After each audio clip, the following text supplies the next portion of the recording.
I'm going to start it at 13:39:30, just so we have a... Copy that, and also be very clear with watch lead when we start those. Yes. All right.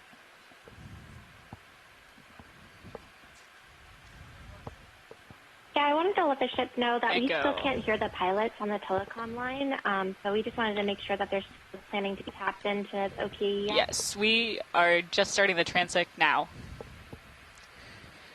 Watch lead, would you like me to speak on OKEX? That would be great. Okay, thank you. If you could do that as you announce the beginning and end of transects, that would be really helpful. Understood. Nav, if you want to talk on OKEX yep, when you announce I made an announcement. Excellent. And continue. Okay, so the transect is officially started.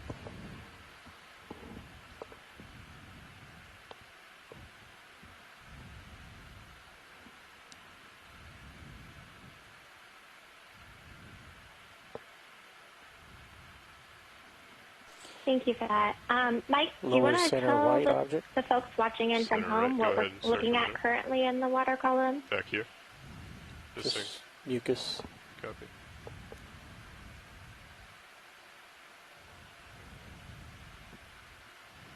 It takes me a little while to switch from the audio on the feed over to my phone. But most of what we're seeing here is marine snow. Just before they started the transect, there was a ctenophore. No, you can just keep it. Ctenophore, so it's one that has these big lobes at the bottom.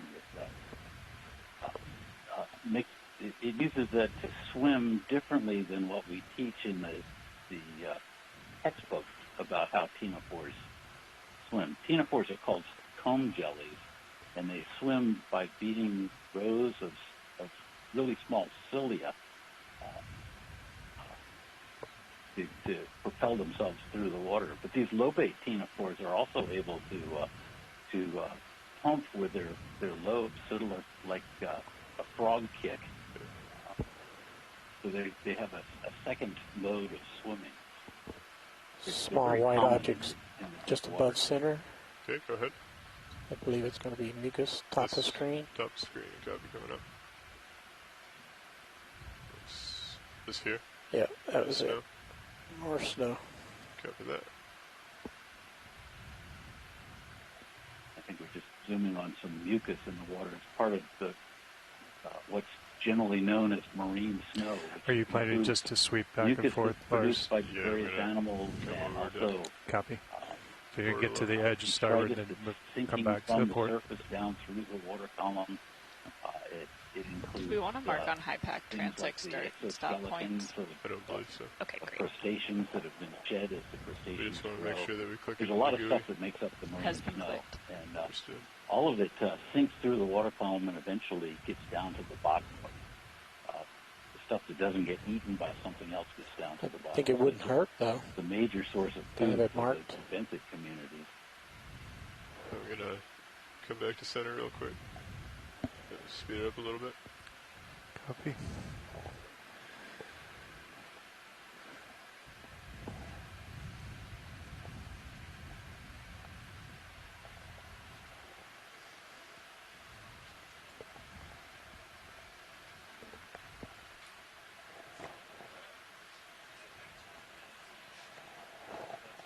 Ship, we have a couple of comments in the chat about our transect. We wanted to confirm that we're still moving forward at a specific speed. It seems like the particles are moving past us, and typically we are moving forward. I'm just investigating that, Adrian. Just hold. Thank you.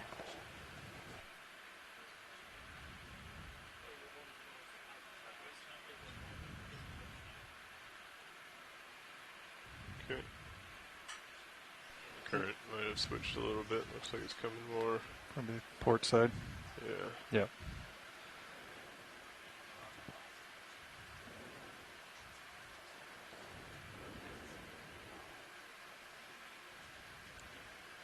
Okay.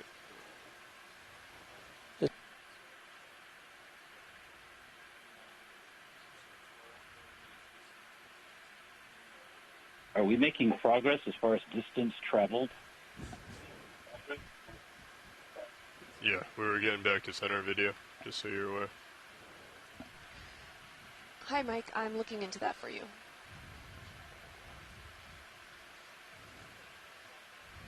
Okay. Feel free to call out anything as you see it, video. Yep, I'm looking.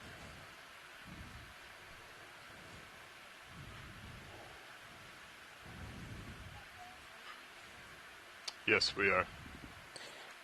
Are we, what is their speed through the water? About 5 minutes in. Copy that. I think their question is, what is their speed through the water? Nav, what is our speed Speed through the water? 0.65. 0.65 video.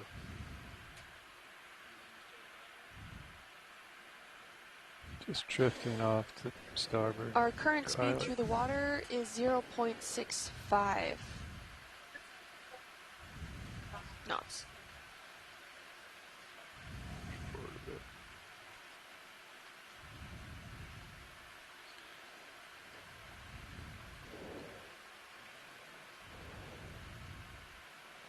Still not seeing anything noteworthy. Copy that. I am not either. Feel free to call it out if there is anything though. I've had to turn my head quite a bit. We might want to change the ship move to a different heading.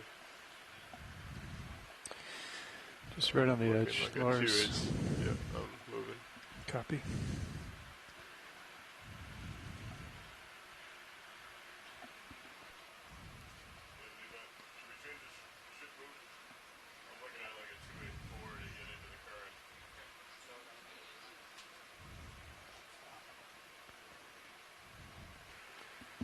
Pushing back up. Copy.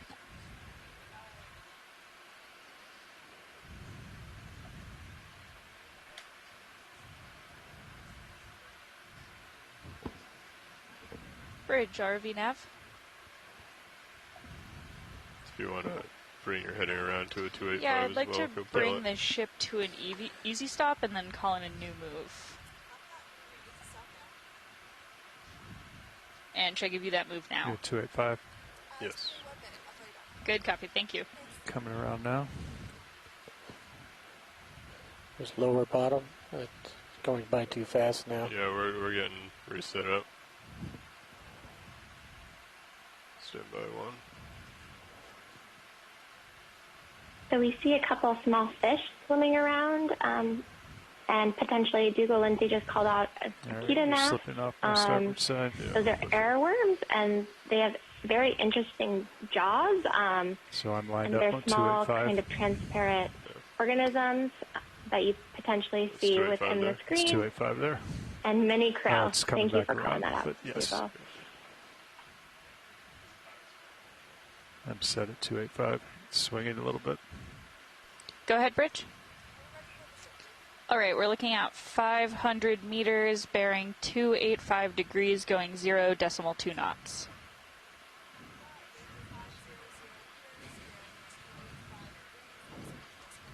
Copy that. Thank you, Bridge.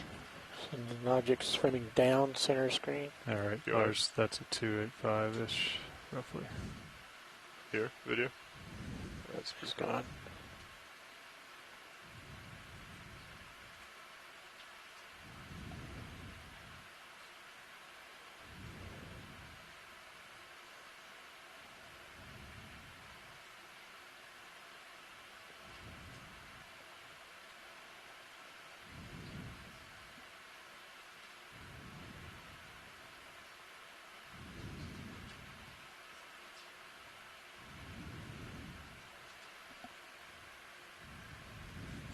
See ball in the center. Yep, go ahead.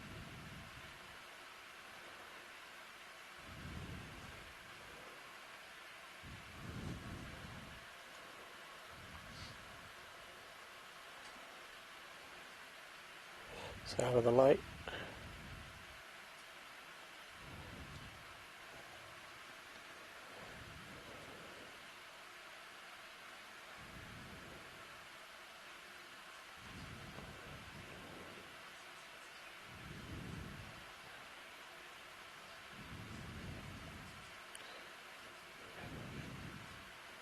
Upper left corner, double white spot.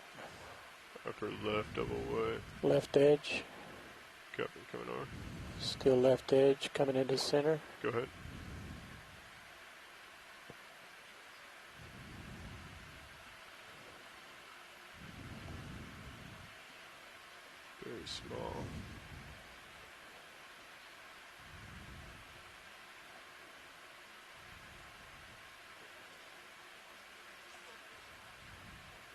about 5 minutes left in transect. Copy.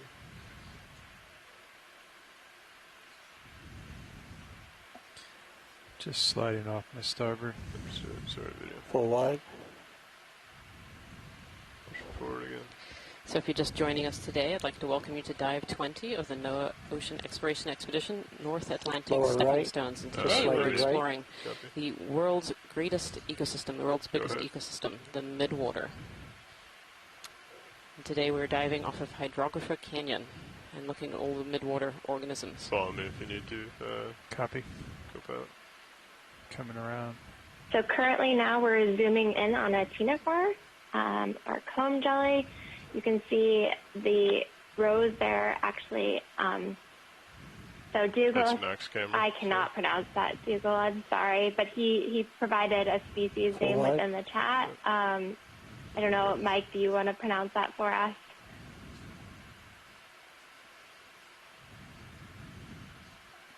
I'll give it a shot. How about Still you, Ram? coming Say I'll come back to Vetsilagera. that. Vetsilagera.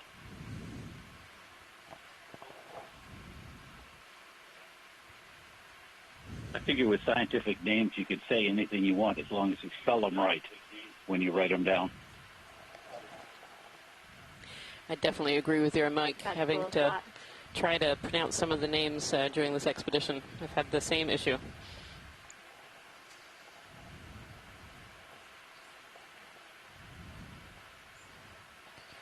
Okay, back to 285. Yep, I'm going to follow you over. Cover that. I'm looking at you at 300. Thank you.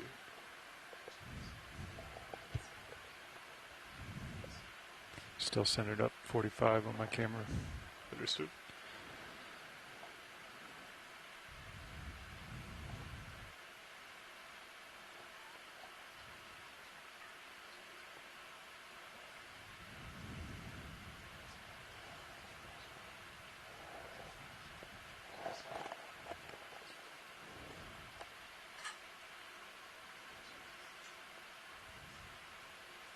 You know, for the folks at home, there's not very much obvious here. But that's not unexpected at this depth in the water column. It'll be interesting to compare this I'm gonna come with over when to we center get quick. into the deep Still got scattering you at layer, 300. the thicker green layer that we were talking about earlier, because there will be more animals in that layer. A lot of the animals in midwater will swim 2 minutes left. up towards the surface at night and then down into deeper waters during the day. And they aggregate there in the deeper waters, and that's what forms that deep scattering layer. But that vertical migration every day is the largest migration on Earth. So we're close to the surface waters now.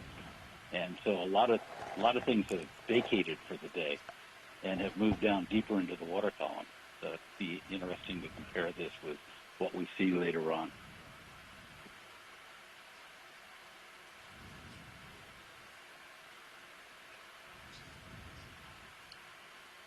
We notice that we're no longer moving forward. Coming center. Are we still on transect? Just All right, I got past you it. at We're still on 285 now. transect.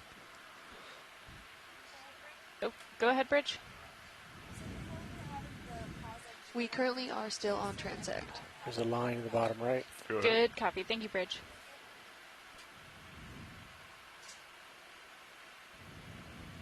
Just going a little too quick. Sorry. Full wide.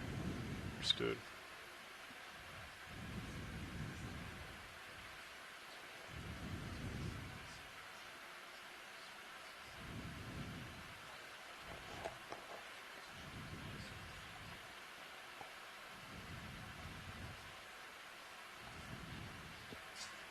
All right, 30 seconds left.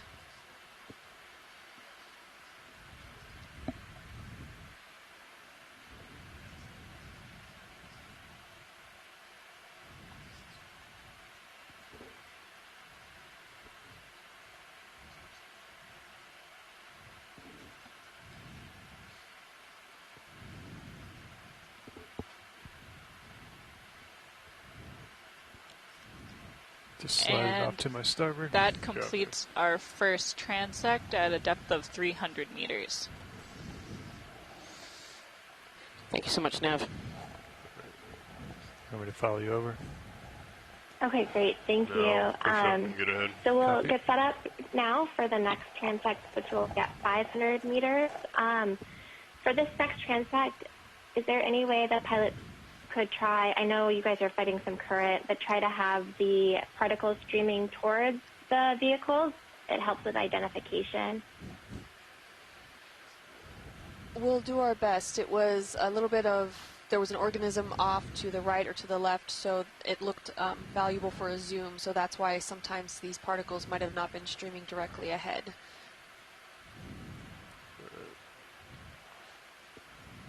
You can get an auto head. Let's see, I'll meet you 286. You were an auto head already. Sorry. Yep. You just came in. Yep. All right. I'm coming back. Follow me down to 90. We need to dial in this current a little bit better. Yeah.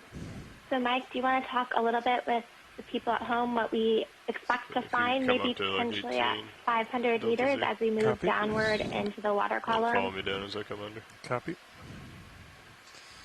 Coming up to 18. Okay. I'll come well, to this is starboard. exploration, so we don't know for sure what we're going to find.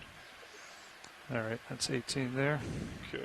However, we do know that, like I said, the deep scattering layer is maybe a bunch of stuff here that normally migrate vertically. Not everything does. 3.5 most and likely even for if the you want to species turn that to do migrate vertically, not every individual does. This is a big open question for the what we call the mesopelagic, the depths between. You want to rotate with me? About 200 meters. Gonna go to like a 135, I believe. Copy. Coming around. Feet, down to about 1,000 meters. Or you're gonna line up with the ship, and I'm gonna line up reverse the ship. 3,300 feet. The mesopelagic is sometimes called the twilight zone because it's the depth that sunlight can penetrate during the daytime, but not strongly enough to promote growth of the plant-like organisms that we call phytoplankton. So the phytoplankton are confined to the upper layer from the surface down to about 200 meters, and then we're exploring the mesopelagic or the twilight zone here. And when we get down into the deep scattering layer, we'll see, I expect to see a lot more animals because that's what's causing that sonar signature that you can see on Still looking at you at 90. Whether we see a lot of the fishes or not, we'll find out. That's one of the things I'm interested in is Copy. You can how find me in the Titan as I go forward. The community that we see with the sub compares with the community of swimming animals that we have found out if you want to with start coming down a little midwater bit. nets that we have sampled with out here. Bridge is still, or ship's still moving. Do you want to put an easy stop? Yeah, we can come to an easy stop. Bridge, RV nav. Yeah, could we come to an easy stop? Good copy. Thank you, Bridge. I got you in Titan. Yeah, if you want to come Thanks down for to that, like Mike. Delta 10. Copy. I think we still have Quinn on the line. So, Quinn, you mentioned that you were going to be doing some live annotating today during the dive. Do you want to talk a little bit about CTube and what you're doing? Sure. So, CTube is a resource from Ocean Networks Canada, and on there we use the WORMS database to add annotations where we just write down the taxonomic name, and then we can also add in comments about what we saw.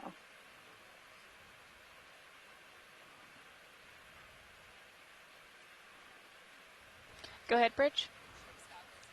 Good Thanks for copy. that, Quinn. And Quinn and some of the scientists are in the chat room, so we're also providing both verbal annotations for you all over this conference line, but then we're also annotating within the chat room. So Quinn is Coming taking down all that 500 information meters. and So I'll stop translating at it into 485. C-tube. So that way we have a resource moving forward of It'll the come down at annotations a for this 430. dive today. Copy.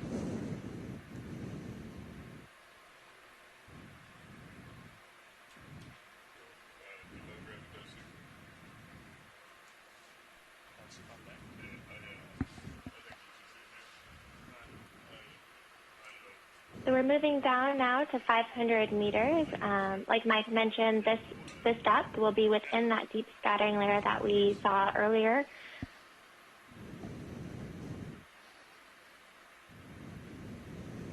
And this transect is another one of our standard transects that we'll be doing today. So we've done similar depth transects in other locations during our exploratory dives in the water column. So we're going to continue on with these standard transects at 500 meters, and then we'll move on down to 700 meters. Mike, do you want to talk a little bit about why we're actually doing these descending transects? If people have tuned in the past, they've seen us do ones from deeper to shallow, and today we're actually going from shallow to deep. All right, pilot, I'm going to back off a little bit. Your delta's about 0. I'm sorry, I didn't hear what you said. Copy I'm that. dealing with a computer crisis. Let me right know when now. you're... I'm going to bump up a little. Copy. One of my Coming down at 15 computers meters that I'm per running minute the right video now. feed on just decided to reboot Roger that. unexpectedly. Oh no. Oh no. I was thinking it might be good for people at home to hear why we're actually doing transects on the descent. So we're going let me know from if you have an shallow idea to where deep that today. flare's coming from. All right, coming back to 30 per minute.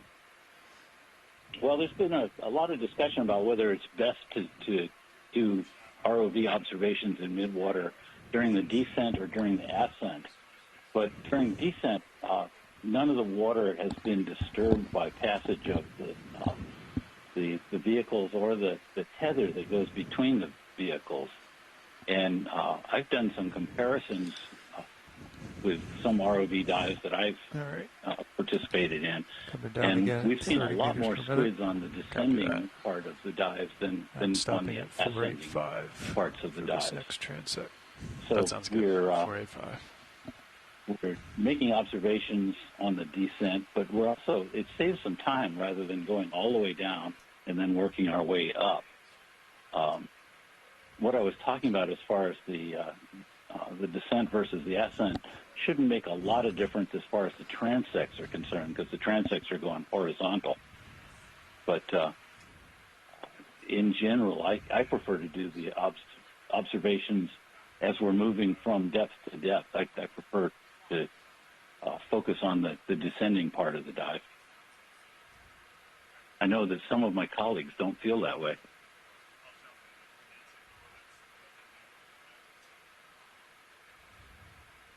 Hey, Mike, this is Roland. I understand you guys are looking for samples today. What type of samples are you guys hoping to potentially collect? I'm bumping up my COSI bias here. Well, we've had some requests for jellyfishes and for ctenophores in particular, and we sent some imagery to give to the pilots so that they would have a search image. I expect that most of the sampling is going to be of this gelatinous stuff rather than of the animals I've been talking about, the nekton, the bigger, more muscular swimming animals. So what was the we've got ship really move that good we were collections doing? of the nekton from this We area. were doing... whereas we don't have really we're good just collections of gelatinous whatever distance, 285 degrees animals at decimal from 2 knots. almost 285. anywhere except for Monterey Canyon. We had initially started at 340 If you and can get hold of the moved to something that targets Sounds that good. we better fit the sent current. in, Better for the pilots can vehicle. keep those images in mind, and they don't have to wait for us to say stop and look at them. They can go ahead and stop, and then by the time they get started with imaging, then we can get involved in the conversation. Okay, That make copy sense? that. It might be, definitely will be difficult, I think, as the current's moving towards us by the time we get everything stopped for the. Coming down on my Z-Bass a little. Pretty complicated to get a sample before it blows by us. Roland, we went through. Yeah, all we can do is try, do our best, and it's a matter of experience. The more we do it, the better we'll get at it. It's a lot different than trying to sample benthic stuff. Exploring the midwater is much more difficult than exploring the 2 dimensions of the bottom. Midwater is a very dynamic place, and trying to just see things in it is difficult. Trying to actually catch things is much more difficult. So we're just working on how best to do this. All right, delta's at 10. Looks pretty good. Thanks, Mike.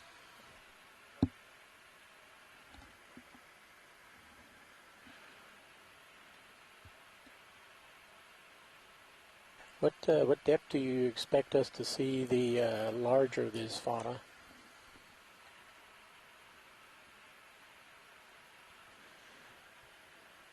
So you're going to stop the larger 485. concentrations are going to be in that dark green area of. Yes, copy 485. The midwater, the deep scattering layer.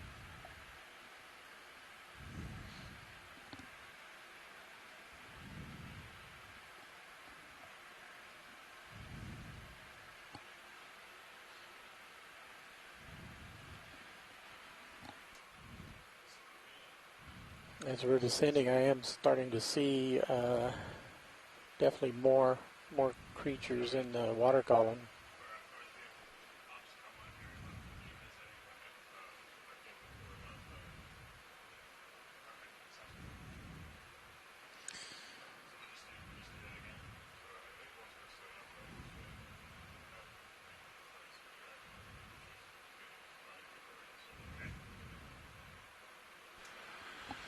Yeah, I agree with you, Roland. We are seeing a lot yeah. more animals in the water column, and we're seeing quite a bit of siphonophores. The siphonophores are interesting because they're actually colonial organisms, and they're composed of many different zooids that make up the total body of the individual. All right, serious, I'll stop 485 depth. And in many of those cases, they are Physonex siphonophores. I went past it a little. I'm going to come back up. It's a 500. Locking auto depth. So what do we have? I'm locking auto head too. And off in the distance, you can actually see a Bathosauroid. So that's Okay, so I think organism. we'll do the same thing that Lars did on the last transect. I'll just come under you. Copy. And I'll come to port. The Bathosauroid are interesting because they actually, when they swim, they're kind of doing this frog kick motion, so you can pick them out in the water column pretty easily.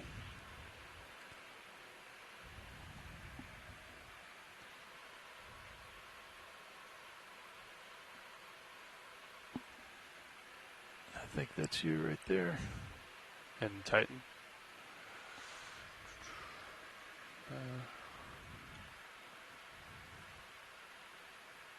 Oh yeah, yep. You see the light?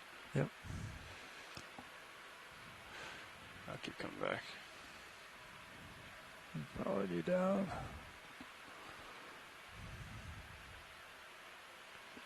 Yeah, and you've got your camera all the way. I'm at 90. All the way down. Yep. You may as well max that out, I think. Copy. You can go like a little bit past. Yep. Yeah.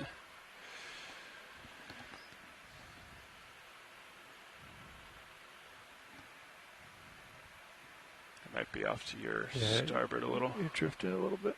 That's all right. Delta 15 still looks good.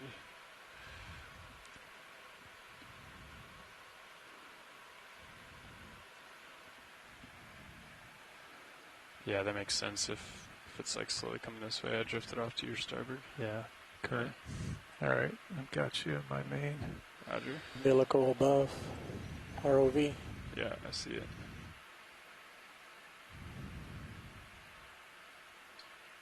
current's different, yeah. Okay, why don't you come around? Spin your head, yeah. Copy. Just a little bit to look. So it looks like the vehicles are about at 500 meters, so we'll probably be starting the transect shortly. Ship, we still aren't able to hear the pilots on the OKEX line.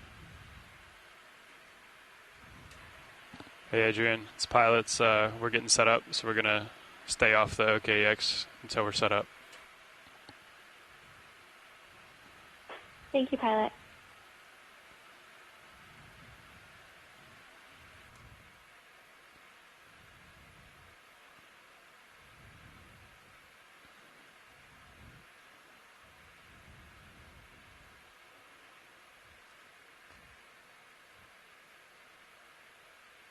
All right, following you out. I've got you at a 7.5 angle. Roger that. I'm going to push out a little bit. Still like to get better eyes on the tether. It's off to port, huh? It's on the... Yeah.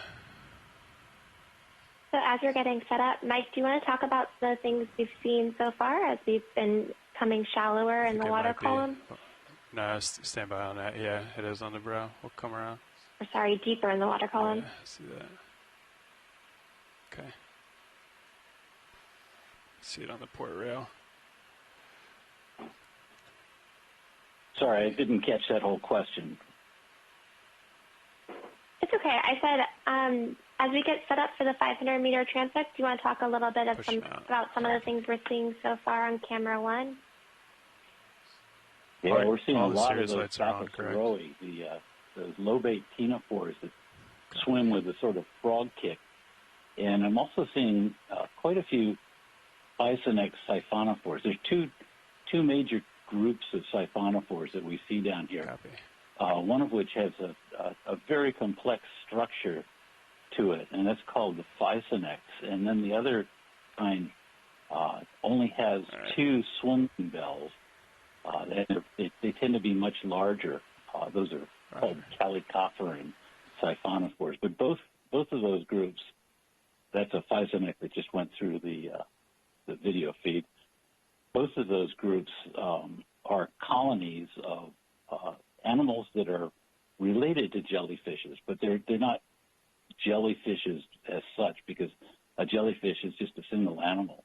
There's another Bisonex siphonophore coming through the video feed there.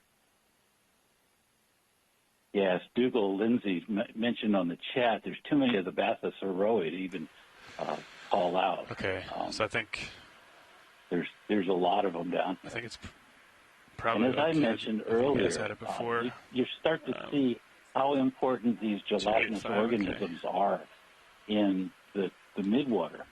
What's that? And midwater is the largest living space on the planet. So if you multiply out the number of these gelatinous organisms by the volume of the ocean, then what you see is that these gelatinous organisms are extremely important in the ecology of our planet. When I teach deep sea biology, I like to say that if a alien intelligence came to sample the Earth to find out what kind of life lives on Earth, and they just took a random sample of life on Earth, the thing that they're most likely to go back with is some of these gelatinous organisms, either ctenophores, siphonophores, or medusae, the jellyfishes.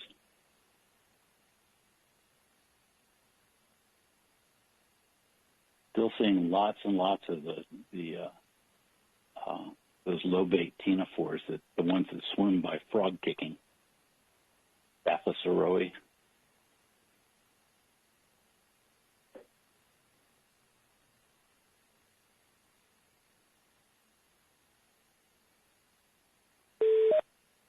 Okay.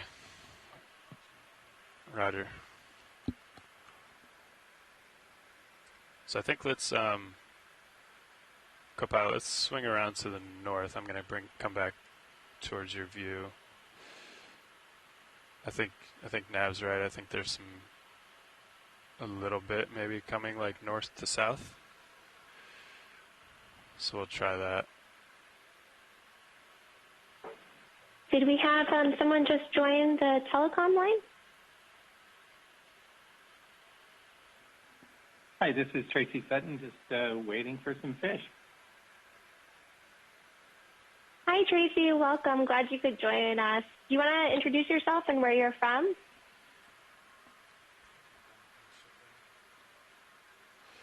Sure. I'm Tracy Sutton. I'm with the Guy Harvey Oceanographic Center in Nova Southeastern University.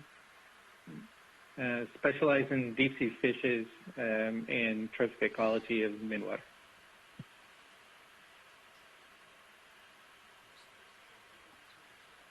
Sounds good.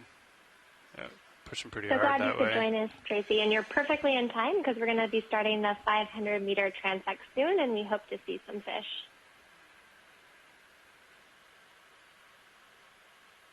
Great, thank you.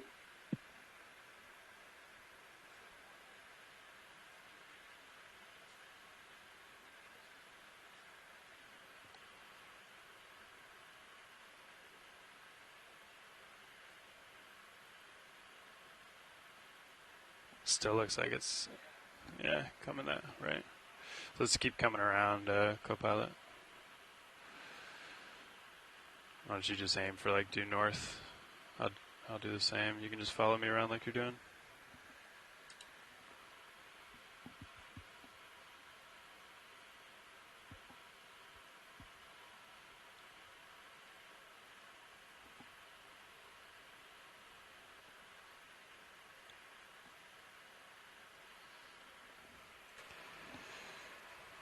For everyone shoreside, we are still getting set up on the 500-meter transect. It has not started yet.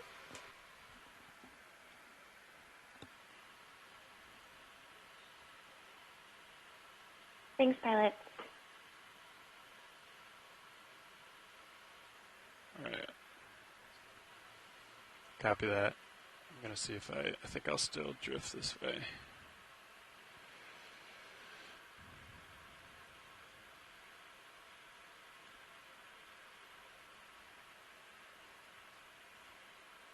That looks better in your view. I think that might be a good way to check. Yeah. Okay. I'll come back to your center then, if you just want to hold there. Yeah, that's me. Yeah. Okay. And then what were we doing on the ship move? Point one? Point one was not That was a nice shot of the fast enough, so we're doing siphonophore just point swam two, through. but we can start with point one again and bump it up if we need. Okay. What we did was we kind of like started the ship move, let it settle, and see how it felt before starting the transect officially. Okay, let's go ahead and get one in then. Maybe due north. Due north.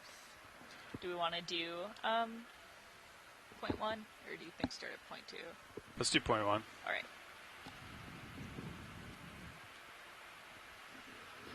Bridge, RV nav.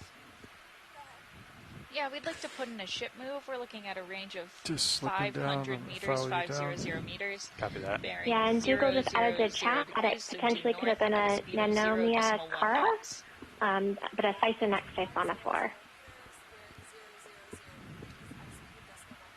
That's it. Thank you, Bridge.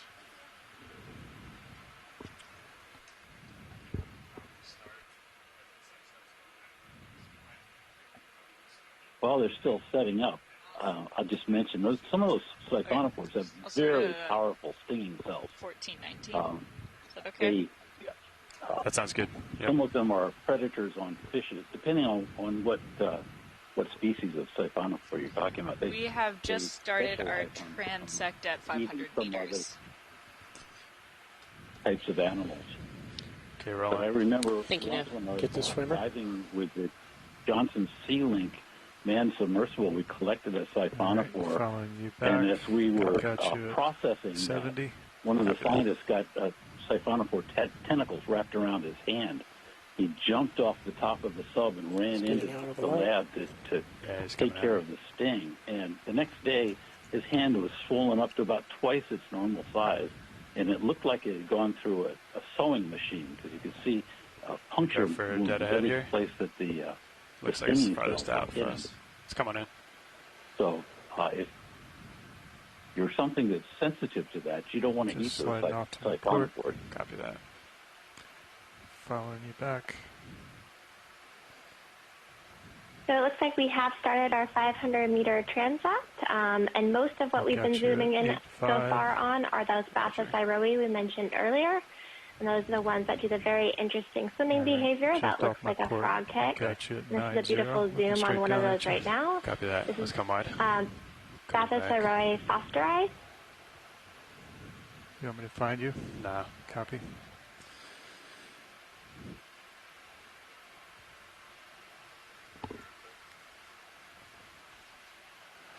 Yeah, actually, why don't you come find me? Copy. There you are. Great. Just off to my port, looking back at you at 9-2. Roger. And the organism that was swimming away from the camera, looks like a Ketonaph or an arrow worm. We saw a couple of those when we were at the shallower 300 meters as well. I'm going to push out a little. Yep. Get that guy straight in front of you. Go ahead.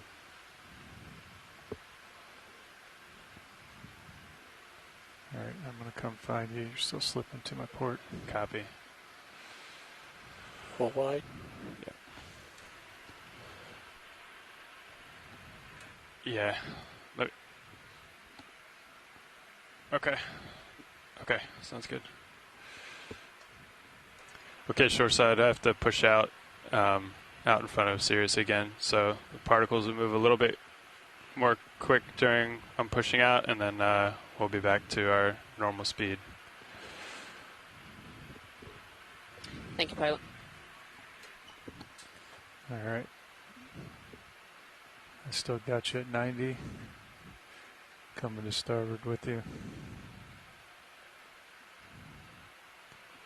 And right before that pilot movement, we actually saw another Physonex siphonophore. Okay. Coming up with you. Roger.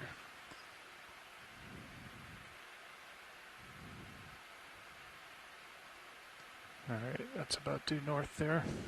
Copy that. Yeah. Okay. Bridge RV nav. Yeah, could we bring the ship to an easy stop? I can't hear you wrong. Copy, thank you. Go ahead. Okay. Understood. Yep. All right, I'm looking at you at a 75. Great.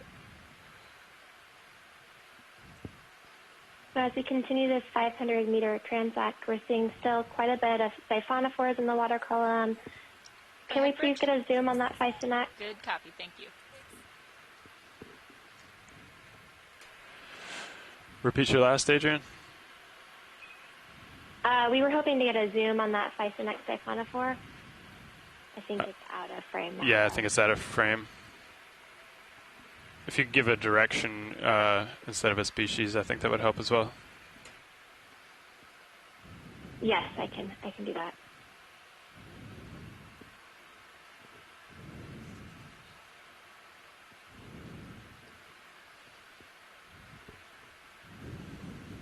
Go for the fish rolling.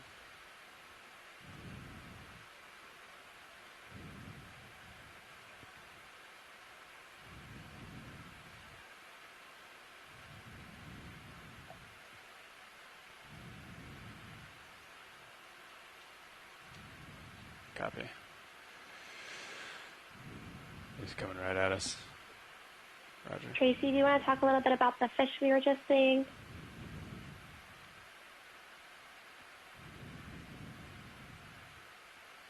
Yeah, that looked like a McTophid. Of course, I was taking call on another line as soon as we finally see a fish.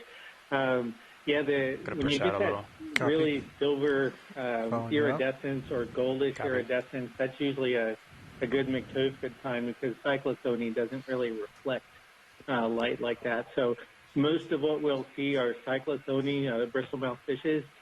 But McTophids are, that bright silver, elongated fish. Those are usually McTophids. All right, I've got you 45 degrees looking down. Pattern, even though it's an anchovy-looking fish. Yeah, I gotcha. It's coming in. Oops, sorry.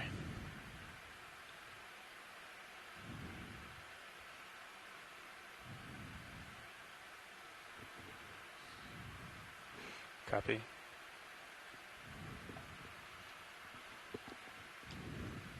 Yeah, seems like it. I'm trying to back up nice and slow. Is that max? Sorry. It is trying to go below us, but go for it.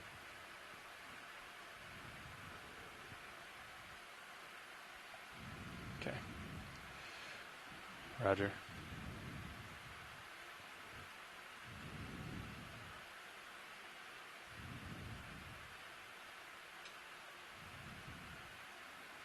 Pilots, next time when we zoom on a siphonophore, the zoom you just did, could we zoom on the bottom part if it's able to? It will help for the identification. Sounds good, Adrian. We'll try our best. Upper right. Thank you. Yeah, what she's talking about is the swimming bells, the bubble part of it rather than the pinnacle part. So it might not be at the bottom on the next one. Oh, there's a nice little Medusa. Yeah. Let's come dead ahead on this one.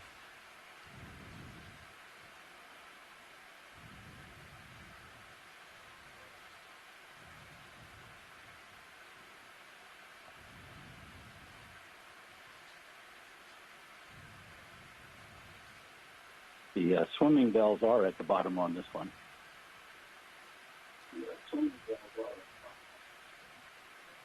Yeah, not much I can do. Roger, I'm tilting.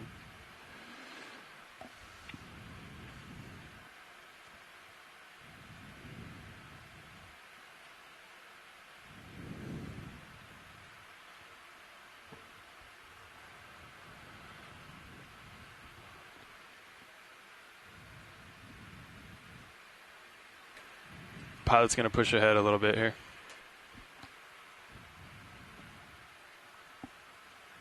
Copy.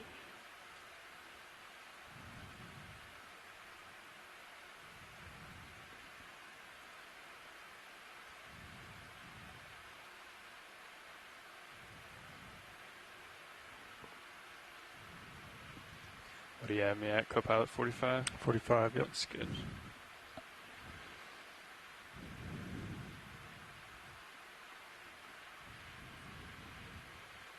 Still looks like it's coming straight at you.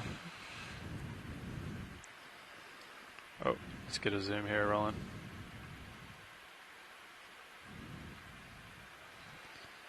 Right in front of you. Copy.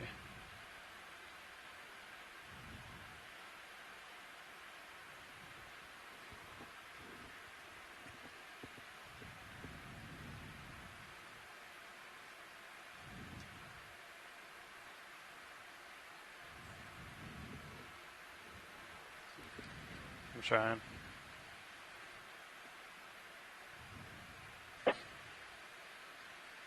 Hey, Alan, Google can't call in. I was wondering whether you could talk about the zoom on this Okeanos. We're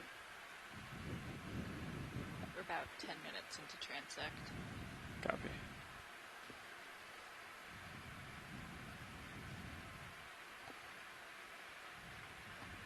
He might not be on the phone line, but I'll talk a little bit about this. So this is a rabbit. It's considered a common name, a rabbit rabbit ear comb jelly. So you see these nice low-base structures on the outside of it. Okay. And it's, of course, I'm going to try to say the scientific name, but it's Koyahima usagi. It's coming in pretty tight. And it was classified in 1982 by Matsumoto and Robinson. Okay, let's let it go. And you have a really nice zoom there on those rows. Thank you, pilots. You coming around? Yep, I got you.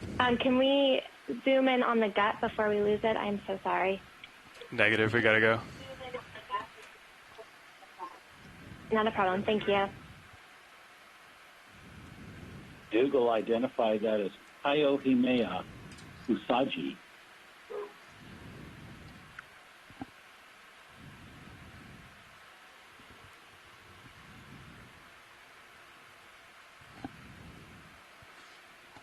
Nice rolling, that was hard, huh?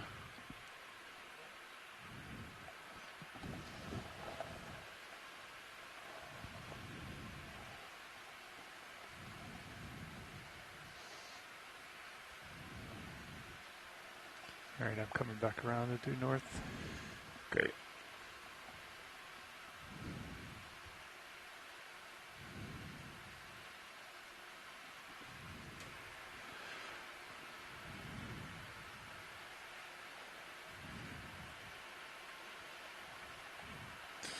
Okay, I'm slowing down. Yep, I'm lined up. Straight object, lower center. Go for it. I'm still moving a little. Yep. He's pretty far below you. Copy. Pulling out. Roger.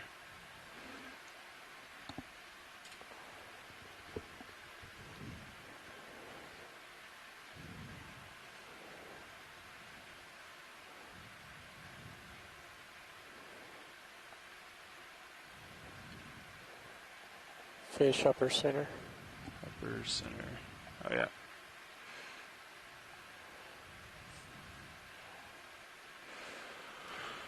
We're going for the fish.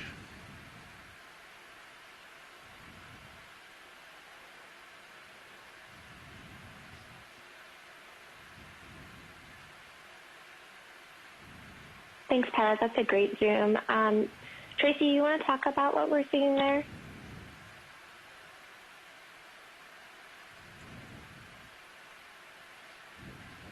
Let him go. Yeah. How are we looking, co-pilot? Good, I've got you at 6.5. Copy. Let's get rolling. I think we're pretty steady. Let's get this guy flying here. Okay.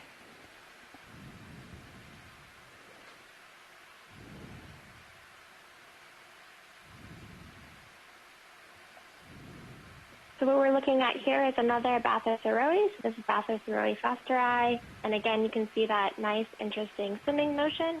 Pilots, that's probably good on the zoom. Thank you. Just keep it in rolling. On that Bathurst-Aroe, you can see why it has a common name. It's one of the few deep-sea animals that actually has a common name. Still coming at you. And people call them a blood belly jelly. We can let him go, yep. Because of the bright red gut.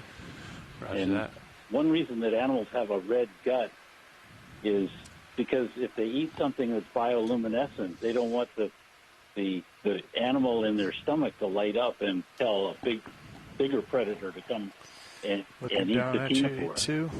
So they have pigment around their gut to prevent the luminescence of their prey. Pilot's pushing out a little. I'll also mention. What is your camera angle? Also mention that fish was a mixophid. -7. Okay. What Tracy was talking about before. He apparently couldn't call in. I know he's got a bunch of other stuff going on at the same 5 degrees time. Here. That was one of those let me know if something really works better for you. Abundant and mostly diverse straight ahead gives me the best that are called try to keep it centered of your lights. And they make up a large part of this deep scattering layer because they reflect sound very well. So they give a very strong sonar signal. All right, I got when you at 6.0. Plotting or charting what's down below us.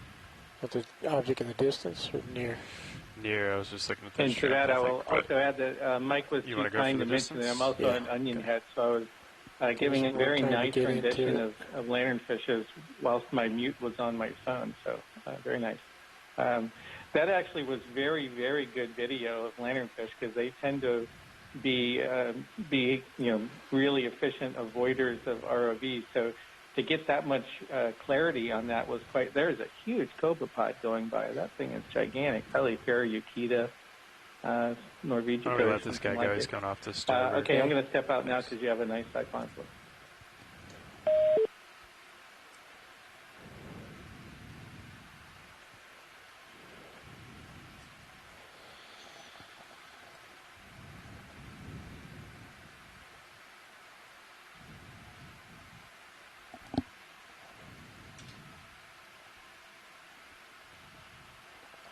Upper center.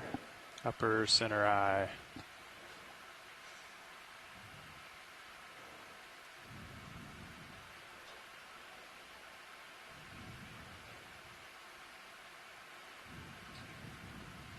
It's new, huh? Or is that one of the... I think it's similar. So it seems to have some streamers.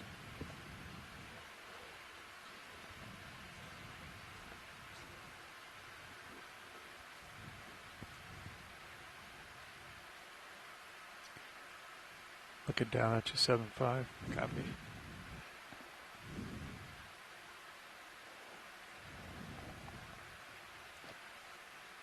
I tilted up a fair amount, so I'm going to just kind of follow him down.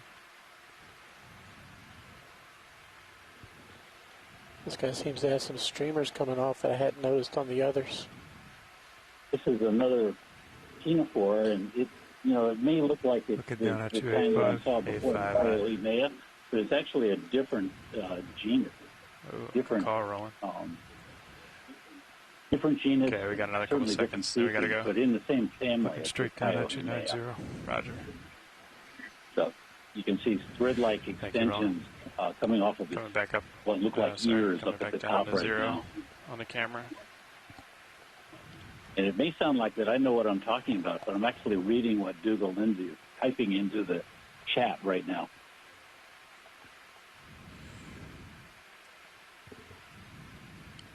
Short side, I think we'll do one more push out on D2 and one more evolution of that on this transect and then call that the end of 500. So I'm going to push out to the end of my tether and then see if we can get a couple more zooms here. Thanks, pilots. All right, following you out. You want to try for this one, Roland? Can we zoom there? Yeah. I came in pretty hot on it. Might blow it away. Just going up and out. That's full wide. So we're zooming in now on another siphonophore. Let's see if we can find one of those out there. Thanks, pilots. Sorry, Adrian, just coming in too hot on us. We'll look for another one in the distance.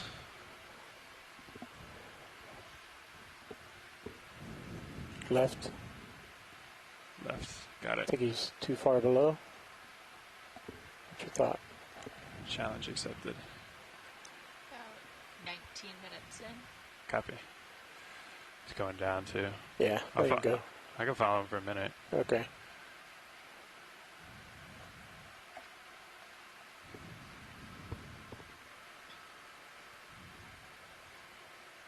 Yeah, go for it.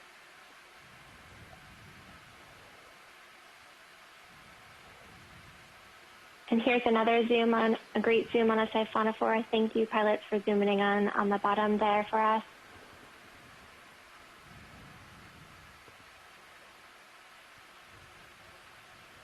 Sorry, no light out there, Roland. Yeah. Okay, let's let him go. Look for anything else big in the near ground here, or foreground, sorry.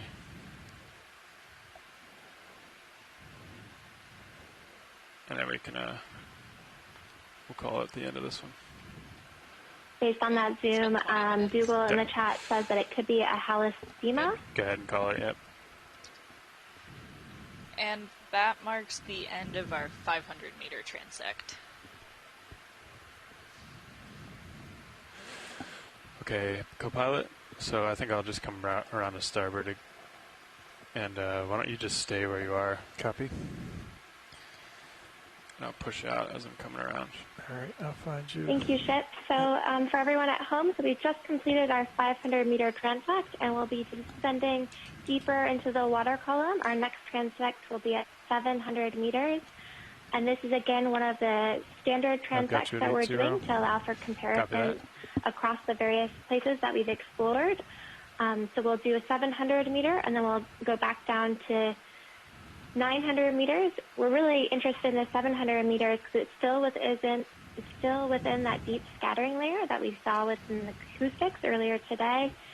And it's actually right below an area that we saw high backscatter return. So we saw high backscatter return around 630 meters, which will be right below it. So it should be interesting to see what we find down there. No? Might not be able to. I picked you up. I picked Lars up when he came through last time. Okay. All right, coming down with you. Hi, Adrian, and also everyone Right, that's so on that's the straight line. down, 90. I just wanted to comment on a few things now that we're getting near the end of our standardized transects.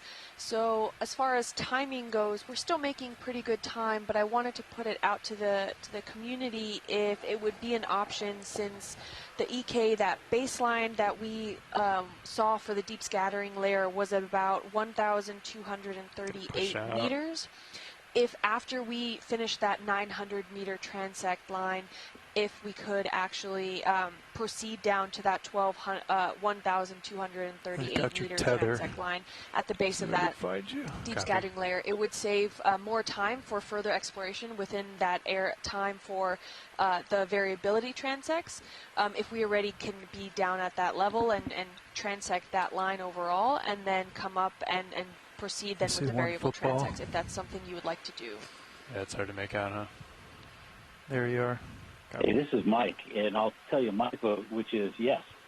That sounds like a great idea, but I'm not sure if everybody agrees with me or not. But I do want to get down into the bathypelagic. So in addition to the reasons that you just gave, that would also make sure that we didn't miss it at the end of the dot. Fair amount of delta. Copy. I echo and completely agree with everything Mike said. So, yeah, I think that sounds great to do our 900 meter and then proceed down to 1,200 meters. Roger that. Thank you. Yeah, you should be coming into view now. Yeah. And it looks like the chat room agrees with us as well. So, maybe as we're setting up for the next couple of transects, could we have the folks on the line introduce themselves, and I'll say who's in the chat room as well? Go ahead, watch two.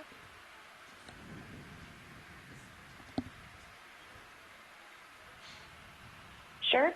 So this is Heather Judkins. I'm with University of South Florida, St. Petersburg.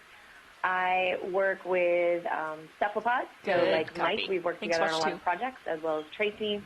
And on the line as well. And I'm always interested in looking at the midwater diversity, because that's what we've been exploring for the past 10 years or so in the Gulf of Mexico. So it's always really important to me to start looking at other places around the globe to check comparisons. And stuff around the seamounts is always interesting. So unfortunately, we haven't seen any cephalopods yet, but we're seeing some really good stuff, I guess I have to say.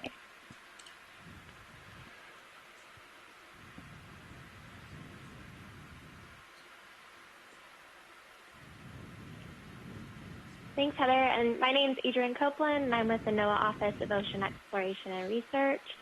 And my background is using those acoustics that we mentioned earlier to explore the water column. I'm going to back off. Hello, this is Quinn Jurassic. I am a hauling intern with Ocean Exploration, and I am entering annotations during the sky. So my name is Rian Waller. I'm an associate professor of marine science at the University of Maine, and I'm out here on the ship as the lead biologist, and I'm really here just learning about the midwater and detailing samples, and I'll be processing the samples later today. 685, yep, sounds like a plan.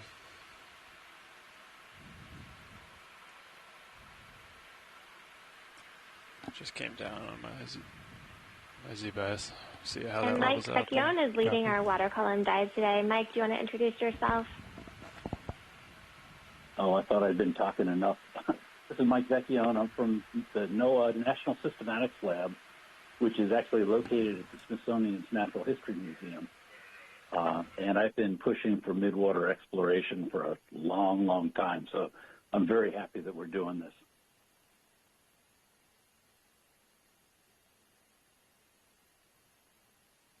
Thanks, Mike. And do I have anyone else on the line?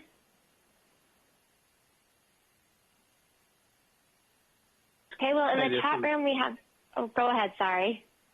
That's okay. I was the same with Mike. I thought I'd already babbled. So this is Tracy Sutton. I'm at the Guy Harvey Oceanographic Center at Nova Southeastern University in Fort Lauderdale, Florida.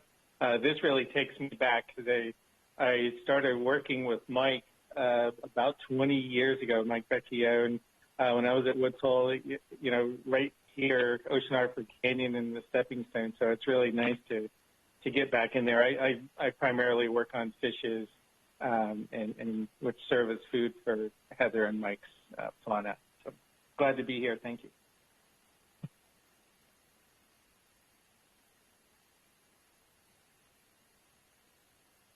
Thanks, Tracy. And so in the chat as well, we also have Cindy Vandover, Daniel Woods, we have Dougal Lindsay, Hannah Miller, Heather Judkins, who you also heard from on the line, James Aubrey, Joycelyn Cooper, Kelsey Vader, and Scott France. And I think someone just joined the call.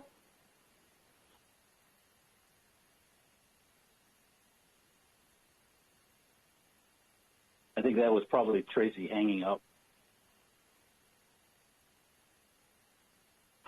No, you're still stuck with me. I'm still here.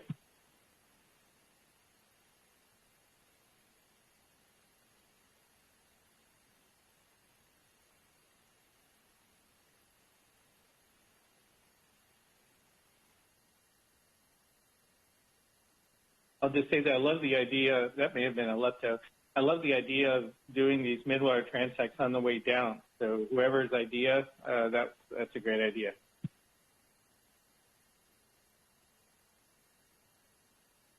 Hey, Tracy, you want to talk a little bit more about why you love that idea? Mostly, there was a little fish there. It might have been a mink toadfish. There is a slender hatchet fish that's very important at the oceanic rim called Morollicus, the pearl side. So that may have been it too. We're finding a lot of cetaceans that eat mesopelagic fishes along the oceanic rim there at the shelf break. Really key in on that pearl site. Bridge, RV Nav. Yeah. Oh, I just the want to get downward an idea update on the mostly weather. anecdotal. I remember taking some Johnson Sea Link dives doing midwater transects, and as you guys probably know, the Sea Link was really well designed for doing midwater work because of the big bubble and the big field of view. And I just remember we always saw so much more on the way down, even discrete layers. You would go through layers of things on the way down. On the way up, you didn't see any of that. So I just have this kind of ingrained notion that you see more on your way down than you do up. And you're also not kind of visualizing through your own tether and everything that was in that water right before the camera got north last time. Yeah, I'm going to keep my head tugged off a little bit right now, but I was about due north. No, that was great. Thank you, Tracy, for that. He was cheating to the east side of north, so I'll come to port. Yeah, he was. I think that's where we were seeing the best flow from. Okay. So as you mentioned, we're heading down now to 700 meters. Mike, do you want to talk a little bit about what we hope to find at this step?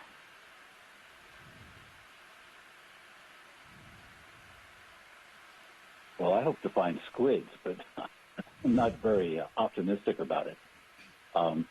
Again, we're in the deep scattering layer, and as someone mentioned, that 700 meters is close to where that the very intense band of green on the sonar image was. So we're hoping to see a large abundance. I just saw a shrimp go by.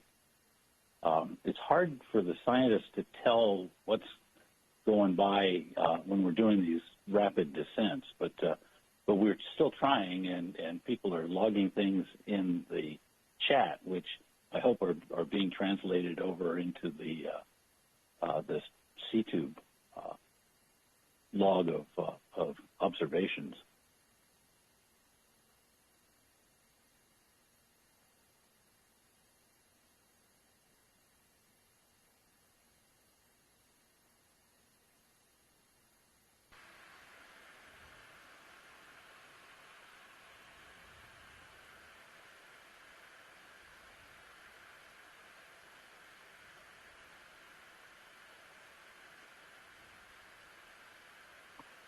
That was a pretty good view of a lanternfish right there, and based on the depth of the body up front and then its tapered tail, it was probably Benthesema glacial. Sirius, I'll stop 685 far meters and away the most abundant lanternfish there in the Georges Bank area. Trophically very, very important. Also, we just saw a suggested shrimp go by. I remember from the sampling along Oceanos Canyon in the past, we just saw tons of suggested shrimps and tons of large pelagic eels, particularly snipe eels. So it'll be interesting to see if we see any snipe eels and shrimps. There's a little Keating nest right in the middle, which will fool you if you think it's a fish. Hopefully we see some of that. But so far we've seen a lot of lanternfish. There's another one right there, probably Benthesema, for its daytime transect. This bodes well as we go deeper.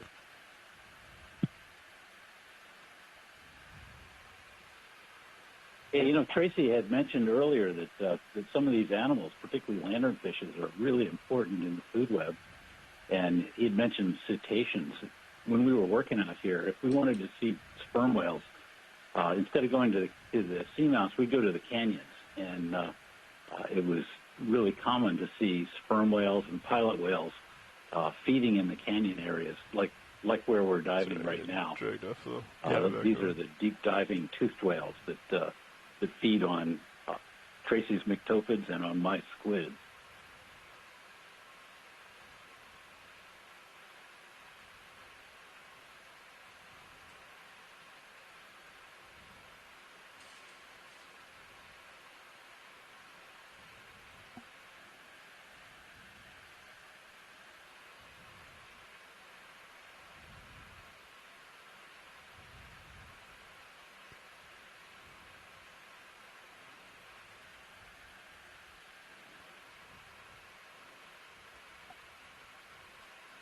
Yeah, you're pretty far off to my port. Yeah, I'm trying to push over. Copy. I'm overheard.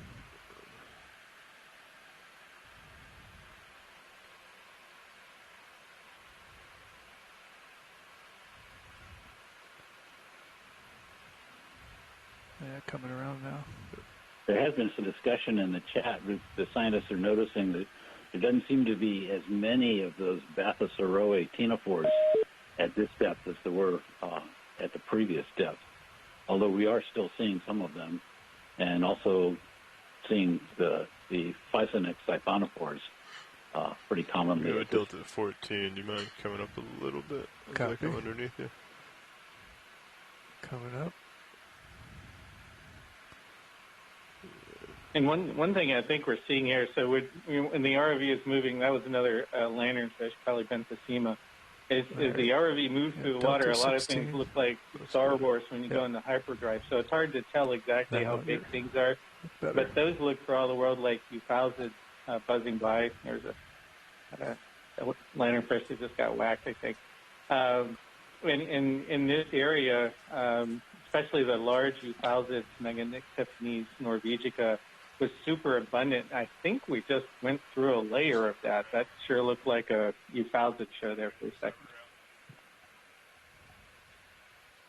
Yeah, if you could come up to like a 18, Copy. 19 delta. Coming up. Right, I see myself now. All right, I've got you at 18. All right, I see my tether. I'm going to start coming around. So we just saw a couple of Bathysauroe still in the background as we're descending deeper. Starboard. That jellyfish that's on the screen right now, I think, is one of the ones that Alan Collins was hoping to sample.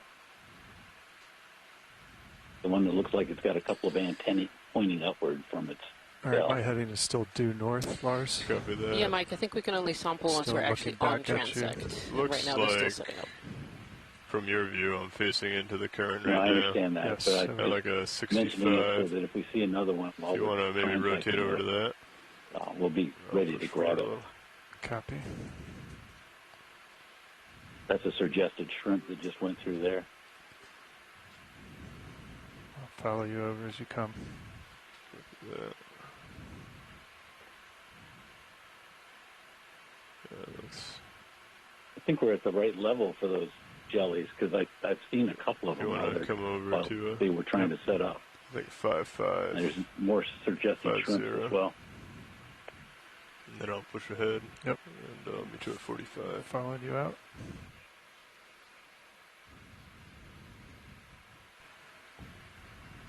Okay, pushing out.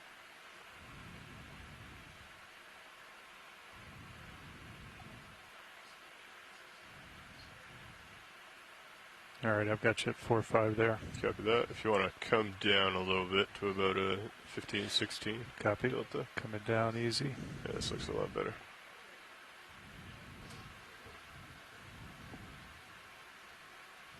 Okay.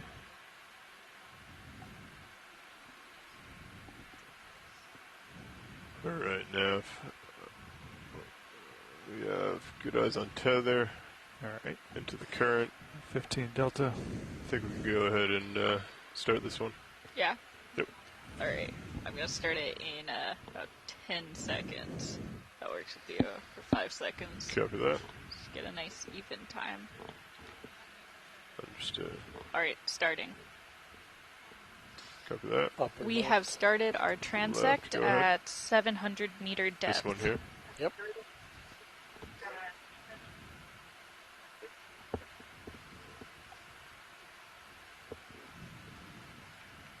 Another one of those Bathysaroe, the blood belly jellies.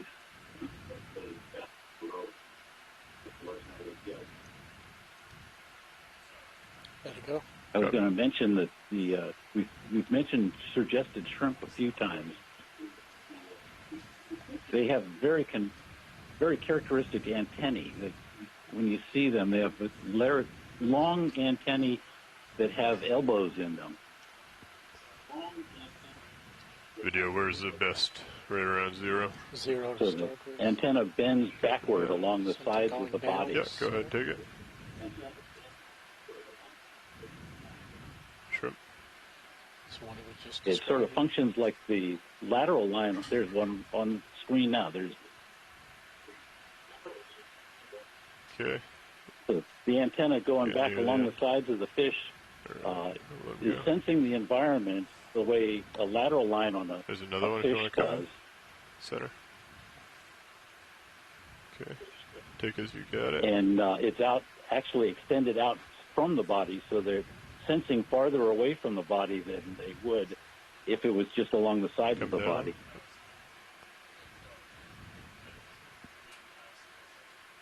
Nice zoom on that. Sorry. I'm Max. Coming back up. Okay. Fish. Something over here. Yeah, go ahead and take it. It's pretty low.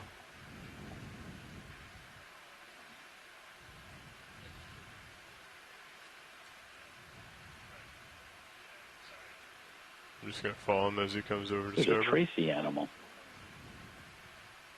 If you have more zoom, go ahead and take it. Pretty far out, pretty low. I don't have any more light. Copy. All right, we'll let him go. Tracy, you want to talk a little bit about the fish? Go ahead. Pilot's going to go ahead and push forward a little bit. Emerged into the lake, but I'm pretty sure that was a viper fish, Poliotis loni. The viper fishes belong to a very large coming family back. of fishes called the dragon fishes. Sure, you still got me on 45, co-pilot. I do. Copy. Yeah, you've got plenty to come back if you want to follow That's what it back. is, because they only move about the last 10% of their Video, you got something here, swimming, center. so they hold most of their body rigid and just swim with their power fins. Straight line or the straight line? Back to fins, but the viper fish is probably the dominant midwater fish predator in the whole of the North Atlantic. We're focusing on the swimming cells. Yep. It's coming down. Thanks, Tracy. So we just passed the larvation house, and now we're zooming in here on a siphonophore. It's not cooperating. Yeah, it's pretty quick. All right. Come back to center.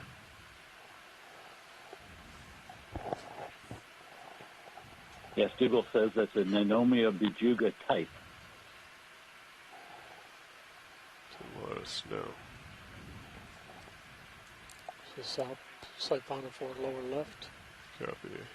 The chain, straight ahead? Yep, go ahead. Go for the bell? Yep, going for bell. And here's another siphonophore zoom. Thank you, pilot. Coming down. Thank you, pilot. I think I'm drifting a little bit. Sorry.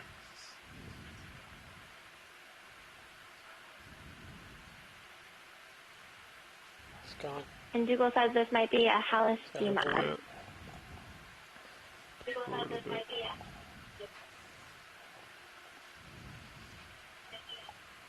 Come back up to 0, pushing ahead.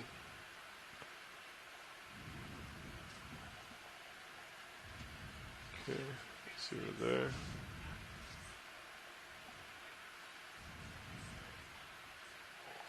Gelatinous curl to the lower right. Lower right. Curl. This one here? On the right. Further over. Yep.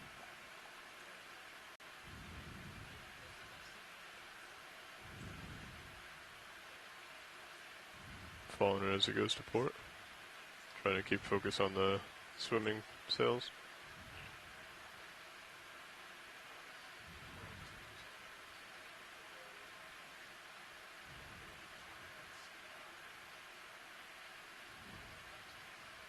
It's a good view of this guy. Copy. Holding.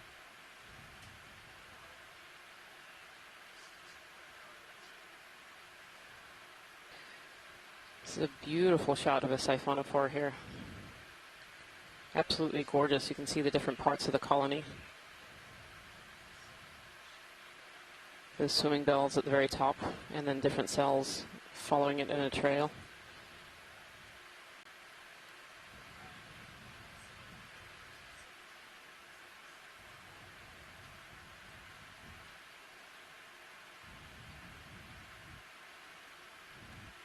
Good follow. Can let him go. Copy that. Letting it go. Looking at you, 7-5. Copy. Pilot's going to push forward.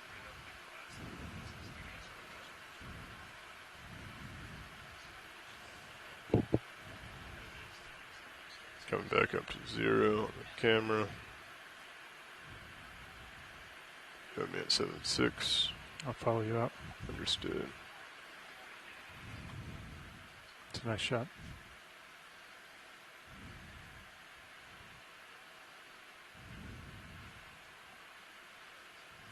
Okay, 6-0. And slowing down. Alright, I got you at 4-5 there. Copy that. Down below video, the red. It is below me, so we don't have a ton of time. Focus. Beautiful shot of this ctenophore here. Bright, bright red, just went beneath the ROV.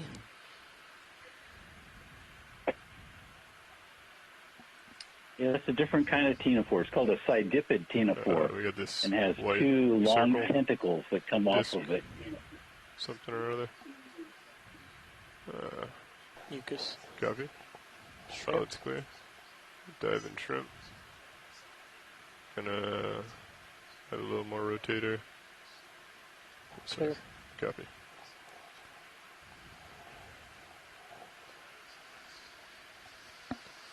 Back up to 0.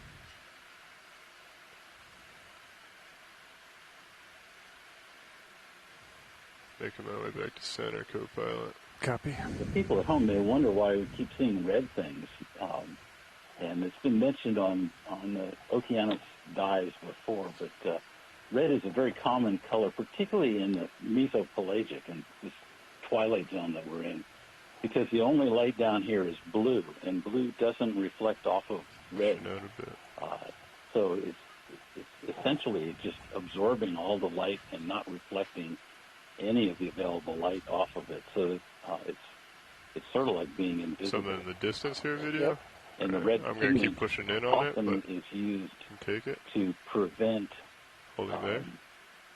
prevent the things that they eat from lighting up and giving away their position to bigger predators.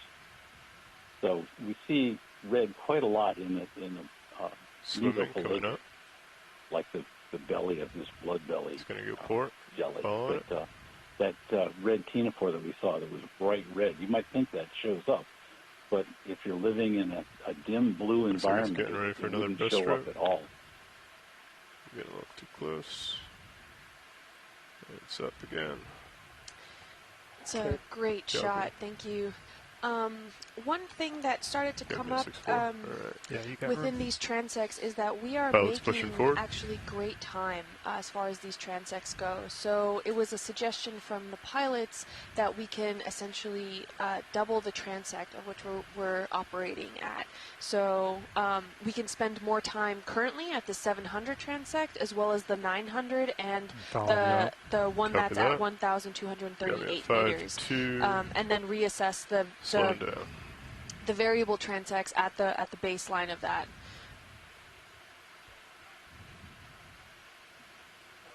Thanks for that. Can you let me know how long did it take us to do the last transect? I'm sorry, I didn't time it. Copy, thank you. Okay, I can look at the chat.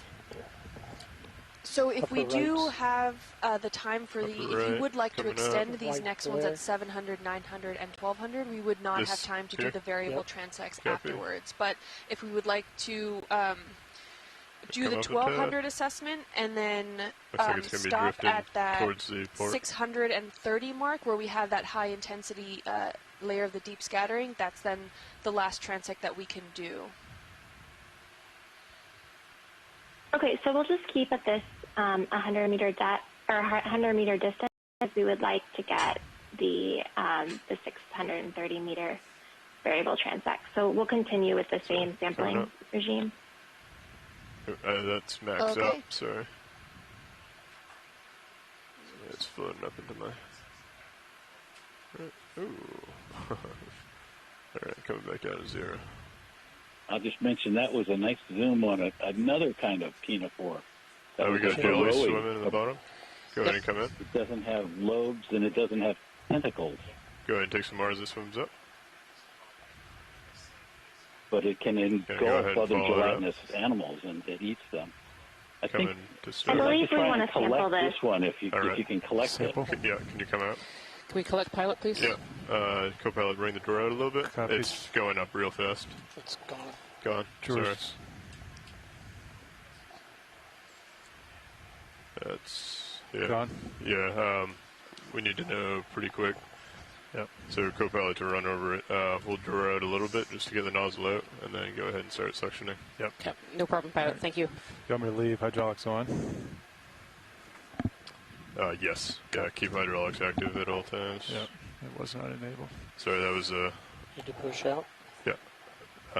And video, as soon as we hear a sample, if you could go ahead and zoom out for me, and then we'll acquire it.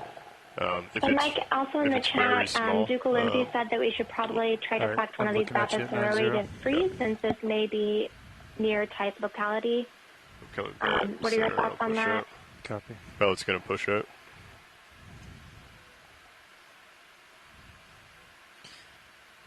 Yeah, so as soon as we hear a sample video, if you can zoom out while still keeping screen. So we avoid trying to lose it, and then co-pilot. Pilot, so if you see another one of those Bathurst ROVs, those are the ones with the frog kicks, can we set up to collect? Yes, we can also do that as well. Oh, 1 second. Yes, we can go ahead and do that. Look like something's caught on you. Something's where? Right on top of the rock box. The rock box looks clear. You might be seeing the top of the shilling. Yeah, maybe that's what it is. Okay. Deck set up. Alright, I'll push out a little bit. Yep, I got you. Alright, we got a jelly over here. Jelly. Come in.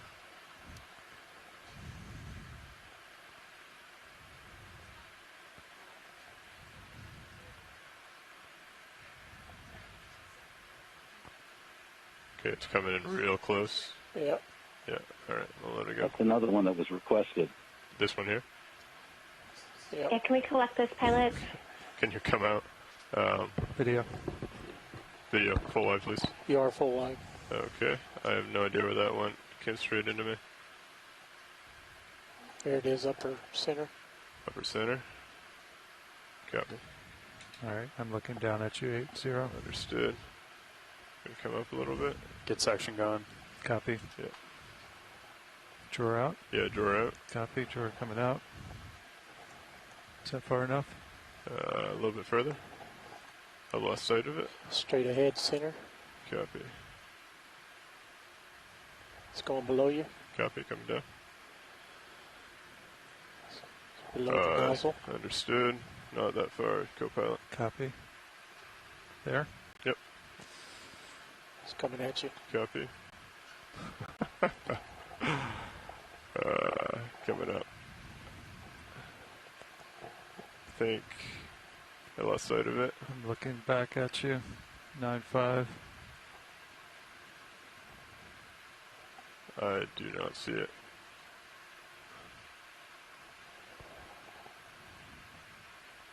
Does anyone have eyes on or no? I think it's in the vehicle. Copy that. All right, what about this one? I'm all the way back at you, Lars. Can we zoom on that one? Yeah. Go ahead and zoom video. Got it tilt? Yeah. I'm coming down. Looking back at you, 100. Copy. I'm going to push forward. Is this a potential collection? I don't believe so. There's a possibility to look at the underside of the bell there. Look underneath of it. Okay. Copy. Coming down a little. Looking up. Yes, I do.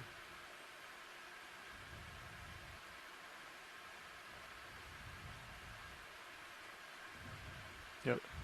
Yeah. We don't have a ton of time video. Alright. I need What to a move. beautiful shot. That might be... Alright. Video come out. Yeah. I gotta push forward. Yeah, I do not have you. Yeah, understood. Can you find me in Titan, please? Try it. That might have been an undescribed All right, Paralia, I've got you according to inside. Google Lindsay in the chat. Thank you for that great shot. Understood. Yeah. Okay, here I am. That was so beautiful. I didn't want to interrupt with a fish comment. We had a new fish swim by. They went from bottom to top, Polychthys molli. That was kind of cool. But I was taken by that image. So. Okay, I'm gonna come down a little bit back to 700, get an auto depth, and then push it forward as well. Copy. Oh, is that that? Oh, okay, push it forward. Yeah, I see you coming forward and tighten.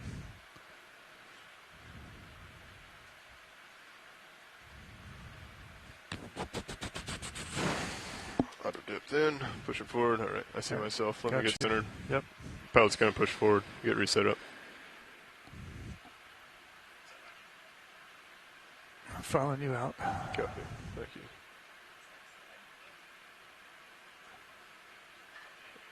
All right. You want to put the drawer back in? Yeah, sure. Copy. That was an interesting aspect we just saw. Okay. It was a lanternfish with its head pointed straight up, and we're finding, do you notice have the RV was a mental stopped sense of first that, time, of how far you came out? and then we Yep. started that was moving, good. and we saw that lanternfish with its head up. So I think that's, Yeah, I think I can get it pretty quick. and if Get they're it not out, disturbed get like section in on that if we need it. situation, you Is can this see of that interest? a large proportion zoom. of midwater Zoom. fishes spend their time straight up and down the air. You got plenty of space. I've got you at 6.5. Copy.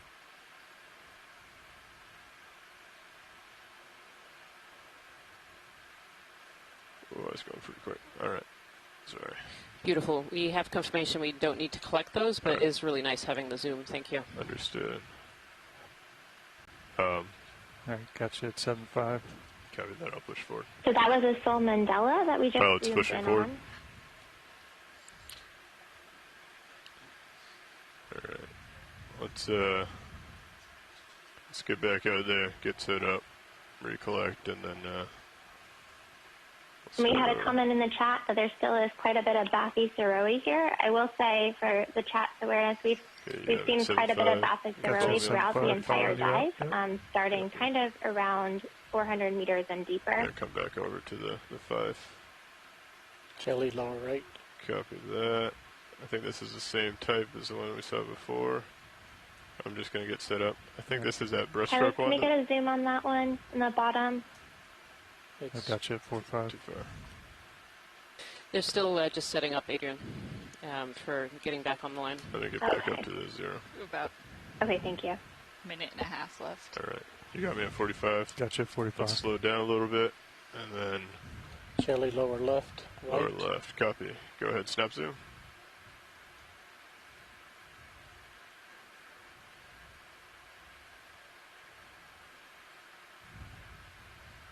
Okay.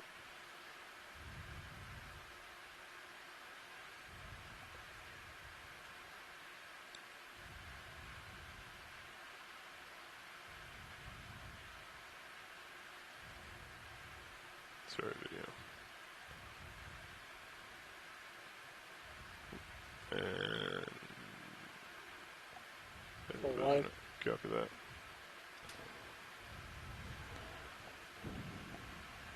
Swing back around.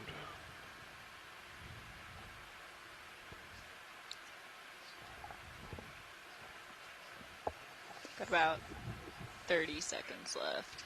Copy. Swimming straight ahead line. Yep. Go ahead. Big jelly. This one here? Oh, in the back or here? This thing. Yeah, straight line? top left. Top left. Top left? Oh, no, that's fish. It's Sorry. okay. Yep. Beautiful. Got fish. Down.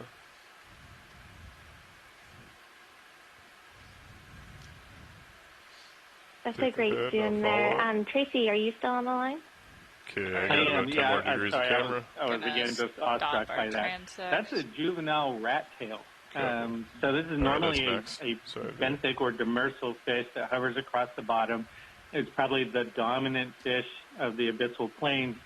This is a juvenile, and what you're looking at is probably a form of Batesian mimesis where it's resembling a siphonophore. And I don't know if I've ever seen any video of that better. That is really something. A lot of these demersal fishes, deep demersals, spend their early life in pelagic habitat. But you don't see that when you catch them in a call because all of those bits on the caudal element are probably been knocked off. There's a keating gnat. Nice big gonads there, yep. But I tell you, that's the kind of thing you see with no, that is run. I think Copy that. Yeah, we can start setting up. Pilot's clear on video. Or is that a squid? Mike, is that a squid? I think it's a... No, that's a keating gnat. It's just got such a down at the bottom there, those two bits. Copy. No, that's a keating gnat. Yeah, what are those two iridescent bits at the bottom? I'm not used to seeing those. They look just like eyeballs. Sorry, trying to hold the video. Coming up. So Dougal Lindsay in the chat room here is saying those are just full gonads at the back end there. Oh, okay. Okay. Yeah, I saw the development of the gonads before. I just didn't know that was part of that process. Okay, just to finish that thought with that that macrurid in the water column, that's really a lot of value pretty well. I'm actually right behind you. Follow me down and I'll push up. I've seen quite a few juvenile macrurids that we've taken in midwater trials, even very gentle midwater stuff. I've never seen that elongated process coming out the caudal fin in that fashion. All right, that's 90 there. Wait. Stand by. That was the end of our transect at 700 meters about 2 minutes ago. I didn't want to interrupt anyone talking. You want to just take it out later? No, I want to get rid of it now. Copy. I think we'll forget. We'll spin. All right. Thank you for that. So for everyone at home, we just finished our 700-meter transect, and we're going to head down deeper. Oh, there's a great siphonophore that just came into view. We're going to head deeper now, down to 900 meters, and we'll do our final standard transect of today's exploration at 900 meters, and then from there we'll be doing variable transects. We'll move from 900 meters down to 1,200 meters, which will probably be our deepest transect of the day. And I'm underneath. All right, got you at 18. Delta. Got rid of the turn. So with the 900-meter transect, we're going to still be within the mesopelagic zone, or that twilight zone that we talked about earlier. But then as we go down deeper into 1,200 meters, we will be entering into the bathypelagic zone. If you want to start coming back I don't know, again. Copy. Mike, if you wanted to talk maybe a little bit about the difference between the two zones that we're looking at today. Can have you come down to about delta of 10. Coming out now. Copy. I'd just mention that the bathypelagic is the largest ecosystem on Earth and the least explored ecosystem on Earth. So any observations we can get in it are good. Looks good on high pack. As you come down, we should start to be able to see D2. I mentioned that it's really difficult to explore the pelagic. It's even more difficult in the we'll hold a delta of about It's harder to get 10. to, and things are And more when spread you're out. ready, we can start coming down 30 meters a minute. You can spend a lot of Delta 10 time there. searching and not seeing things, but because it's I'm ready when you are. so large, coming out even of things auto that head, are really if you want to spread come out out as well. can have very high abundances give you a head and very start. high biomasses. And Go down. You total them up Delta based on the Head huge down. volume And of this that, is 900. water in that. 900 is correct. The distinguishing thing between the mesopelagic or twilight zone and the bathypelagic is that in the twilight zone, during daytime, sunlight can penetrate, you here in a second. particularly at noon on a clear day, down to about 1,000 meters. But when you get deeper than that, it's too deep for sunlight to penetrate at all. And so when you get below about 1,000 meters, it's permanently dark, descending 30 other meters per than minute. light that's produced by the animals themselves, so bioluminescence. So when we get down to the 1,200-meter transect, we'll be in the upper bathypelagic, and any light that's down there other than our sub would be light that's produced by animals, not from sunlight penetrating from the surface.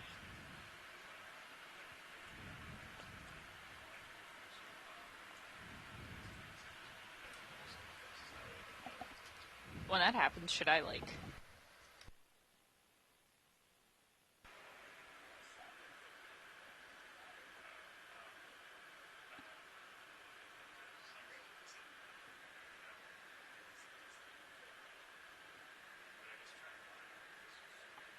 Looked like we just kind of zipped on by another viper fish off in the distance there. So we see a very elongate, shiny fish, and only the last little piece of it is moving. That's probably 885.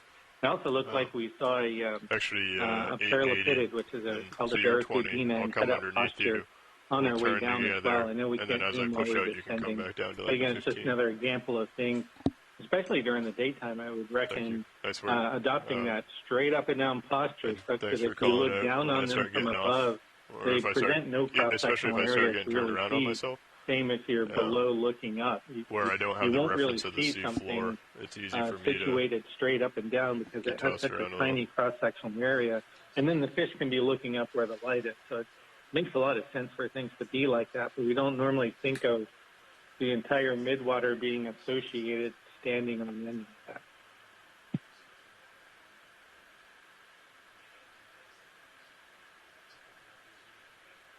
Yeah, sure. We can go ahead and try that when we set up.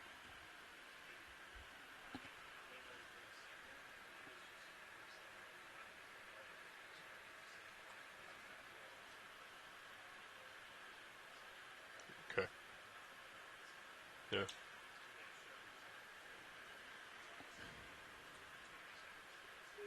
Yeah, I think the biggest thing is as soon as we see a shot, I might try and back up a little bit as we zoom in, because I think what I have been doing is as we zoom in, well, even if I don't push it, it's coming at me, and then it gets up in D2's face, and then it's kind of hard to turn around from there. So I think if we do see something of interest, Roland, or whoever may be in video next, when I call for a zoom in or the science does, we can go ahead and I'll actually be backing just for your reference. It may take it out of the light, but it may make it for an easier sample. As soon as they call that they do not want to sample it, then I can start scooting in again.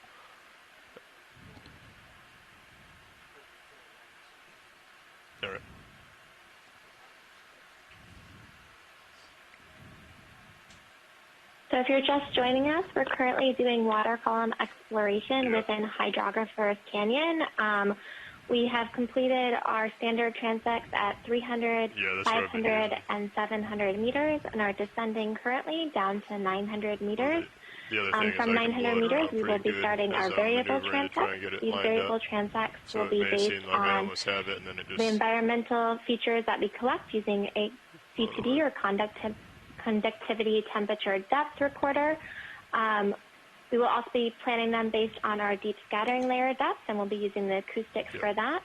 So after the 900-meter transect, we'll proceed down to 1,200 meters, which will be entering into a new zone called the bathypelagic zone.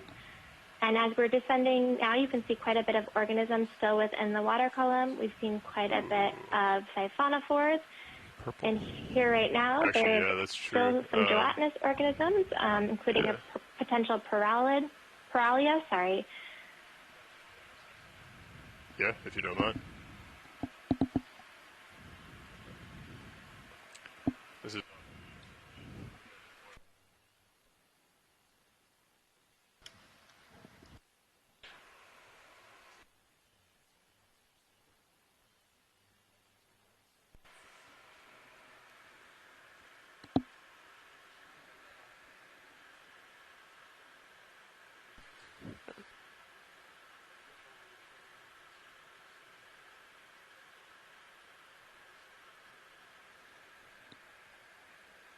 copy that. Coming up on 850, stopping at 900. I will be stopping at 880. Copy, co-pilot.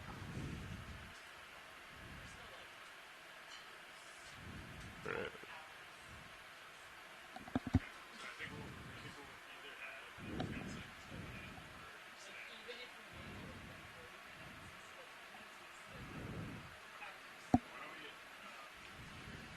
I think that last transect was pretty good. From shore side, if you guys contemplate that one may be worth a sample, just give that shout out as soon as you think it might be. Yeah. Just to give the pilot enough time to slow the vehicle down. So I do remember hearing that the breaststroking one was of interest. Passing 875. It sounds like not all jellyfish are, but... Yeah, it sounds like from shoreside, if the pilots see any of those siphonophores, we would like to sample them. Can you give us a description of what that one looks like in general?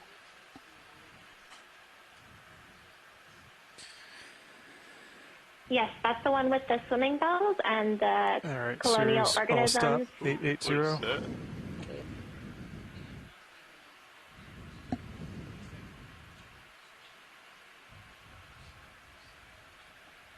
Swimming bell. Copy.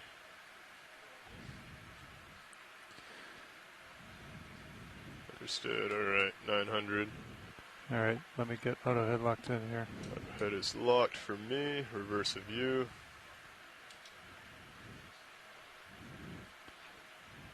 All right, auto head's locked. I couldn't tell off in the distance if that was a snipe kill some deal lights or here? a Coming back, yeah, if you could take off moving 2 fairly lights. quickly. Take the outers I out? would be surprised Yeah, if we don't see any snipe deals outers in coming here out. at some See how point that during looks. the Video, if you could. Yeah, much better. And I'm still, you know, other people can weigh in on this, and I'm still quite taken by the fact that we're seeing lots of lanternfish. We're not seeing all that many bristle mouths, which is kind of the opposite. And I just have this ingrained notion that we're just seeing more because we're looking on the way down. Again, much easier to pick that's it up up. to interpretation, but I really love the process here. Straight back. It looks like we were drifting at like a 5.5. We might want to give that a shot. Yeah, I'm lined up on a 5.5. Understood.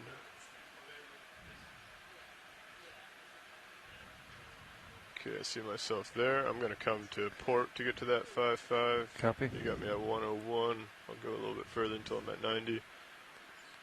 All right, I'm following you out. Copy that. No, we did not. We made sure to get rid of them. Alright, I'm swinging to port, coming to a 5.5. Alright, I'm going to get my lights on. Understood. You're already there, right? Yeah, perfect. Yep, already there. We may want to leave those lights off during the transect if you can see the tether better. I can definitely see the tether better. Copy. Yeah, let's go ahead and just leave the mids on, port and starboard off. Yeah, okay. Yeah, it's a better shot. Alright, we got a missile center coming over to 5-5.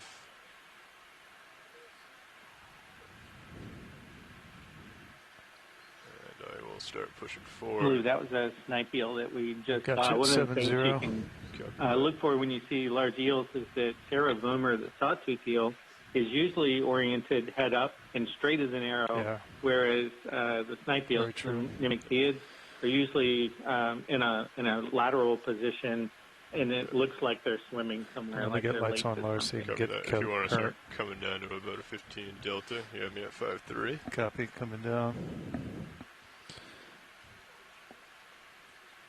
I think we may have found it here at the 5-5. Pushing a little bit more.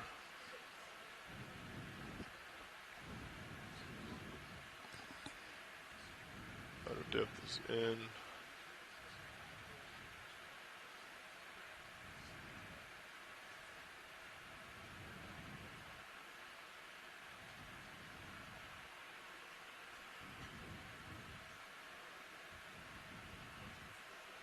Alright, I'm all stop 885. Copy, you got me at 4-5, looks good. Looking at you at 4-5. You want to leave these lights on? It's not a bad shot. Go ahead, watch lead.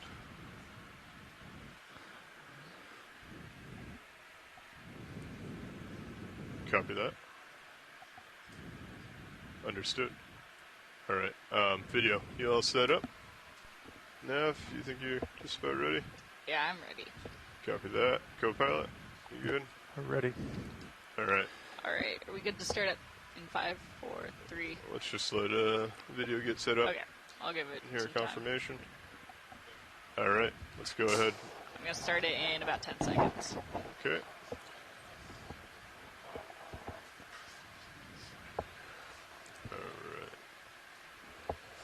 Starting. I think this might be Hey, Lisa, are we on transect yet? We do have a request to zoom if we could. Go ahead and start that transect just started. Okay, thank you. Mucus house. Copy. Is that something stuck in the mucus house? The top or no? Looks almost like a ctenophore with a long tail here.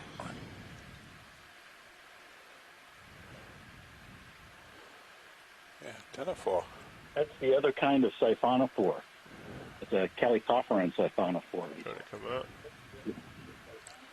This one actually, people call it the rocket ship siphonophore. Right. Coming down. Let it go. Coming back to center. We got a large chain right above us. We got a fish here video if you want to come in on this. It's pretty quick. I'm going to be whipping around here, co-pilot. If you can Got you. Yep. It's moving fast. Coming out. Copy. Back to center. Oh, the shrimp in the middle. Go ahead. Doing a backstroke.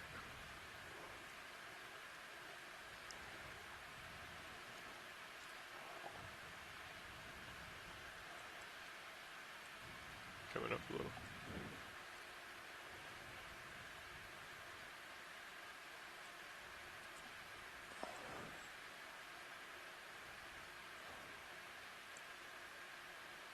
That's a great view of a Surgested. Where is it?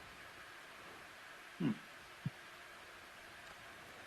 I think it's coming in. Coming wide. Yep, copy that. Yeah, he's right there. All right. Yeah, I'm going to pull that back. I'm not sure that's a Surgested.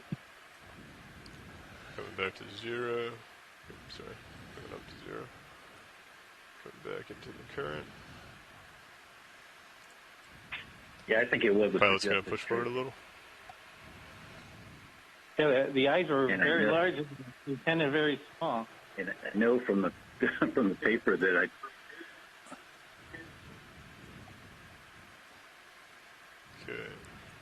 slowing down a little bit. I did was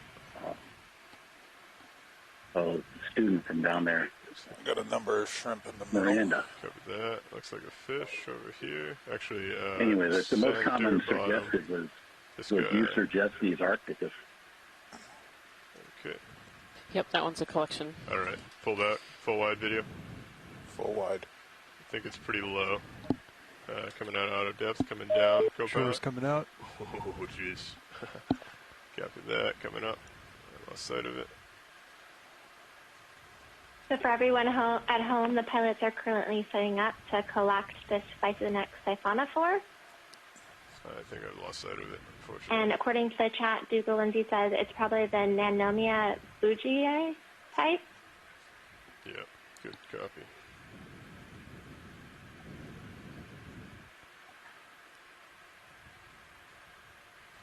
I have lost sight of it. I don't know if anyone else can see it. It was quite small, right? Yeah. Right. I lost sight of it, unfortunately. Okay. Oh, there it is, maybe? Oh, there. Moving into center. Yep. Coming down. Yeah. Let me get my Z-bias set. That was my mistake.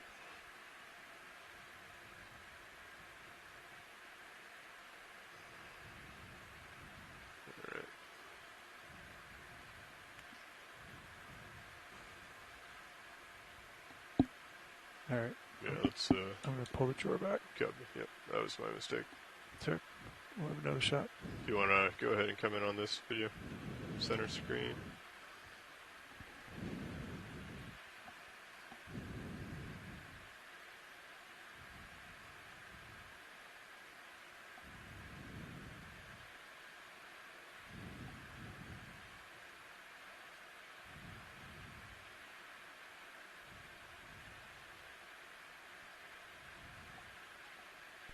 Tracy, do you want to talk about what we're currently zoomed in on? Sure. I'm making a guess because it's kind of dim, of course. I believe that is a dragonfish. It's either Stomius aphanus or Macrostomius, but it's a dragonfish, and the one little tell there, I think, is that it holds its very short barbel ramrod straight right out in front of its face so it could stare at its own lure. So I think that's what that was a different kind of dragonfish called Stomia. Okay, looking at it. Is this of interest?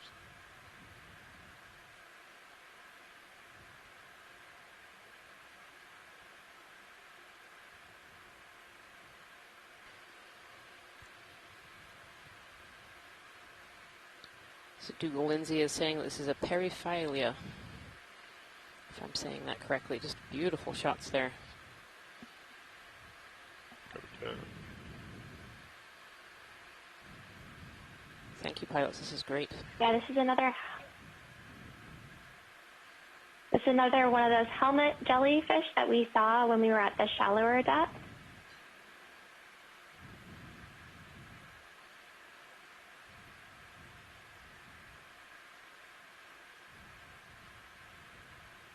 Okay, starting to come in at me. Yeah, this one has the red tentacles with the clear bell. I think we're going to have to let him go out of the light pool. Right. Full wide, please. Back down.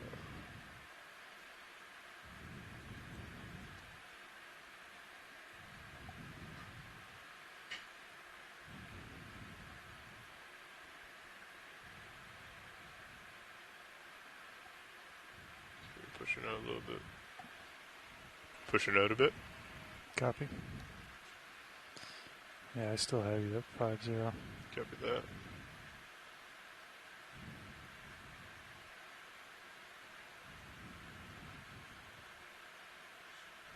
Copy, go ahead. Out in the distance a little.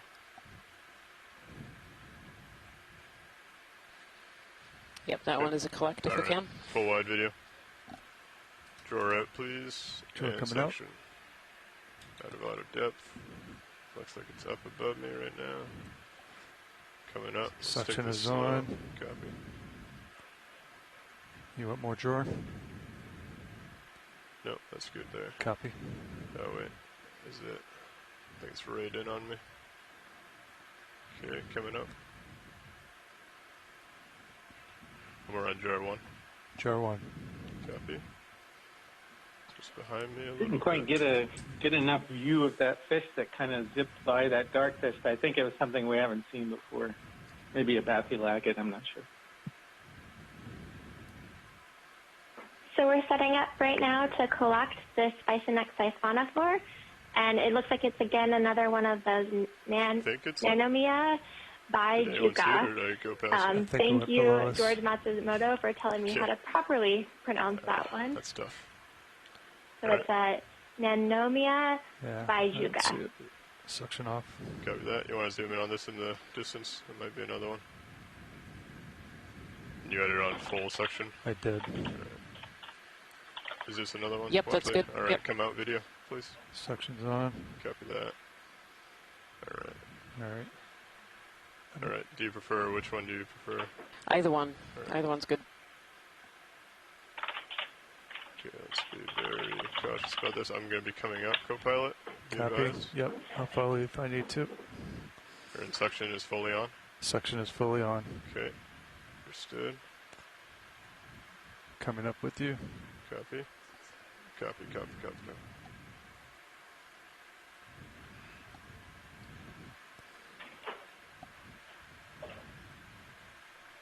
Yep.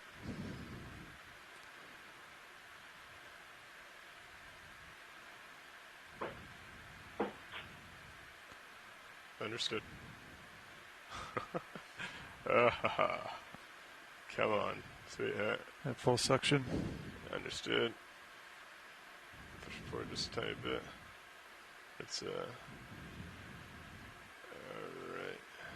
Actually, with the closer zooms here, the shore side thinks that it might be actually a Nanomia cara species. Thank you, pilots, for that great collection. Got it. Well done, pilots. That was awesome. Yep. Copy. Right. Find you, Lars. Yeah, I think coming over. There you are. All right, I turned around. Yeah. I think all the way. Nope, that's no. You got to turn in now. So yep. Coming out.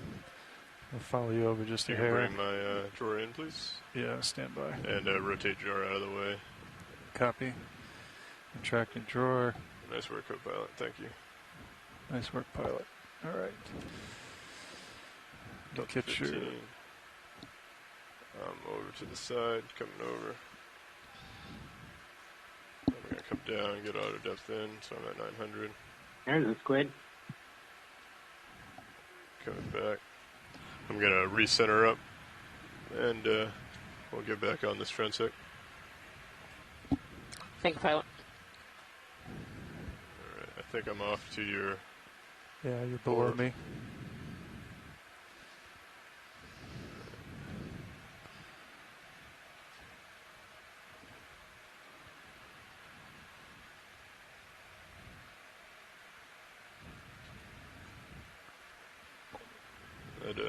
It's definitely a head scratcher on that one.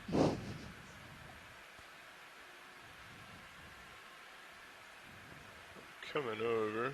I'm going to try to find you. I'm going to come over to my Understood. port a little bit.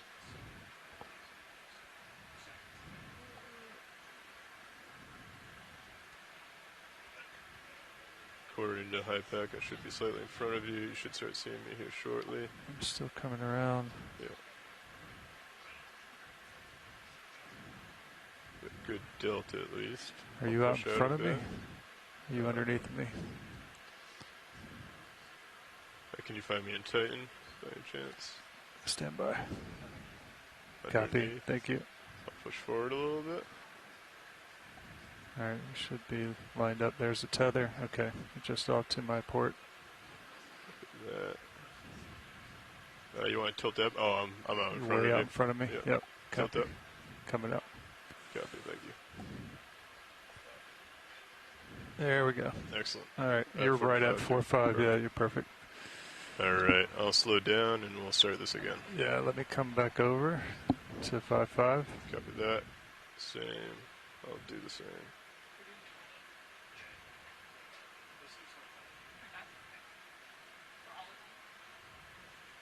Okay. Coming over to 5.5.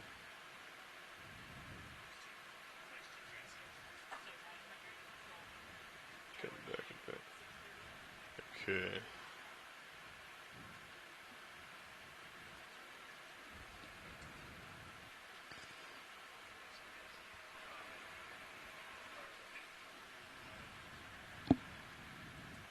No, I was not. I just put auto depth back in. No, I took it out.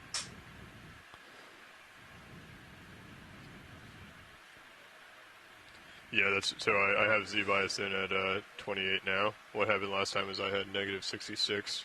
So as soon as I came out auto depth, I just sunk. I think I got the gist of it now. Yep. All right.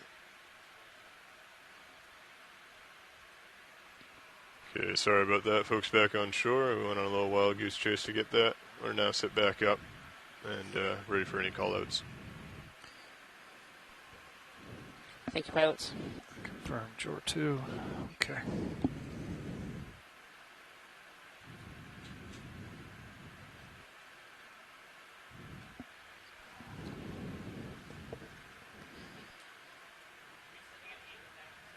Can't hear you now. Are we sitting at 893? Yep. Come All down. right, I need to come down. Understood.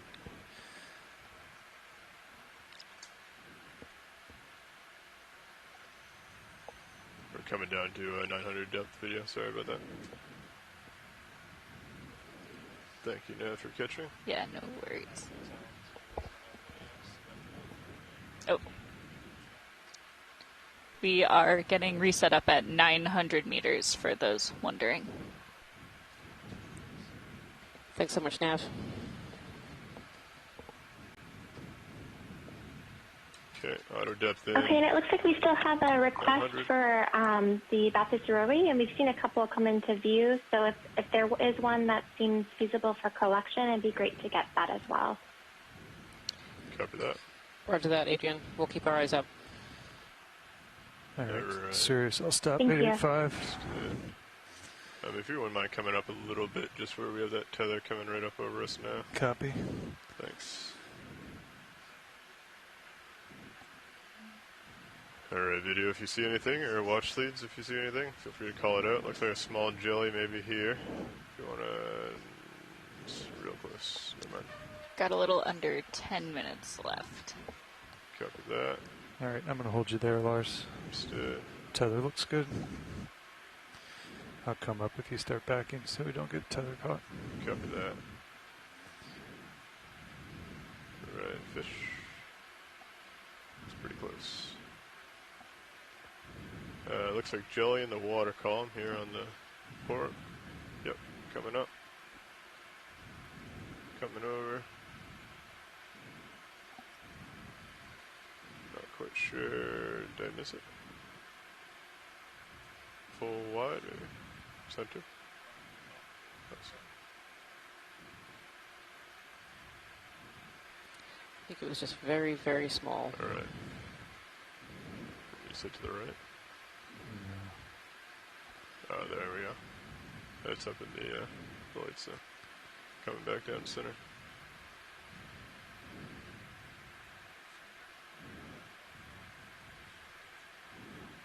Copy. This one in the back, center now. Go ahead and come in. Yeah, I think this is... clicked. All right, full wide, please. Sample ready. Jor's coming out. Copy that.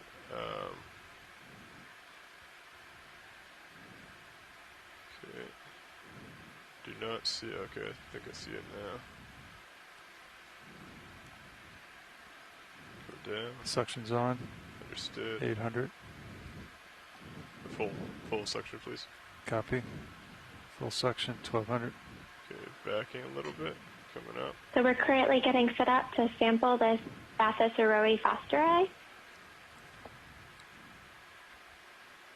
Come down.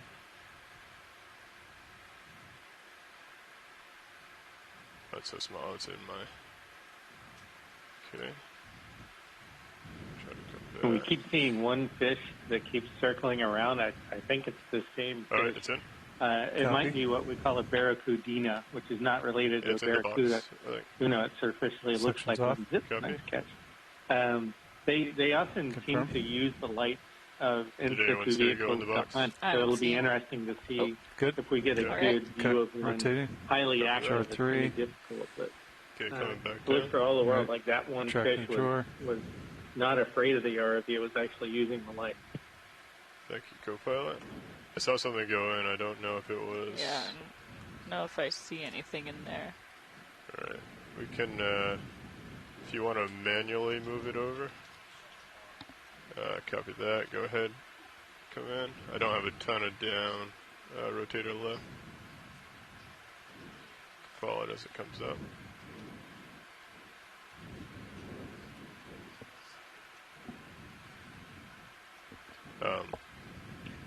That's Sol Missus, I think, which is one of the requests for collecting. Is this a collect? Yep, this sounds like a collect. Right. Thank you. Coming out. Oh, full wide video. This one's low, so I gotta come down quite a bit, co-pilot. You advise? Copy. I'll follow you down. Come down. Suction is on. See it in the distance. Google would like to get some good video at first, if it's possible to get that Suction's on before max, collecting. I think it's going to be one or the other. Watch the where they're going to collect it or get video. Yeah, it's either video or collection. There's not really time to do both. So I would suggest that we collect this one and try and find another one to video. Okay, you got me full suction? Yep, full suction, jar 3. There's some good... go for collection. Yeah, there's some good still images that could be taken here. Coming in.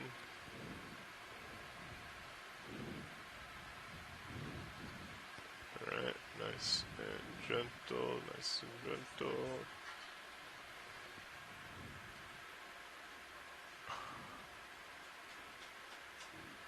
Oh. He was had. Alright. There it is. Got it. Okay. Suction off. What about this guy? Do we want this as well while we're here? Nope, that's good. Just Alright.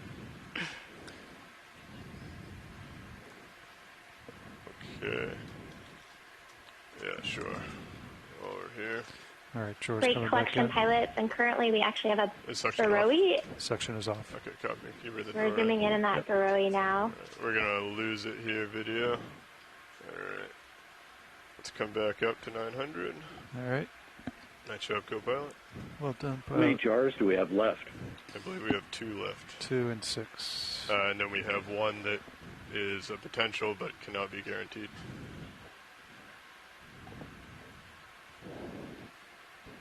All right, you're right at 900. I believe we might have 2 jars left. We've done 3 collections so far, right, Chip? That's correct. If you want to come in on the fish. Oh, it's fast. Alright, sorry. Got a little ambitious there.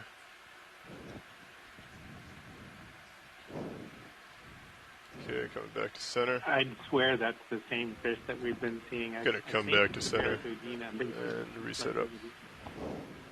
Copy. I'm going to come up just a little bit. Get that tether out of your way. Understood, thank you. I'm also gonna bring my head back around. All right, I'm going to hold there. Copy. Looking 90, I'll come back to 5.5.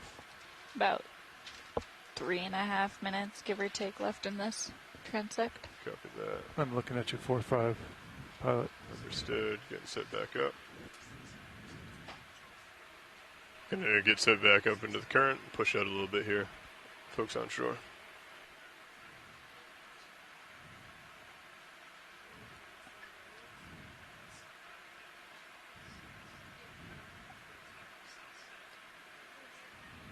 And slowing down, had a heading of 5.5.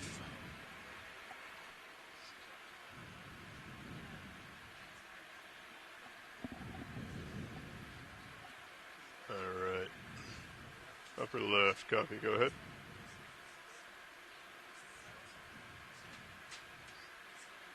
Coming up a little more. Is that full zoom? Oops, sorry. You had a lot more than I thought you did. I think it's starting to get into my wash a little bit. Full wide. Copy. It's pretty high up. Go ahead. I'm not going to have a whole lot of... I have a quick question. Is someone monitoring camera 2? Is that something that is normally done? I get focused on camera 1 and forget about camera 2.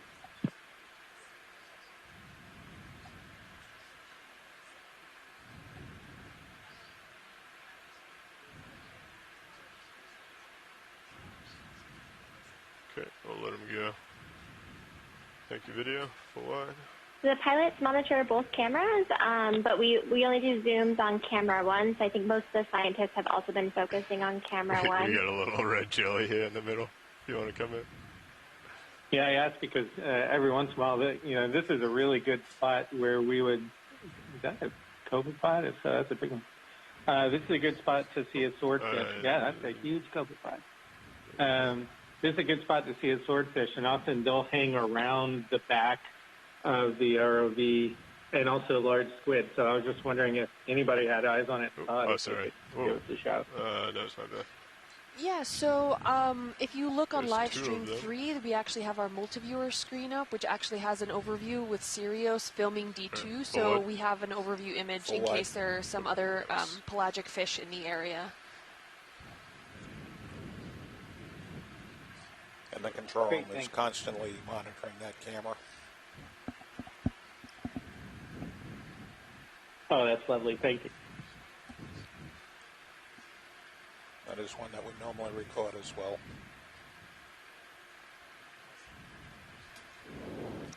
Looking at about 30 seconds left. Copy that.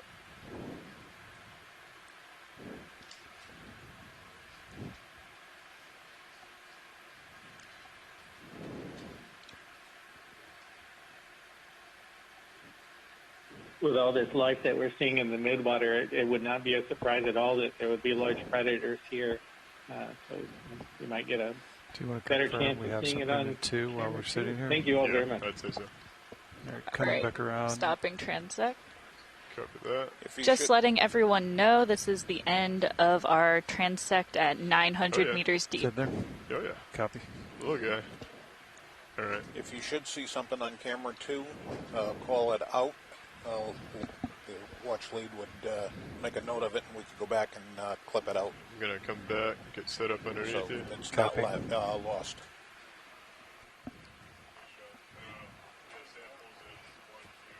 Thank you. I have some recollection of you guys doing that in the past. Thank you very much.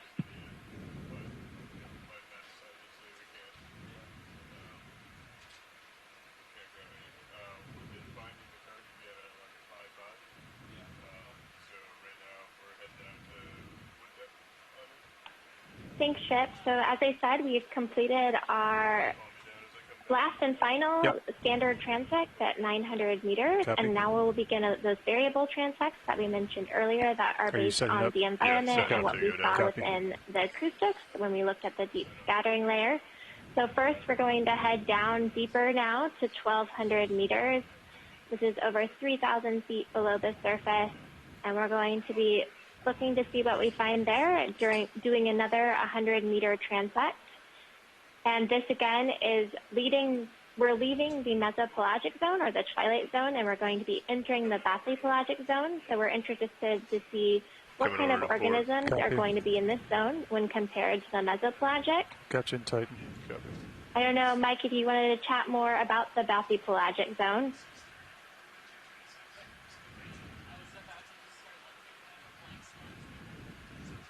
Pushing forward. Yep. I'm not sure what to say other than what I already said. Delta 10. Copy. It's actually huge and very poorly explored. And it's even though it's the largest ecosystem on our Earth, it's the most poorly known ecosystem on Earth. All right, I've got your light pole and my tether-cam. Copy that. Thank you. It's very difficult to work in the bathypelagic. All right. There's very, very few Ready to observations. start coming down? I'm ready if you are. Copy that. Heading down. Good. Delta 9. Copy. All right, coming up to 30 meters a minute.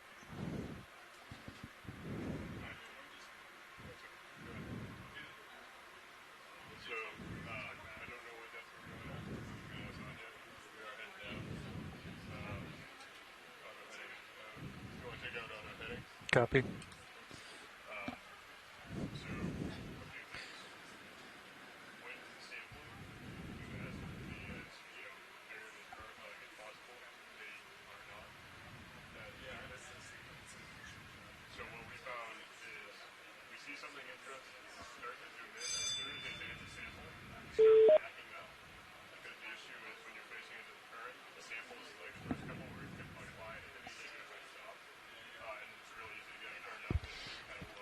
All right, now that we're setting up for transect, we are heading to 1238. That is 1,238 meters. For the overall transects, considering now we're heading into those variable transects that were of more of desired to be below the deep scattering layer, and then within the deep scattering layer, we're recommending that we can spend more time at that level to make sure that we're getting the decent amount of organisms that it is, considering that it is taking a little bit of time to set up for these transects because we are fighting quite a hefty current. So it's currently recommended that we stay about 40 minutes down at transect 1238, and then heading up to the transect that is within that high intensity layer of that the EK is showing at 630 meters, and then spending slightly a little longer time in that area too, to make sure that we have enough time to set up either to make sure that we can view the proper organisms, as well as set up for any potential sampling that still might occur within these last two transects, and then discuss then what would happen then after these slightly longer transects down into that maybe into more of that medium section between 138 and 630 before we have to then recover.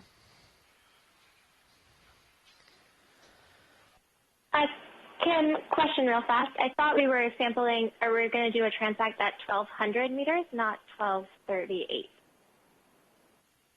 Well, the base of that deep scattering layer, we have written down here that it was at 1,238 meters. So at 1,240 is what the pilots will be shooting for. Oh no, yes, we knew the base was at 1,238 meters, but I believe that we wanted to target the transect at 1,200 meters. Mike, do you want to weigh in here?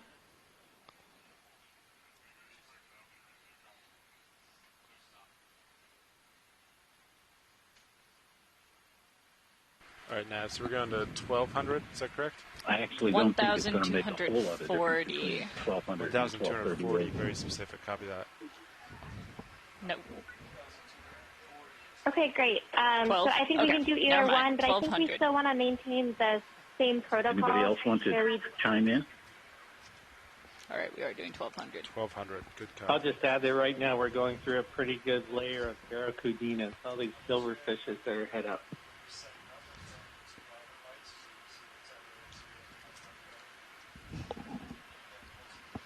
Thanks, Tracy. So I think that's fine. Either depth is fine with us, but I do think we want to still maintain the same sampling protocol where we'll do 100-meter distance transects, and that way we can get back up into the deep scattering layer for the remaining transects. Right, that is the plan. So that deep scattering layer is within that 630 range. It's just because of the current is increasing, it's taking longer to actually go between the transects. So we want to maintain that, we're not wasting time transiting if we can spend a little extra time in one specific transect line to give you guys more the opportunity to see more organisms that are within that transect. Dead center in the middle. We haven't really been moving either. Good copy. Just want to make sure. I'd feel silly if I... Yeah, I understand. So we'll go down to we'll go down to this depth, and we'll just do the 100-meter distance transect, and then we'll go back shallower. Before we do, that was potentially a squid. Before we do our shallower transects, though, we would like to see the acoustics and the CT data, though, to plan our final transect. So we'll we'll go from 1,200 back up to 630 meters, and then we will potentially do a deeper one from there. Okay. Just for awareness, the pilots did request if that could be some slightly earlier to decide that before we move all the way up to the 630 mark, just so that they can plan properly for the next few transects. I can go ahead and put up the current, well, I can ask Shannon to put up the EKs, which have been, I think, displaying on the multi-viewer in the upper right-hand quadrant. So you have that information, and then I can also ask Shannon to put up the CTD then as well, so you guys can then start to evaluate what transects you would like. But we do have a limited amount of time, just for awareness that, you know, the pilots are fighting quite a current, so it's going to take longer to try to divvy up between more transects versus trying to stay slightly longer within a transect, so that you guys have more of an opportunity to view what the organisms are in that transect versus wasting time between trying to get between multiple transects. Co-pilot, how's it going? Hey, Yeah, good. I understand. Thank you. Looks like you got So ready on draft 4. if you put that up on the viewer, Copy. we'll Yeah, I try to think plan our potential remaining samples 1, transects. 2, 3. Yes. Sounds 4, good, 5 thank should you. be open. Yeah.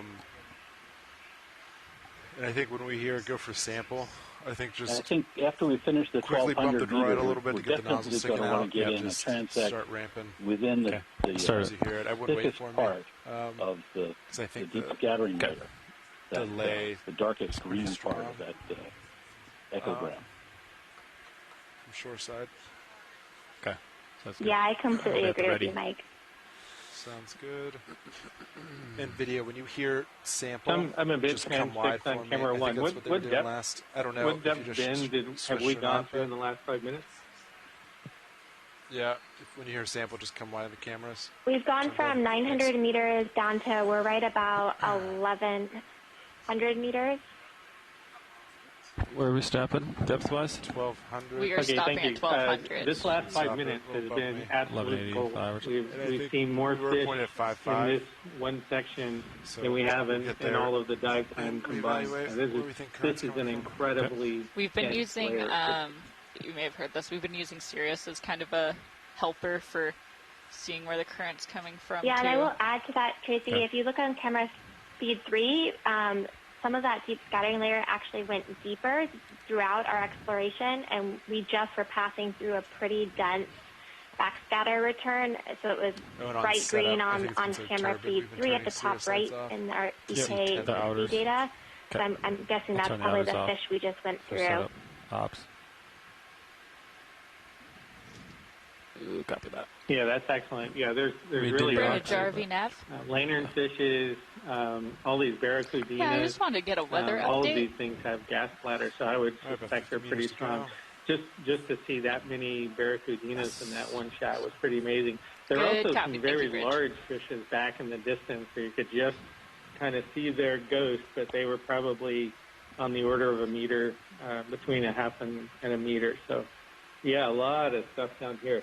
And I would mention that these paralipidids, for those that like oceanic cetaceans, there's a squid right there, so I might jump in. Such as such as life when you're descending from one transect depth to the other. Often you see a ton, and yeah, I would suggest that in a fashion we treat this as a transect, the going from one depth to the other, because often that's where you see the most stuff. You just Okay, I'm at don't see it for very long. 1166. I will stop at But to 1185. follow up on that last piece, there are many of the toothed whales in the central western Atlantic feed specifically on paralipidids, so there's really kind of a big trophic connection right there.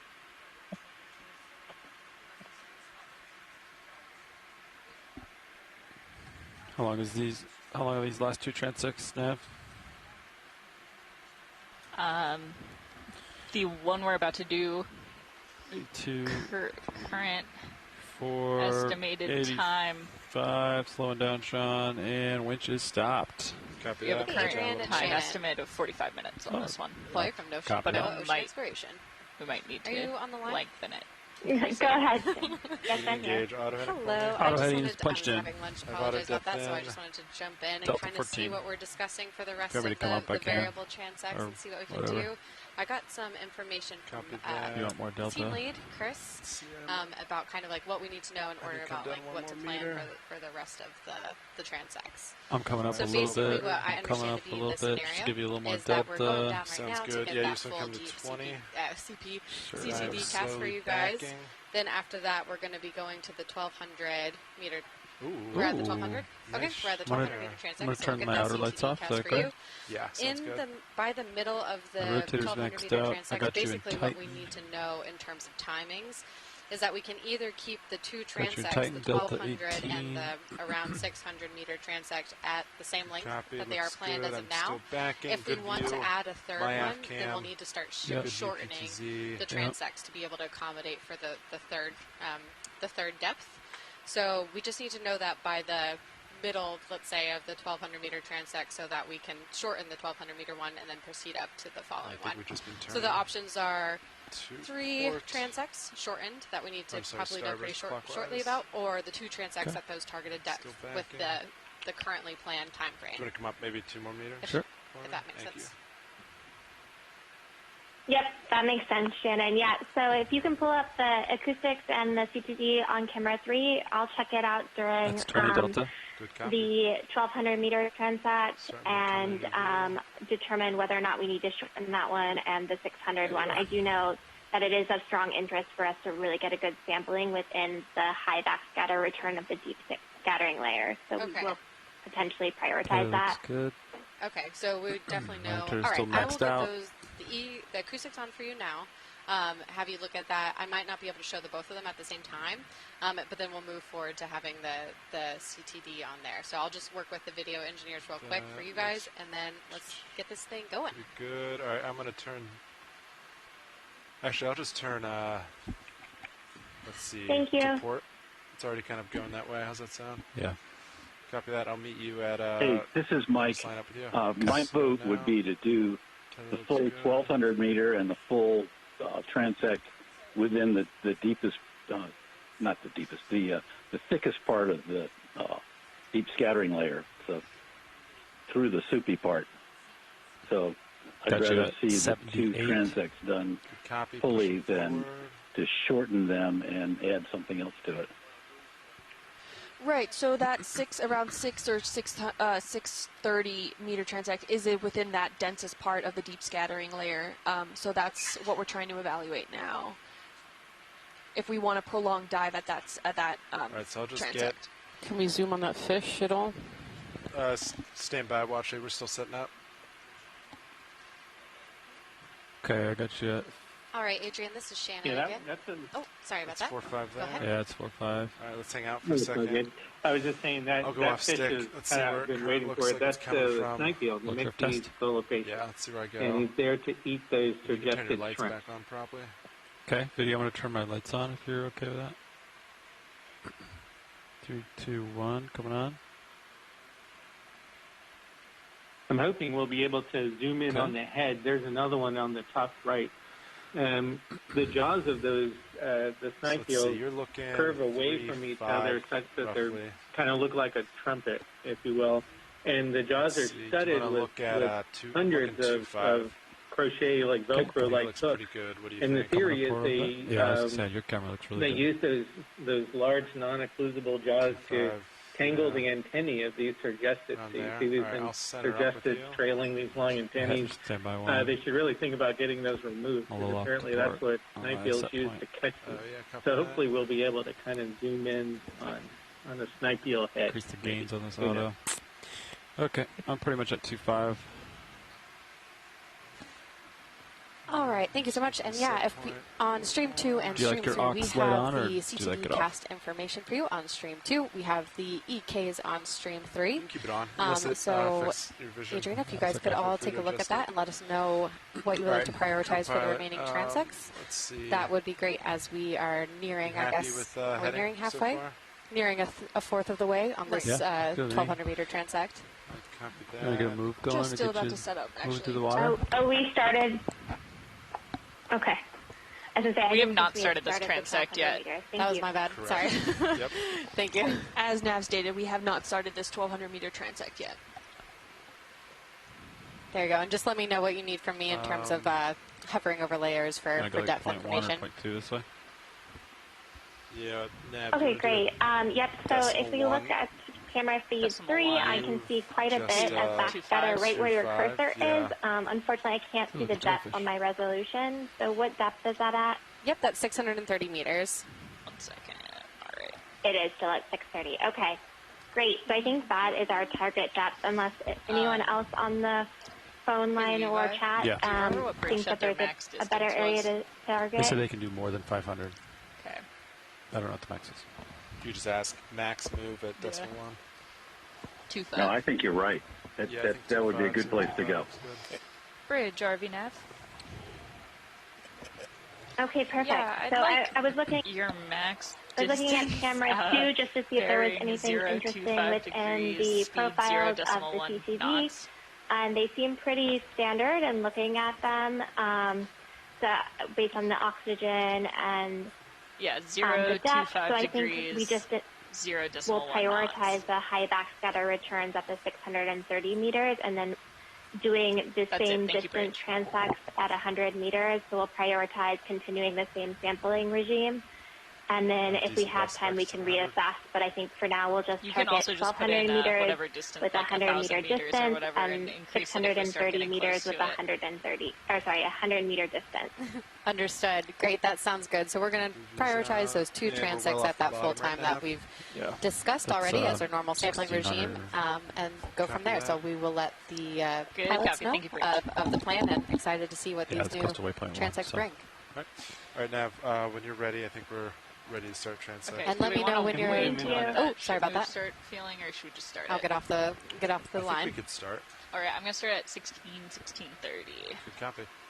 My apologies. What you're talking about is more important. I was just going to fish. Actually, I was just wondering if we could zoom in on that guy right. Yep. I think those are the same 2 things. Sorry for interrupting you.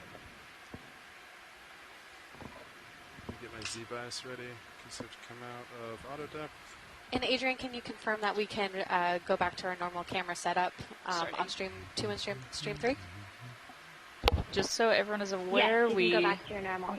Just so everyone's aware, we did just start that transect at 1,200 meters depth. Thank you, Nav and pilots. Can we zoom in on the red in the top? Yep. Thank you. Yeah, that thing off in the distance to the left, that actually could have been a large larvation.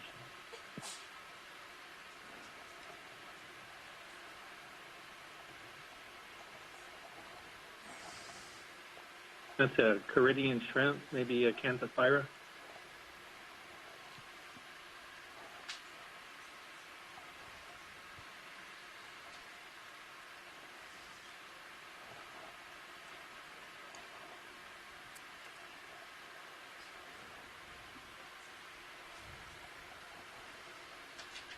Thank you, pilots. That's great. Copy that. Video come wide when you're set. If you could speak up, pilot.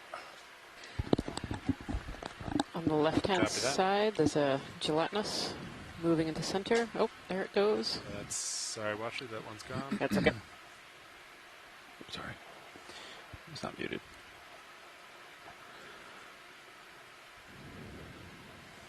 Shrimp.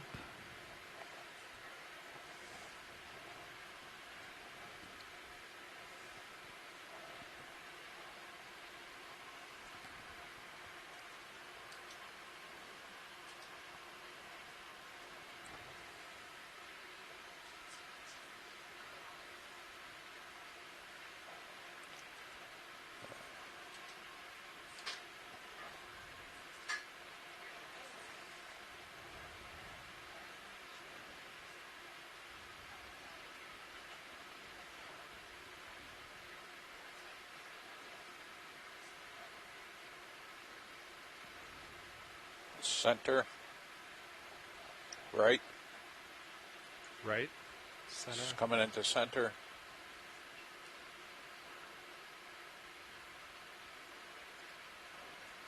It's just a string. Copy. Coming wide.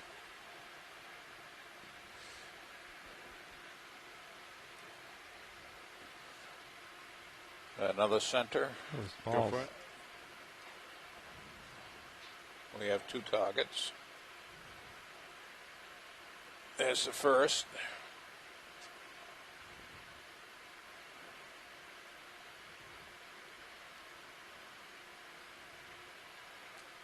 He went to the top.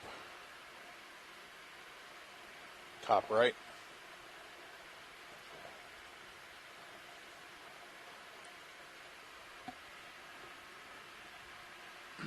You're doing good on my end. In the middle of my screen. Copy that. Delta 17. Looks like I'm maybe just starting to move. It's unclear. I've never seen one of those. Have you seen those? No. It's getting up there.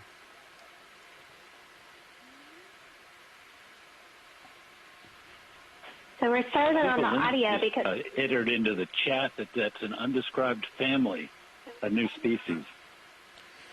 Can we click that pilot? Video, come on. Hey, watch it. He's way up there. Okay. Sorry, that's way out of reach. No problem. It was some great video. Thank you. Yep.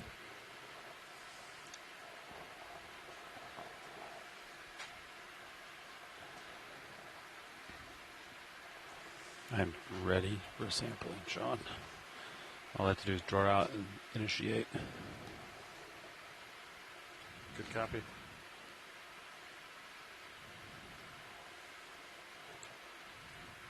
Target center. Go for it. Lower.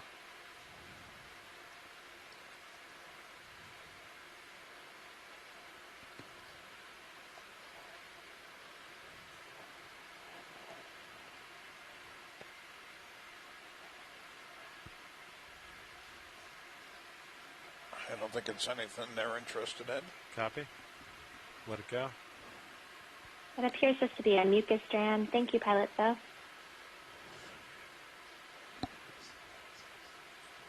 We do have a fish top left, so... Top left. It's not one of the animals that we're interested in, but it is noteworthy because those mucus strands sinking to the bottom with all the stuff that's tangled up in them is an important source of food for the bottom. Is he looking down? And also, it removes carbon from the surface water and puts it into the deep sea where there's less carbon in the global heat warming cycle. You can't tell if you're really close to it or far away from it.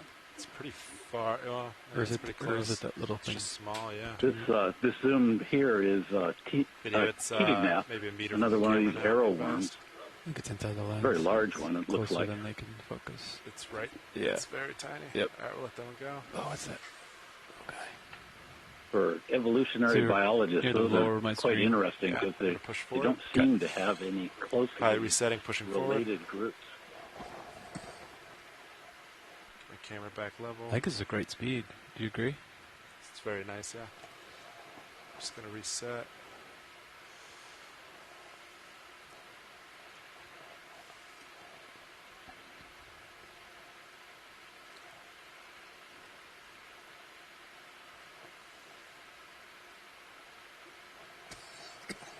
In the center? No.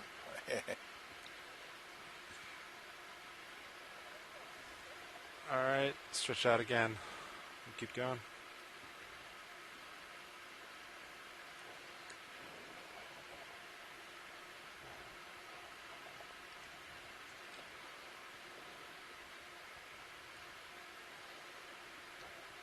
Left center. Is that it? Another mucus strand, maybe? Yeah. Yep, another mucus. Get a quick image if we can. It's moving too quick. Yeah, it's Looks past. like another mucus strand. Thank you, pilot.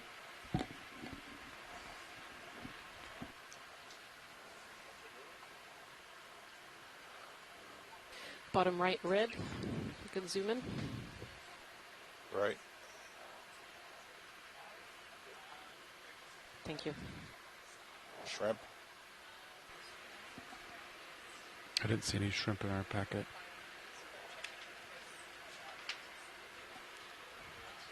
Copy.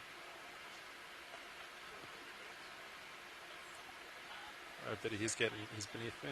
Come on. Thank you, pilot.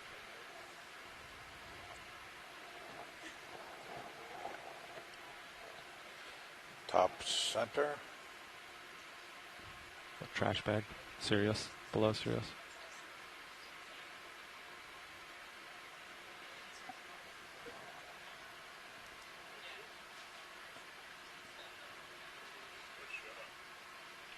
So here we have a very good example of the barracuda that I was talking about before. Again, it's not related very closely to the barracuda, but acts very much like it. Well, let me see if we can get it turned. Oh, okay. No, that is not a barracuda. That's a gimpilot, a snake mackerel. So if you look along its back, you see that spiny dorsal fin. So that separates it, from and he's going straight down. Paralipidid. So these are voracious predators. So it was really good to get that close up. Thank you very much. Copy. Upper left. Maybe squid ink. Could be a mucus house. Upper left, copy.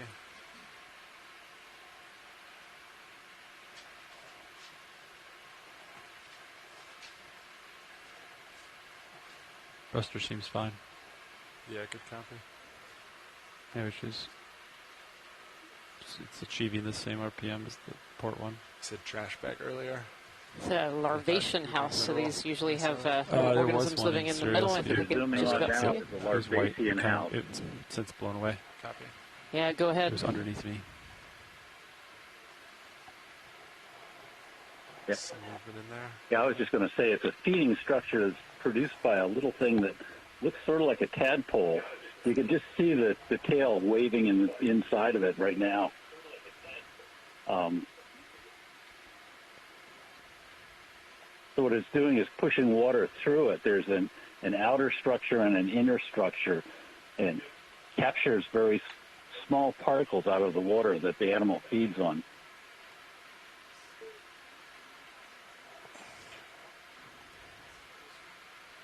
And once the structure gets clogged up, or if there's something disturbs it, then the animal will abandon ship, swim away, and make a new one.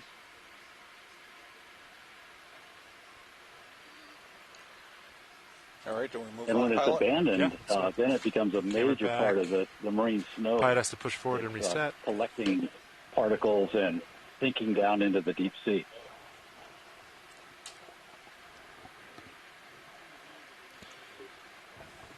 All right, camera's back level. Pushing forward to reset. Center top. Stand by video. I need to get ahead at the tether for a little bit.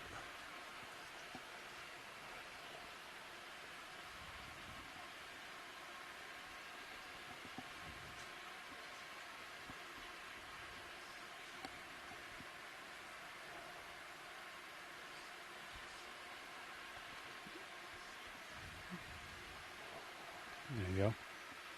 All right, pilot, reset. We're good to go. All right, video. Now ready.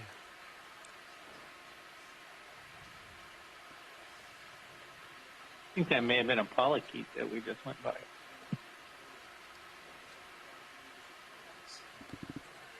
Lower center. Oh yeah, the jelly.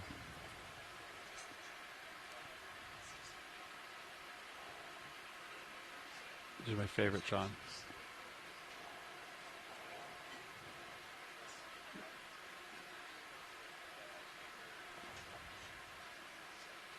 My camera's all the way down. Video, be advised.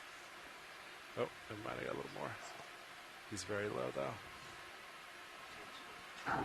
And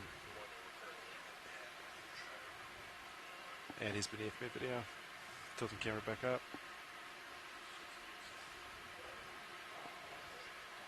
That was a good shot.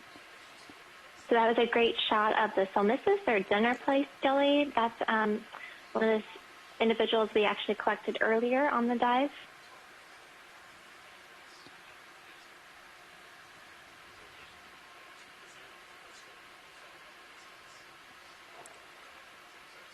Upper right.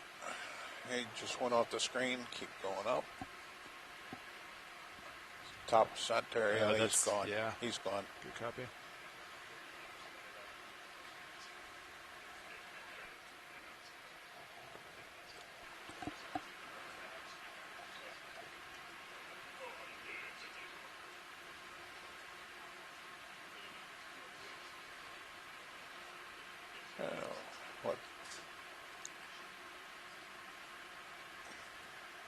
center.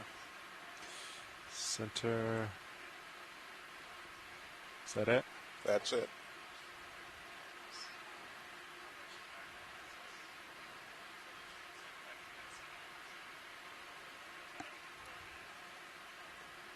Looks like the same fish that we had.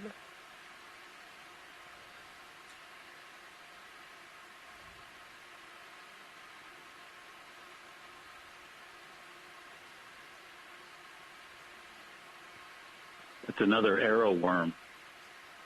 They look very much like fishes, and they swim a lot like fishes, too. All right, Biddy, I think he's getting pretty close. Okay, coming wide, he's gone. They're also voracious predators.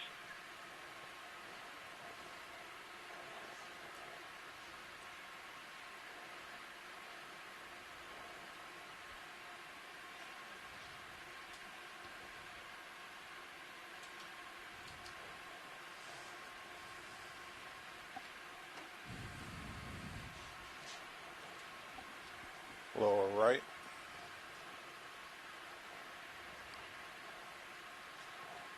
Ooh, no jelly.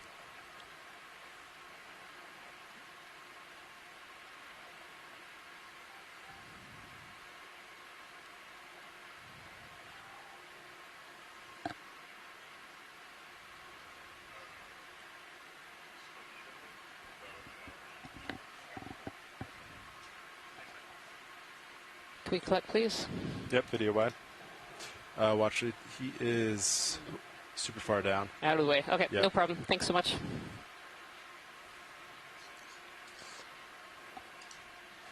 Don't realize your camera's pointed all the way down until the video comes wide. Yeah.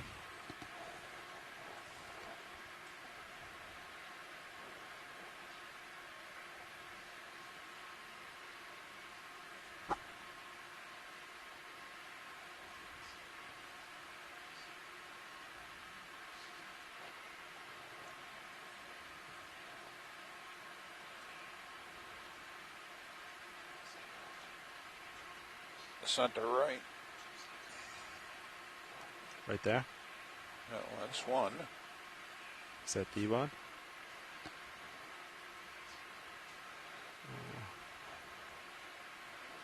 I lost him, yeah. And that's just... Copy that.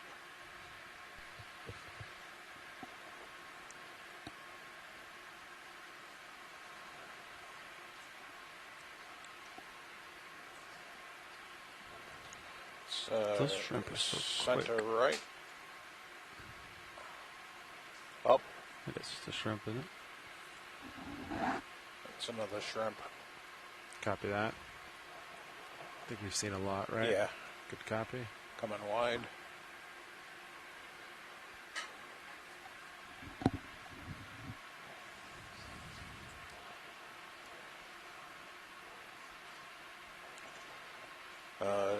Left low. Left lower. Off the side, off the screen. We lost him. Copy.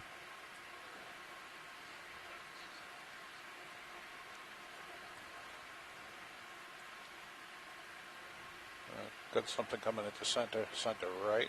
Looks it's another shrimp. Good copy.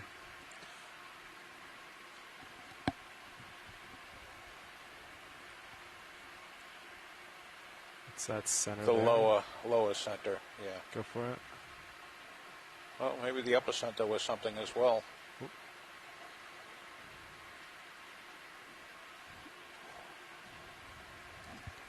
It's going down fast, video.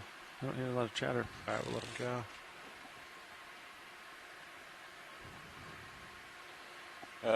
Left center, right center, I'm sorry. Oh, gone. Copy. It's right on the edge. Right there? Yep.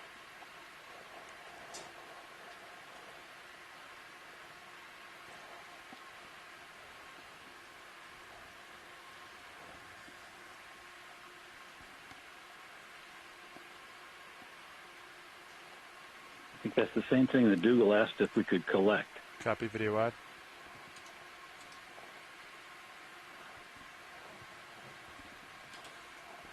$800. He's small. There Got we him. go. Copilot, take care of that for me. I'll reset. Did you see it in the jar yet? I don't see I it. have not seen it, no. There It's it in. is. Alright. Nice work, Copilot. Nav, sample. video, good eyes. Alright, pilot's going to reset real quick. Got that sample. Really nice. Well done. Thank you, pilots. Google says thanks to the pilots.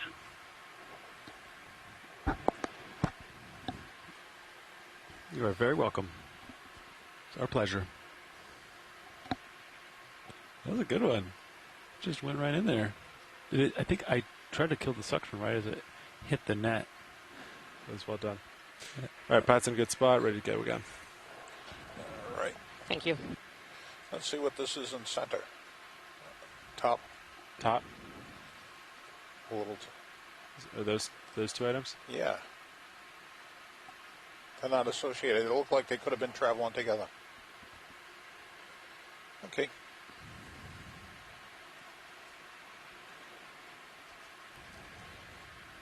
Another something in the center. Going to the left, out to the right. Upper right. Same thing again. Is it just closer?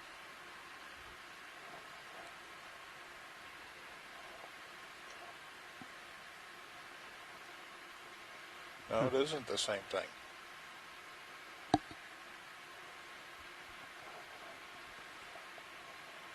It's getting close enough. Video be advised. And let's let it go. Problem was it was reflecting so much light. Yeah, it makes it hard to get a focus. Yeah, I really had to pull the iris down on it to see any detail.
A lot of snow, but not a lot of subjects in this area, huh? Yeah. Now, is this a predetermined depth? Yes, it is. Good copy. It's that item there. Ooh. Seen right through him, huh? All right, let him go.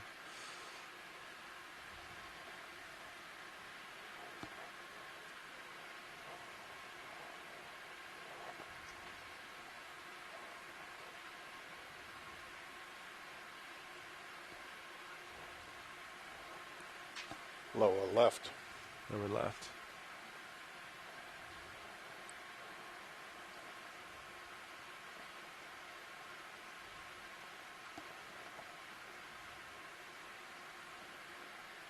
He's going down. He's going up. Our Out video. of focus range. Yeah, let's let him go. And recenter. I think that's that same weird Tina fork.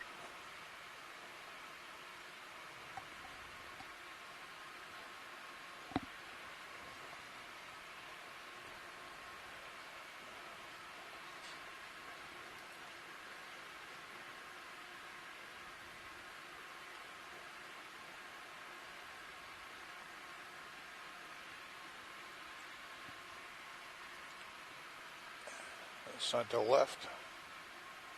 Go for it.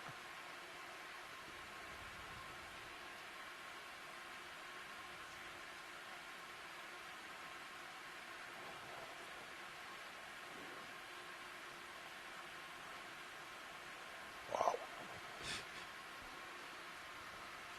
Moving so fast I can't pull focus to keep up with it. Yeah, I was turning to watch it, so you were dealing with forward way plus a rotation. It's pretty quick. All right, pilot centering back up. Do you like flying in auto heading too? It's pretty snappy. I used to not. I do now after the changes Fernando made. Yeah. I now really enjoy it. Me too. Are we hunting again, pilot? Give me 2 seconds. All right, back and center, ready to go. Okay.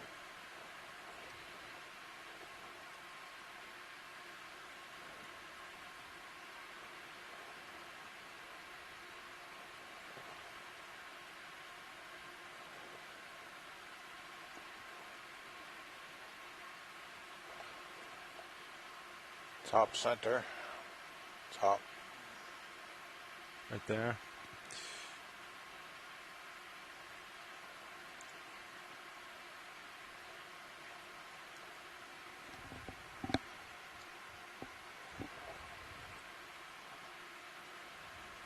So that's another larvation house that we're looking at right now.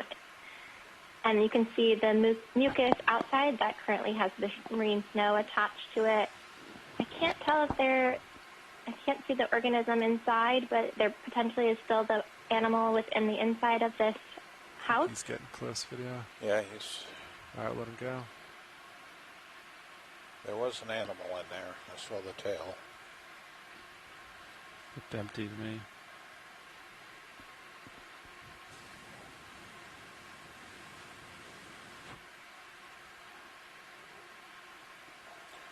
Got something center. Centered just to the right. Centered just to the right, copy. Right there. Yep. Probably another libation house.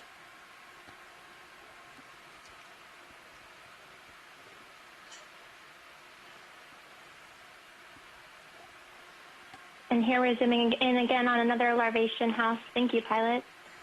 And so you can see that mucus coating on the outside. That's their house that they make. And you can see the marine snow again attached to it. Coming wide. Copy.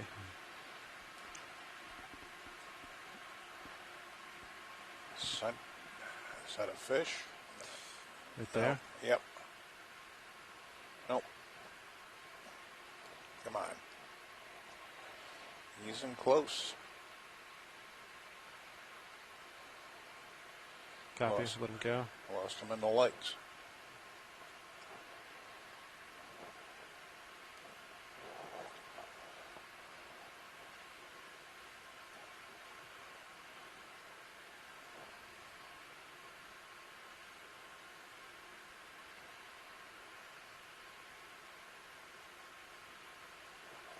Top center.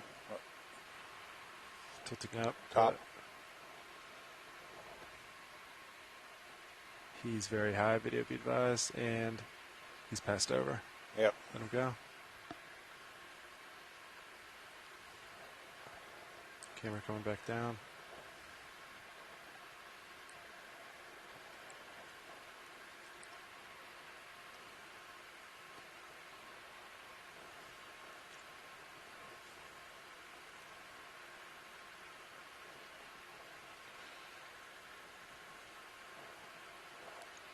Upper right. That's a shrimp. It's the... right there. It's moving.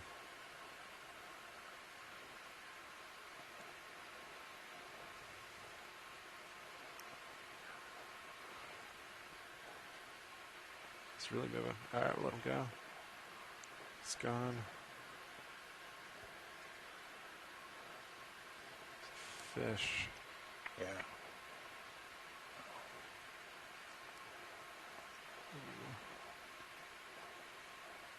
I think he's too close. Let him go.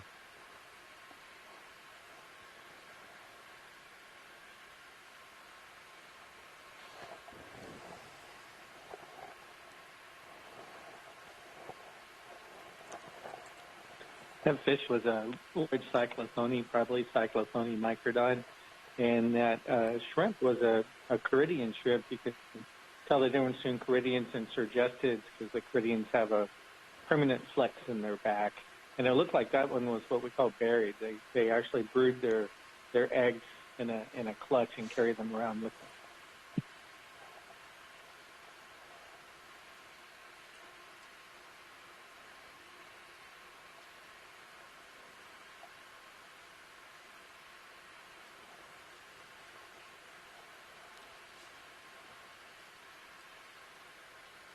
Lowest center.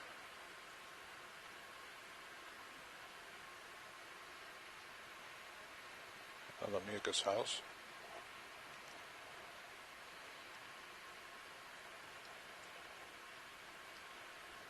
It looks like we're zooming in on another larvation house. He's disappeared there. Let him go. Yeah.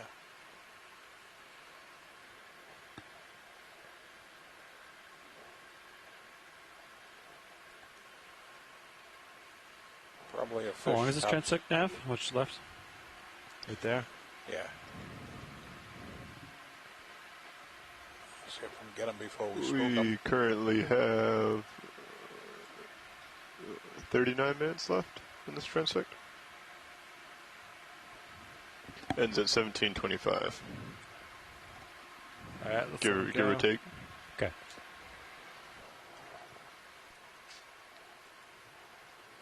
Set of interest there. In. Yep. Tilting camera up, be advised. And here's another siphonophore. All right, camera coming back down.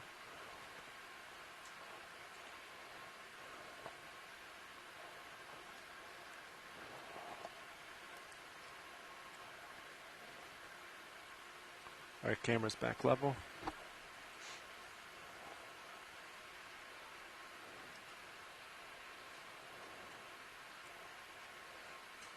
Center. Let's see if we can get this guy. It's a different color than the other.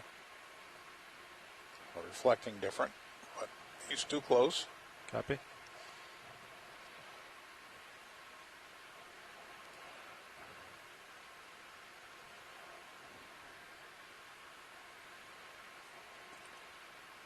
Lowest center, it could be another livation house.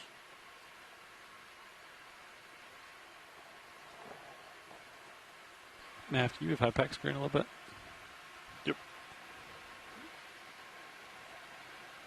Thanks. And here's another one of those larvation houses again with the mucus covering house. Coming up.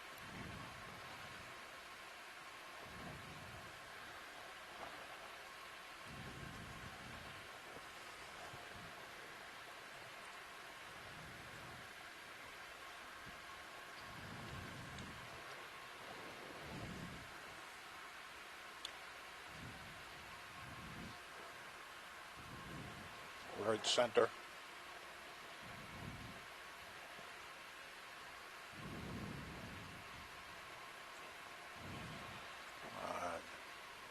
I'm rotating fast, be advised. And let's let him go, video. Yeah. He's a little got past me. All right, recentering.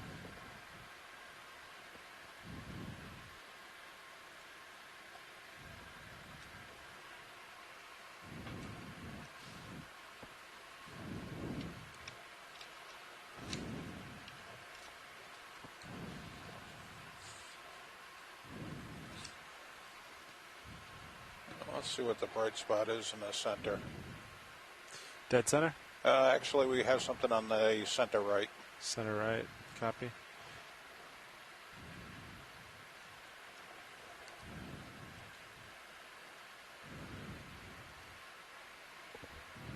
Is that it? Yes.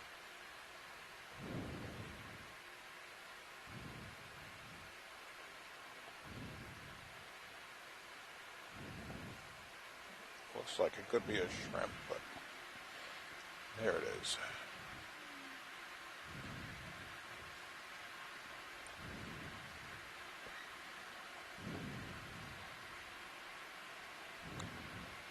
out of focus. Copy. Out of focus range. That is a very large copepod. All right, pilot needs to reset, pushing forward.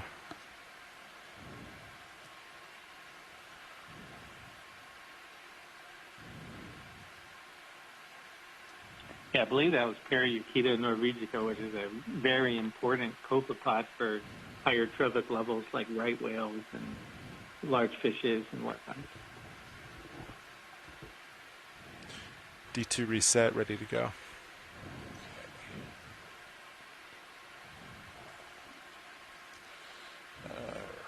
Upper right.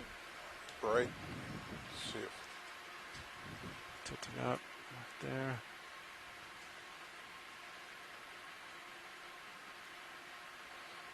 Just snow. Consolidated. Copy. Come wide. Okay, center. Up. Let's go on. Yep. What about fish? He's swimming away right now, but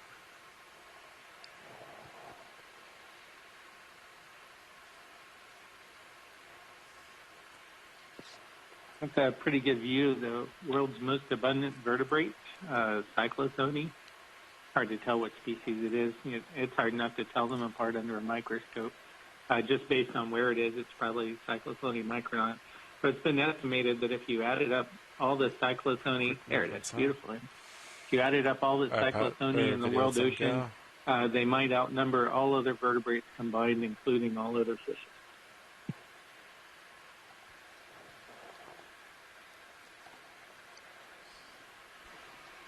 It's a lot of fish. You hear that? That one type of fish? Yeah. Outnumbers all vertebrae. Cyclothony? Wow. It's a lot of them. High number. They're pretty small. Feeding the oceans. a couple of things in the center here. Pilot. I think there's something in the bottom left that we would like a zoom on, please. Bottom left. Is this it, maybe?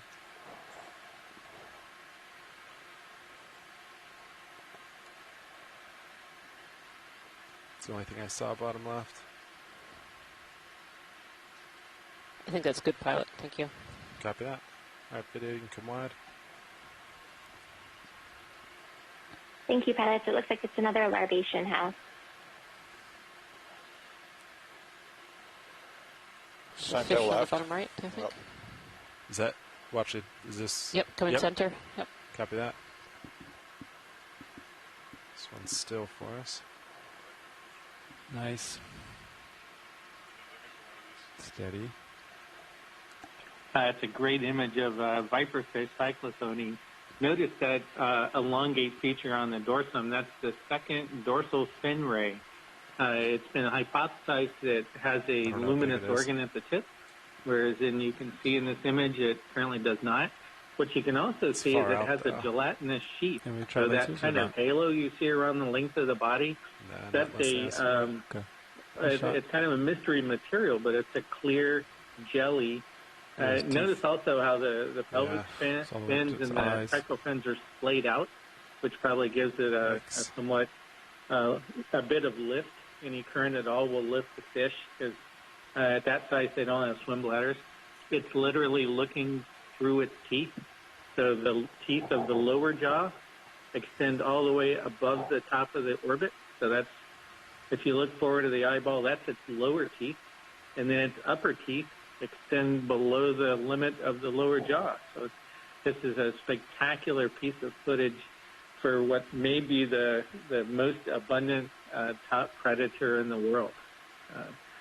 Each of those little hexagonal scale pockets has hundreds of little photophores, and then you can see all the bright photophores along the ventrum, the major photophores. Okay. This is a truly spectacular piece of footage. Okay. Thank you very much. It's awesome view, Sean. Super excited about it. It's easy. He's staying still. Okay. All right. Sounds good. Yep. All right. Pilot needs to reset and push forward. Stand by. All right. That's 48. That was a really great shot. Thank you, pilots. It's 46 degrees. My rotator. All right, I am pushing forward. Copy. Viperfish, copy. Viperfish. Most abundant predator. That's cool. Excuse me.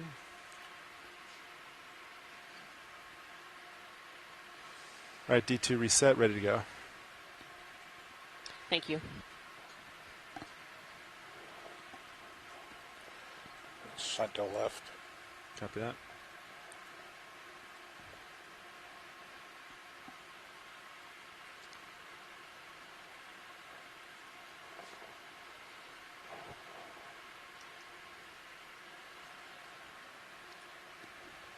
He's going fast down. All right, leaving video. You outpace the speed of my rotator. So that looks like it was a Botryonema potentially, which is a genus of hydrozoan. Thank you, Dougal, for that annotation there. Center. Question mark. Go for it. We've been on this transect for almost 45 minutes. And we have another roughly 29 minutes or so. Good copy. The next one is going to be roughly 70 minutes, 70. Yep. One's No upside problem. down. And he moved on. Just a little bit though, but we'll leave So him. if you ever see drunken shrimp on the menu of an Asian restaurant, that's what you're eating.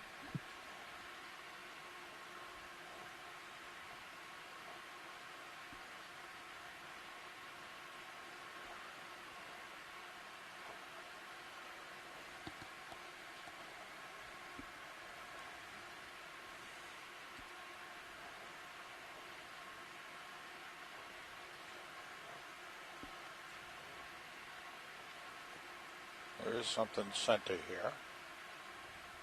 Okay. Just lead me as you go. Yeah, to the right. Upper. That bright spot, but I thought I saw it move. It's the other one in the upper left. That would be a worm.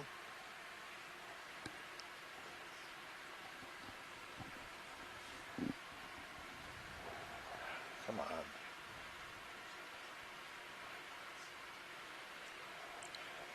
He might be. Can't pull focus on it. Copy. Resetting.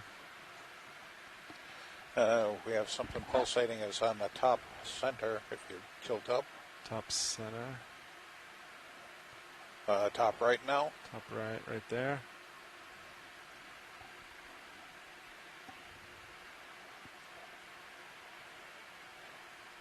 The pilots are now zooming in on another one of those Bathy thoroi, fosteri. You can see that again, doing the frog kick swimming motion as it moves. Video, let him go. Rotator come back down.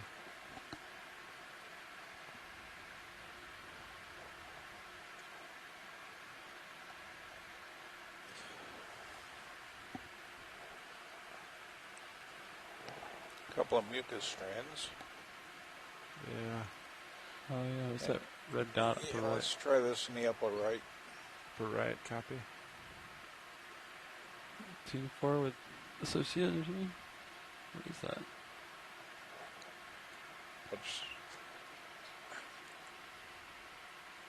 Looks like this one has caught a meal. Yeah. We've lost him too. Yeah, he's going down. Yep. All right, let him go.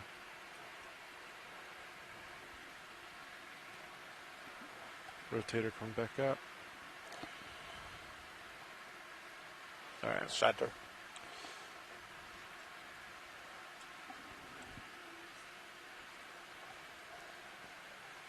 I think that one approached us a little too Can't quick. pull focus fast enough.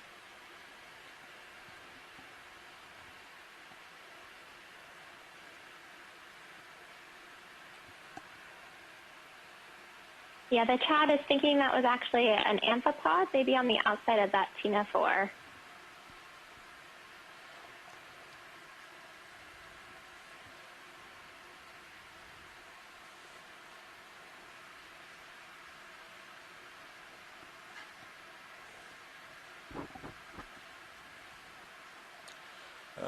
Center right, lowest center right. Is it that or down more? That one?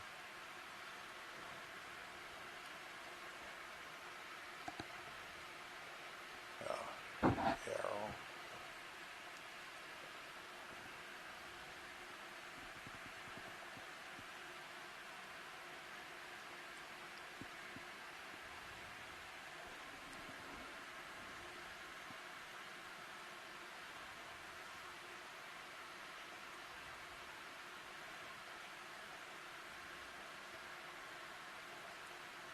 Okay.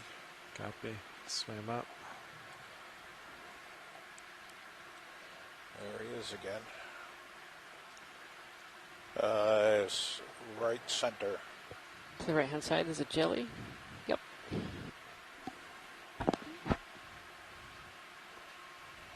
It's a little guy. 2 streamers. His name is Squishy. He shall be mine. I shall call him Squishy. Rotator going up.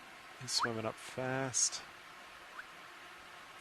We'll let him go. Yep, sounds good. Rotator coming back down. Getting near the bottom of my screen. If you wanted to push out, wouldn't say no.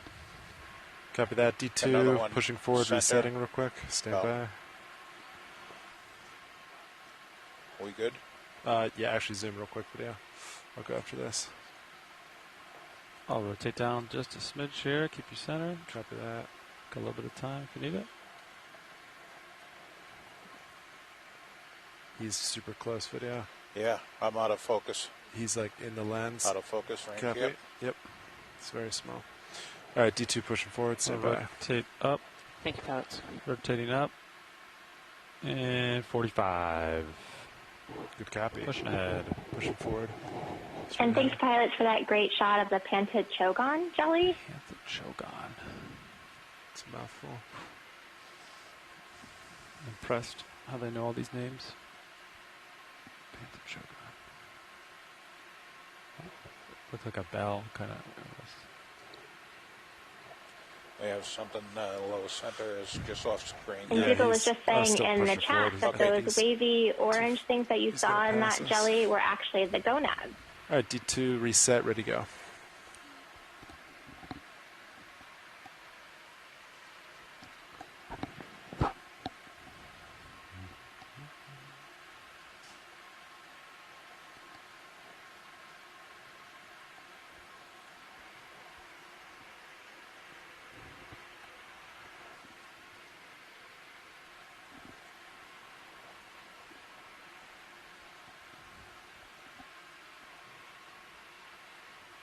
LED bottle 99.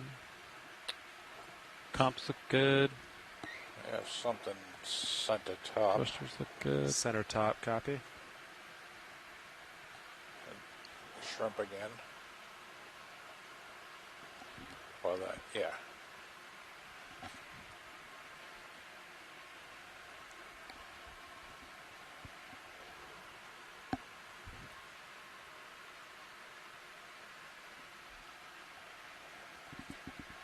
All right. Okay. Add something right in the center. Center top now. Center top. Is it above me? Up, left. Left. Center left. There you go. Is it in view? It's interesting if we compare the difference in the fauna at this depth versus above 1,000 meters. We can see that Surgestids have largely given way to Caribbean shrimp, and the lanternfishes have largely given way to cyclothony and the like. So it's pretty clear demarcation of the water column here. Video, I think I lost him. All right, rotating camera back down.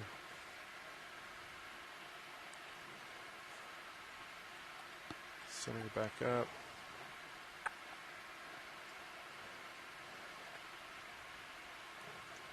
Jelly top.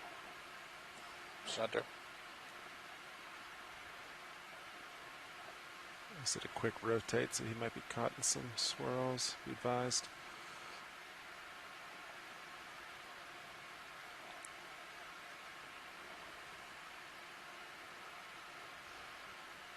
with the, he's out of my max video. There we go.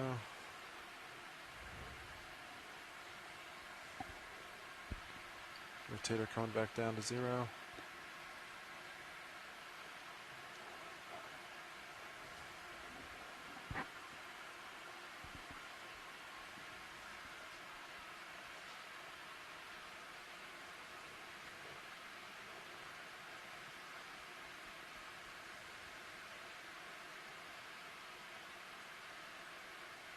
So the LED battle got to 117 with the relays off this morning?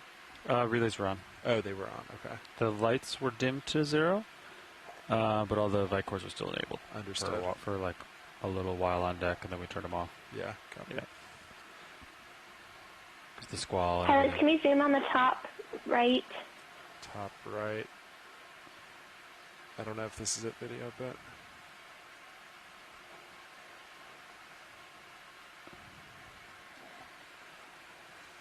So self change. Thank you for that. It looks like it is another one of the siphonophores. Oh, siphonophore. He's going up fast video. Yep. He's outside my rotate there. He's over us. Rotating camera back down.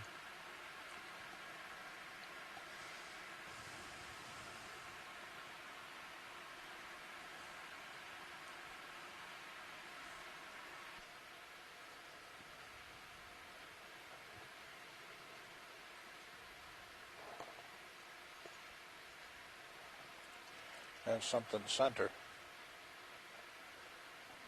Copy. Is it right there? Mucus string. Mucus string. Good copy.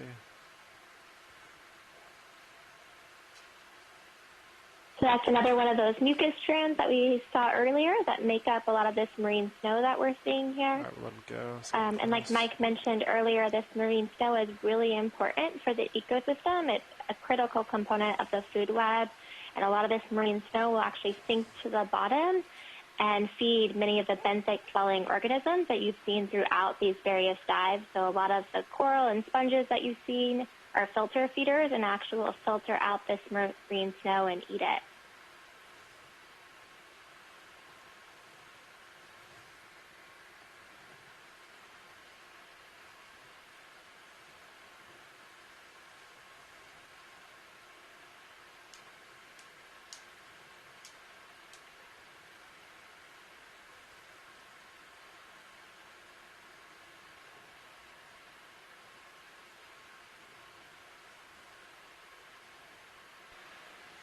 Much left in this transect now? So, center right.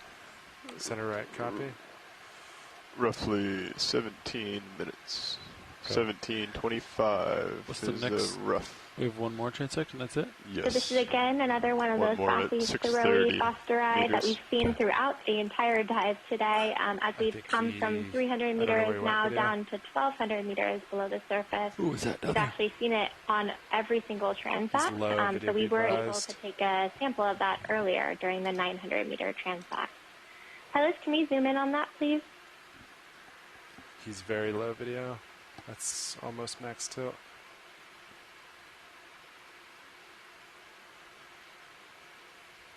You should definitely go down to that.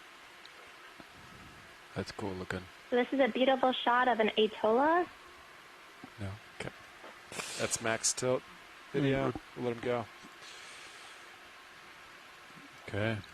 That was cool looking jellyfish. All right, Pat needs to push forward and reset. Stand by. Okay, you're just at the bottom of my screen. I still got you at 45 degrees. So the next step of 6:30 on the way up, sounds like? Yeah, we'll wrap up this one, 1,200, and then we'll get into configuration, come up in tow, 30 meters per minute, reset up once we get there, and then do one at 6:30. Cool. And based off of the current conditions, it will be roughly 70-minute transect at 6:30. Copy that. All right, Pat's ready to go. Center right. Did you get one of these, Lars?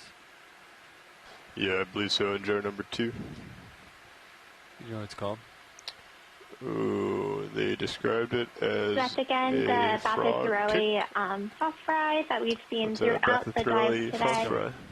Down and gone. He's gone. Spell that carefully. Rotator coming back up. All right, camera's back to 0.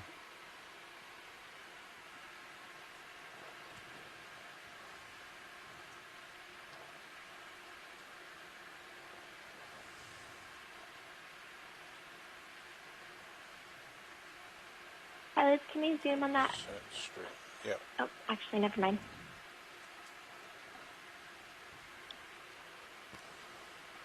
So another mucus strand.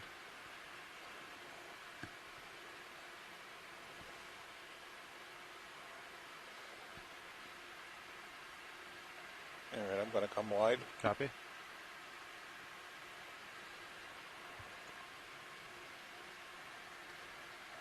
What? No, it's another shrimp. Lower right, center right.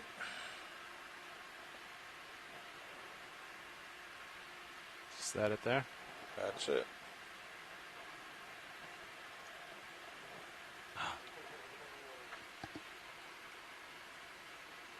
That's super tiny. Yeah. Video. This one I think is coming in, be advised. It's very small. It's straight There's out. a request for collection of that if we can get it. Can we Video wide? Collect. Video come wide? The chat is unsure what that is. Video zoom out or rotate down. Full. Alright, I got you at 800. Down left. It's below you, I think. Come down. Right in. Yep. Alright, now let me know. Come out. Yes.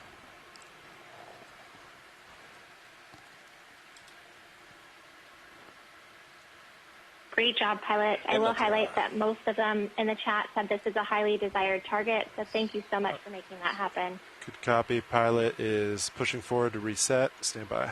That is the last of our jars now. Nice job, co-pilot.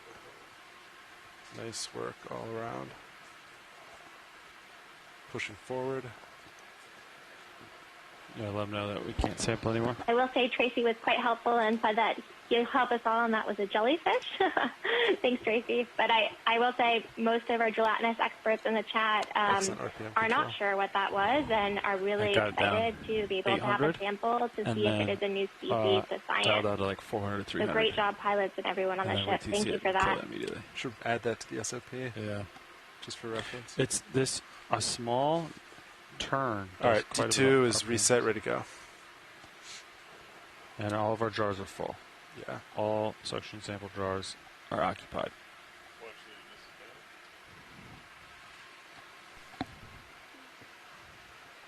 Just want to let you know that is now 5 samples and 5 jars. We do, however, still have the bypass jar, which can hold a sample. However, there is no filter on it, so the chance that we cannot confirm we cannot promise that we will make sure that the sample stays in the jar. We can attempt if it's desired, but we can't. That's all. So I believe that's another Bathythorelli fosteri that we've again been seeing quite a bit of throughout the entirety of today's dive, all the way from 300 meters now down to 1,200 meters.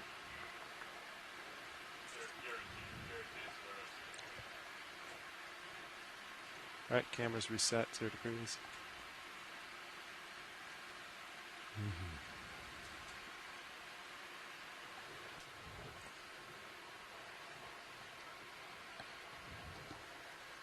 That's what I'm talking about.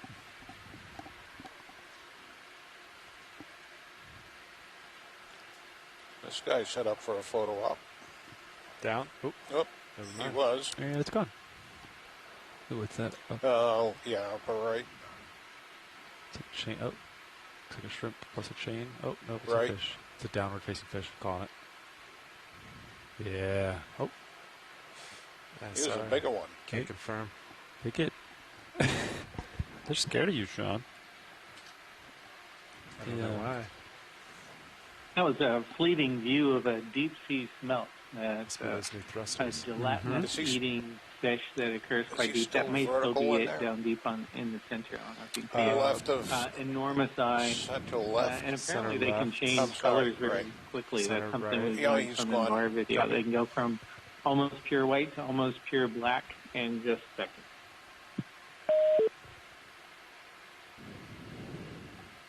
Oh, left, there's a baby jelly going off screen. It's gone. Copy.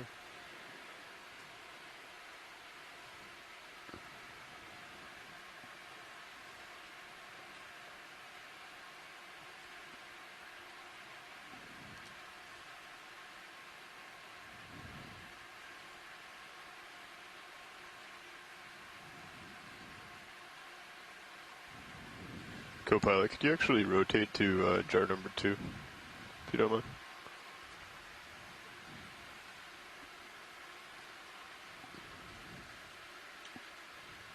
Standby 1.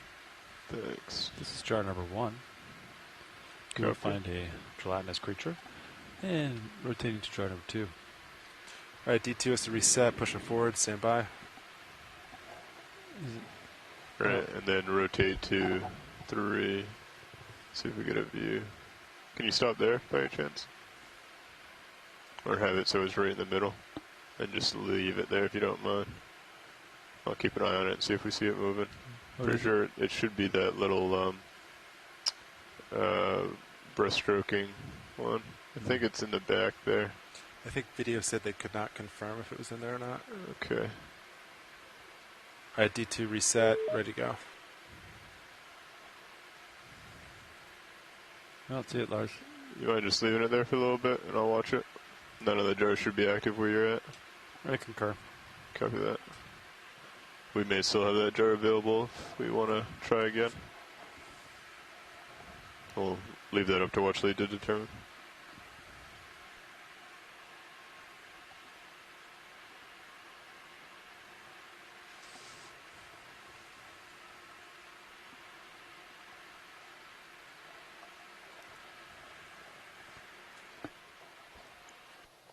Center. Is that it there? Yep.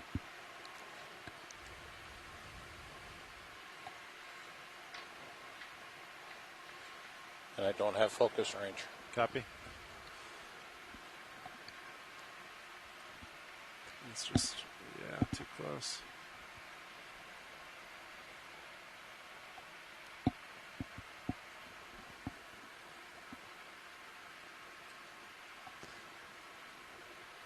How far out were you putting the nozzle out?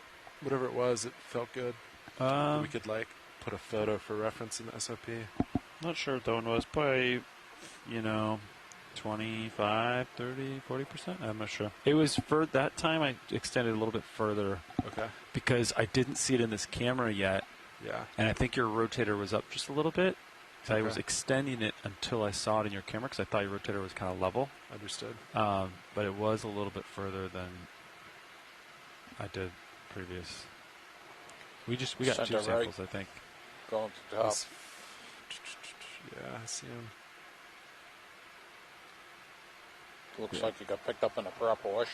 Yeah, I think I lost him video. Oh, no, there he is.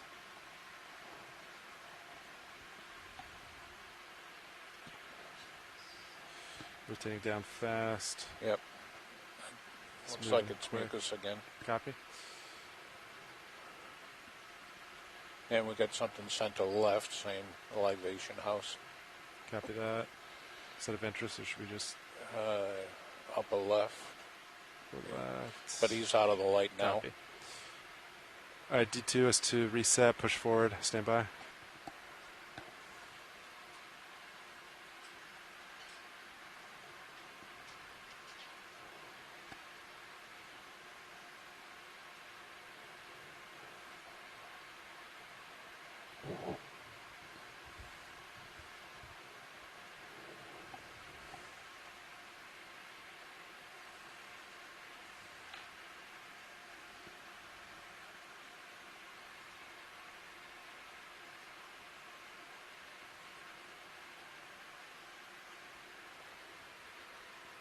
Alright, D2's reset. Good to go.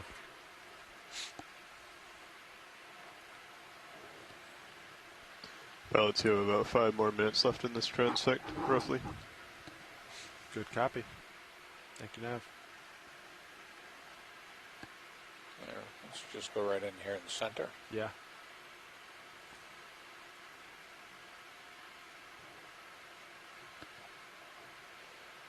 Again.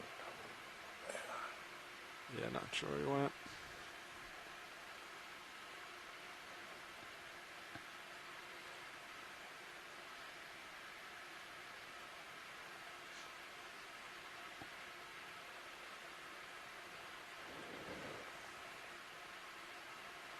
What's that? He's moving fast. That's, I think he's gone. Video. Lars, do you want me to bring you to drawer 6? Yeah, sure. Just because. Yep. Center or top? I don't see it in there, to be honest with you. I didn't see it either. Is it a jelly or? Is this what you were talking about, video? Yeah. Copy. He's high, be advised. Could be a mucus strand. It's strandy. Well, come on. What's... Yeah, that's max rotate. He's out of view. Okay. Come back down.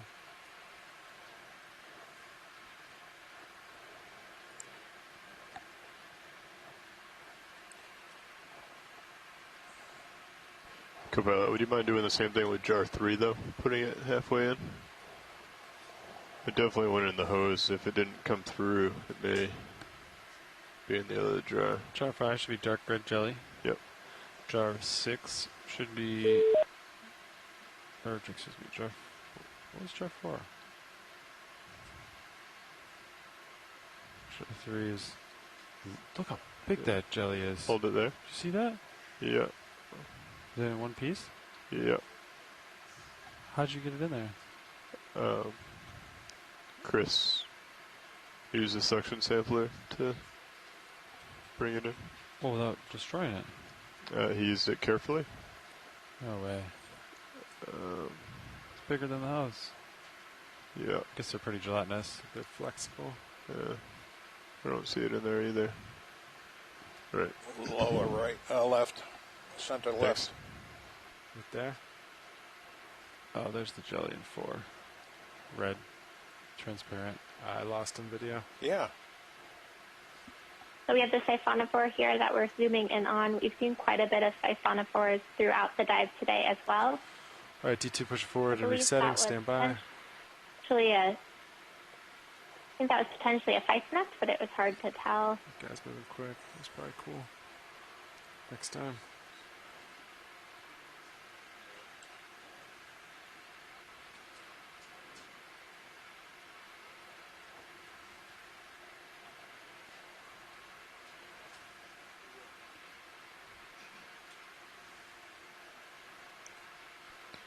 Alright, pilots, about 1 more minute.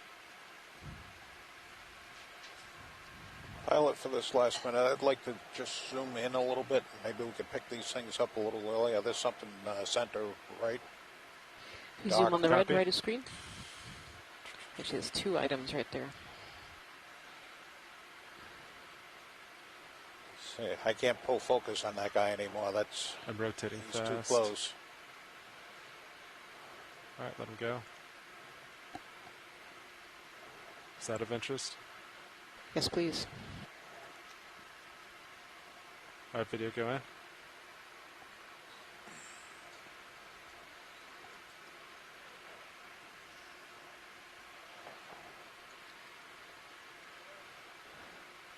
He's very high, be advised. That's max rotate.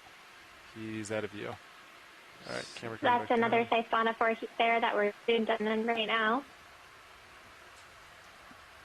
Yeah, video. Sure. If you want to start zoomed in a little more, it's fine with me. Let's see, Instagram's all still already. Yeah, this pilots, that is center. Is that a fish center? Slightly up from center? After the shot, we'll finish the transect. Okay, right. Do you want to have ship come easy stop? Oh, krill. Bridge, this is ROV Nav. We'd like to request an easy stop at this time, please. Thank you much. Too close, out of focus. Copy. All right, that's it. Pilots are going to set up. Nav, if you want to announce end of the transect for us. For all those on shore, this marks the end of the 1,200 meter transect. It was completed at 17:25 UTC. Thank you. All right, co-pilot, I'm going to come down 2 meters and then backing. Okay, I'll stay right here now. then. The next one's an hour long.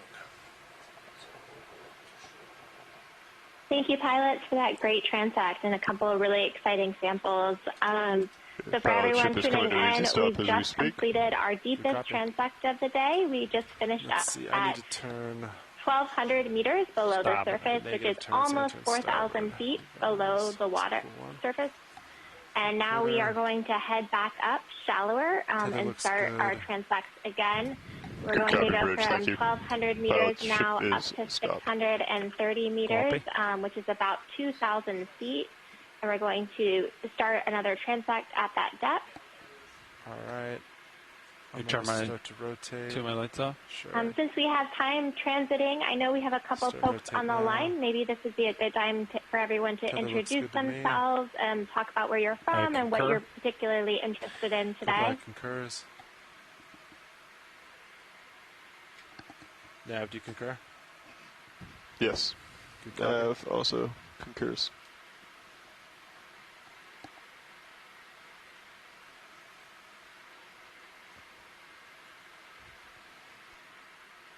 Got you in Titan. I'll follow you back. Headings are inverse. This is Mike Vecchione. Copy that, push I'm forward. from NOAA's Maxing out my rotator. which is at the Smithsonian's Natural History Museum.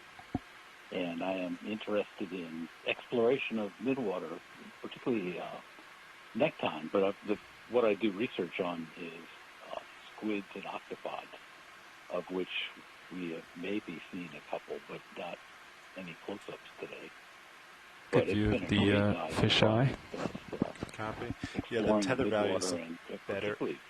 Is the vibration from yesterday? Being able to could that, like the constant vibration, cause like a little higher? Potentially. Fiber loss. Is that a so the big jellies, the coincidence?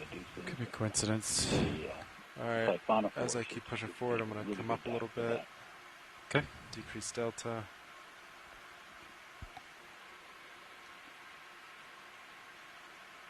Delta 18.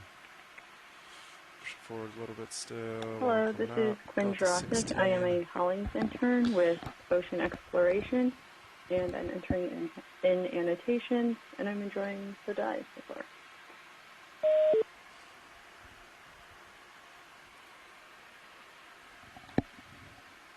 This is Tracy Sutton. I'm at the Guy Harvey Oceanographer Center. Let me know when you're going to punch out autohead. Southeastern University in Fort Lauderdale.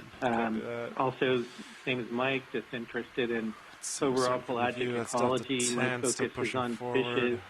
So again, I've thoroughly enjoyed this dive. We've seen a really high abundance of turn my lights fishes back on. and jellies.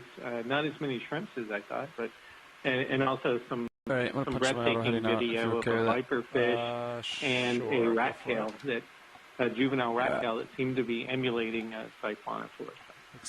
Thank you all very much, and this is great take stuff. my auto heading out, see where I swing. Let me know if you want me to come up or stay here.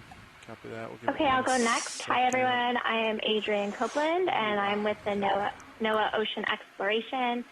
And I specifically looked at using acoustics or sound in the water to explore. So I am very focused on camera 3, where you saw the active acoustics or that split beam sonar that it is sending out sound into the water column and looking at the echoes that we receive back. And we use that acoustic to look at the depth of the deep sea gathering layer. And again, that layer is a congregation of animals, including many that we've seen today, like the fish and the crustaceans, and maybe potentially squid that we hopefully saw today. And I will agree with everything everyone said. It's been a great dive today. We've seen a lot of really interesting things, and maybe potentially we're able to sample a new jelly. That was great. Do I have anyone else on the line? I'm going to dial in 30. 24. Hi, everybody. This is Heather Judkins. I'm with the University of South Florida, St. Petersburg in Florida. I am an associate professor, and I work with squid and octopus as well. I work a lot with Mike. I'm going to leave it there. And I have been doing deep sea biodiversity stuff with Tracy and Mike for years now. So it's always super interesting to be able to compare what we collect with nets from what we see on ROVs and what we also capture with acoustics. So, Co-pilot, if I could ask you one more test with jar number 2. If we could do a light suction, if you feel comfortable with that on jar number 2 and mix it up a little bit. See if there's anything in there.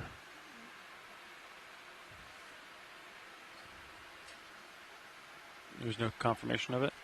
Thanks, Heather. And we have a bunch of people that are joining us from the chat, so I'll run through their names as well, and I apologize if I say any of your names incorrectly.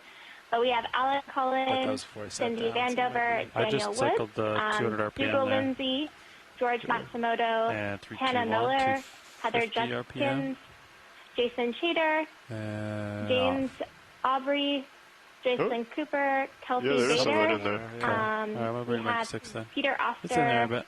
Copy. Just small and translucent. Scott France, Tracy Sutton, and 630. Yeah, 630. 630. Good copy.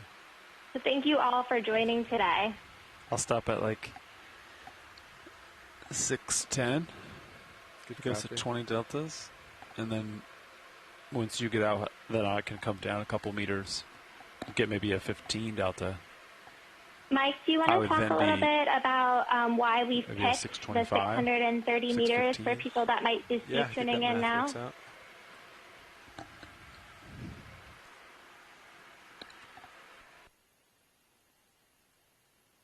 Yeah, the last transect we're planning on doing is going to be going through the soup, as we say. Wait a minute. Let me turn off the audio here. We're targeting what's called the deep scattering layer. So actually, Adrian should be talking about this, since that's the acoustic determination of deep water fauna is what she's interested in. But we've used sonar during the day to figure out where the layers of organisms are thickest, and we're on our way up to the very thickest, the densest one layer that we've seen in the sonar trace. So at a little over 600 meters, there was a really dense layer of organisms that we know about because of reflections from the sonar signal from the ship.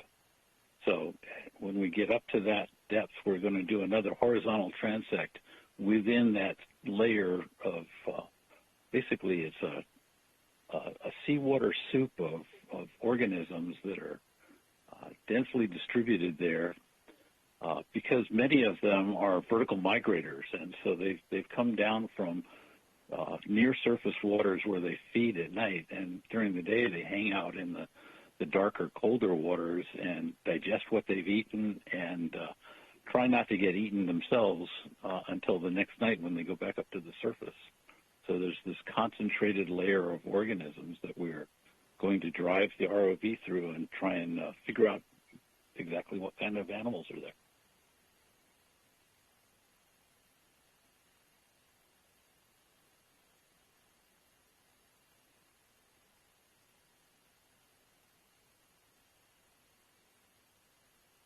If there are individuals tuning in at home, if you turn on camera feed 3, you can see that deep scattering layer in the top right that Mike was just talking about. Also in the top left, you can see the orientation of our vehicles and the depth we're currently at. So Deep Discover, which is our main ROV that you're looking at on camera 1, that one is currently around 1,000 meters. And our Sirius, or camera sled above it, is currently a little bit shallower at 1,040, with V2 being at 1,050. So currently right now we're going to be ascending back up to that depth that Mike was just talking about. So we'll do our transect around 630 meters. As we do come back up to that depth, we are still annotating if we're able to see any critters passing by. So Quinn, our hauling student, is annotating a lot of what we're talking about throughout the dive. Quinn, do you want to talk a little bit about C-Tube and what you're currently doing? Sure. So in C-Tube, I am using the worms taxonomy to record the scientific names of the species into the database that is then accessible by if you're done with them. Everyone. And when I enter in the taxonomy, a link will appear next to the name. Maybe and just takes these newer you lights are directly to the brighter worm's website in the lower more swing information arms. about that species or In the lower swing arms are or family. Yeah, look at lower swing arms are 100% right now. Might bring the lowers down and see if it goes away. Thanks, Quinn. So Quinn is listening into our audio today as well as tuning into the chat room to make all those great annotations that the scientists are giving.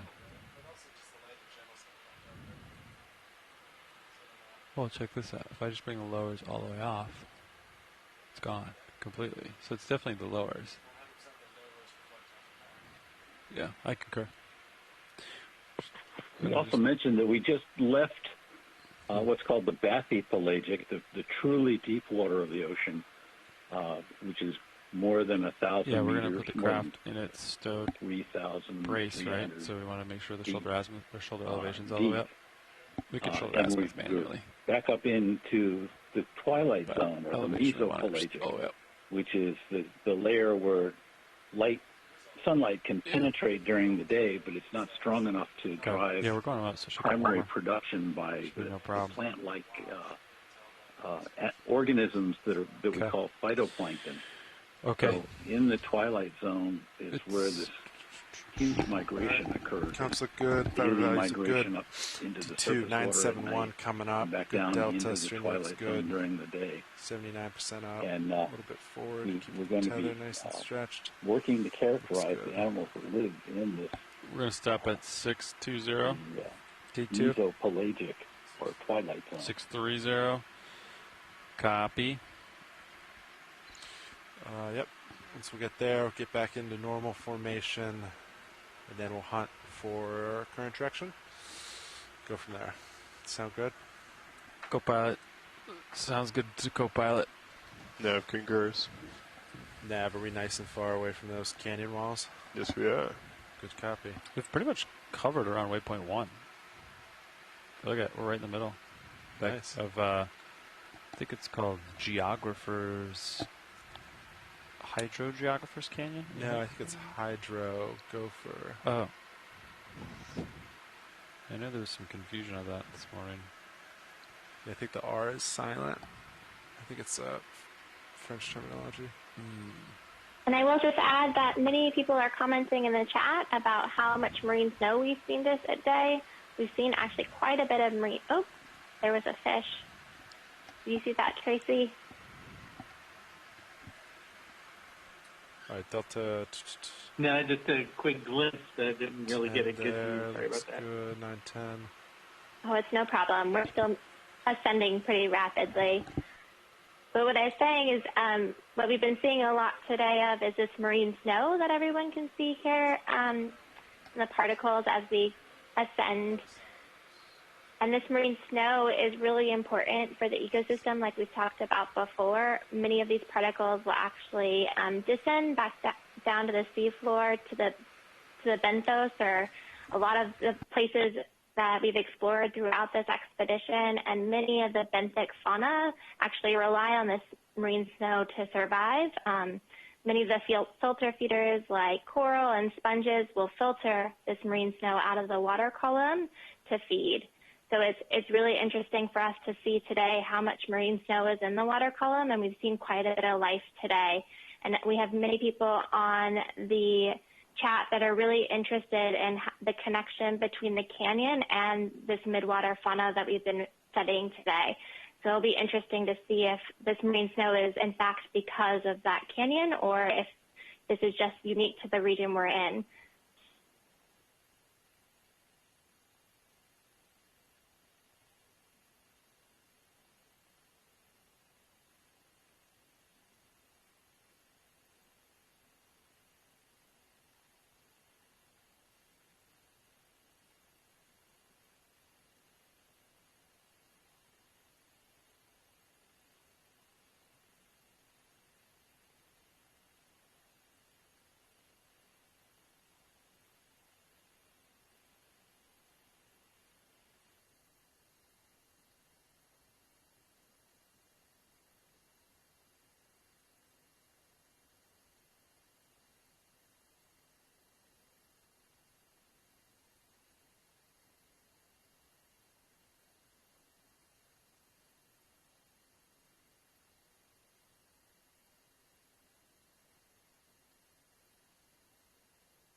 So Tracy, we end up getting a lot of questions about bioluminescence and why animals have bioluminescence. And I know many of the fish you study do have bioluminescence. So I was wondering if you could just talk about that a little bit as we keep ascending.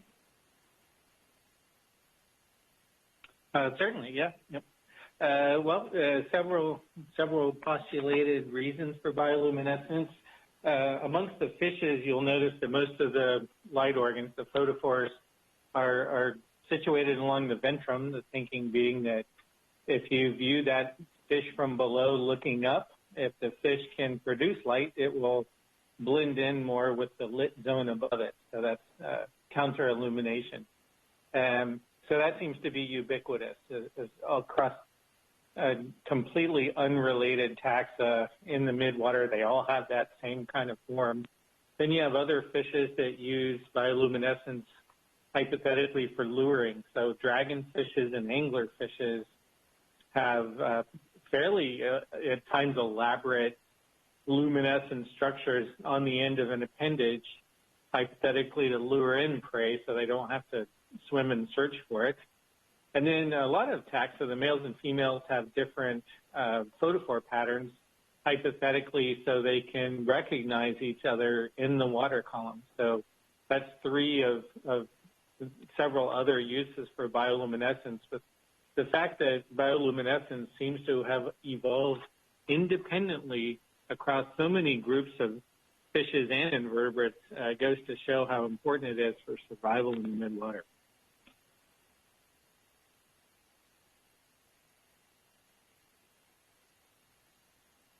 Thank you, Tracy. That was great.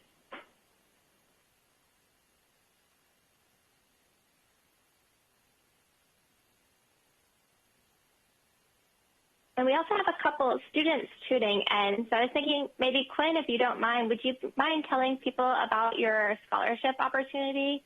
And because you're an undergrad at Juniata College, and I think people would be interested to learn how you got involved with the dive today. Sure.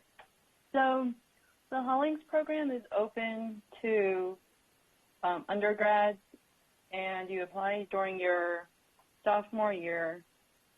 And then it's also a scholarship for your last 2 years in college. And then in between the last 2 years of college, students can intern, well, they do intern at different NOAA facilities around the country. So, and they can intern at any line office they're interested in. And I would encourage all students who are listening in to apply to the Hollings program. it's a great opportunity, and I am very grateful for it.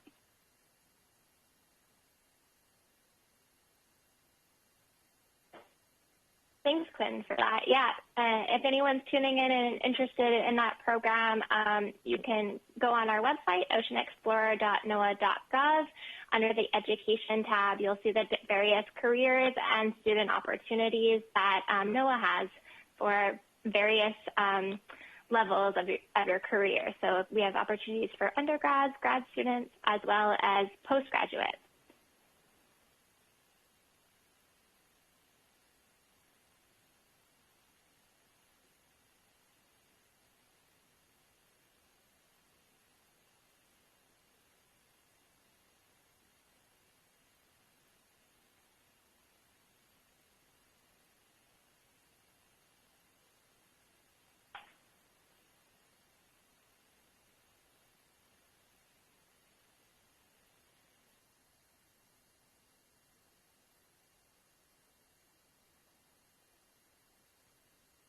So it looks like our vehicle is at right now about 700 meters, so we're almost back to the 630-meter target depth.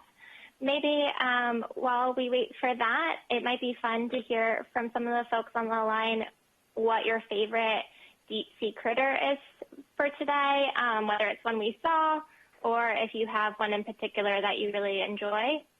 I'm going to pick on Heather first, if that's okay.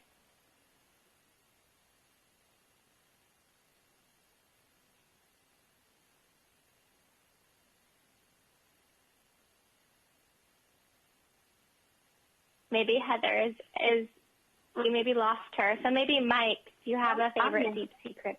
Oh, hi, Heather. How you doing?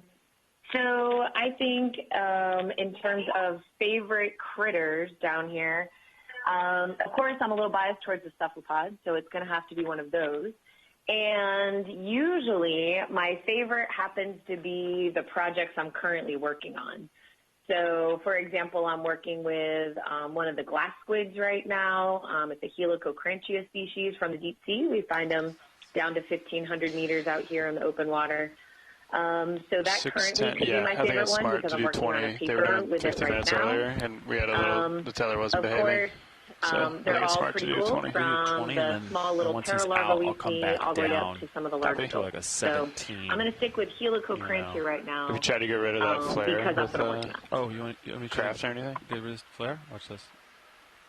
Thanks, Heather. Those are really cool looking. And I think he has a couple images of similar species on the website. Yes, we did. We tried bringing the craft starboard, and and it kind of just... Okay, I'll turn it over to Mike. Yeah, he tried to come all the way starboard, all the way forward, and it changed a little bit, but it was always there. Copy. It's just, I think it's just so slight. D2 stopping 10 meters. Copy that. So they're just bright. I'll let Nav get back in here. I'm at 627. I'm going to stop Mike, at 610. do you have a favorite critter? Are you going to go with a cephalopod too, like Heather?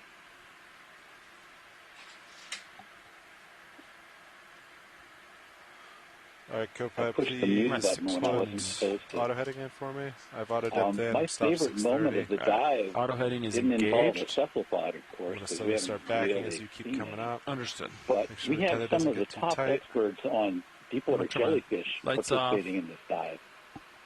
And when we saw one at that's 611, that's 610, stopped. What on earth is that? He's right there. And then Alan Collins chimed in with a similar Delta 20.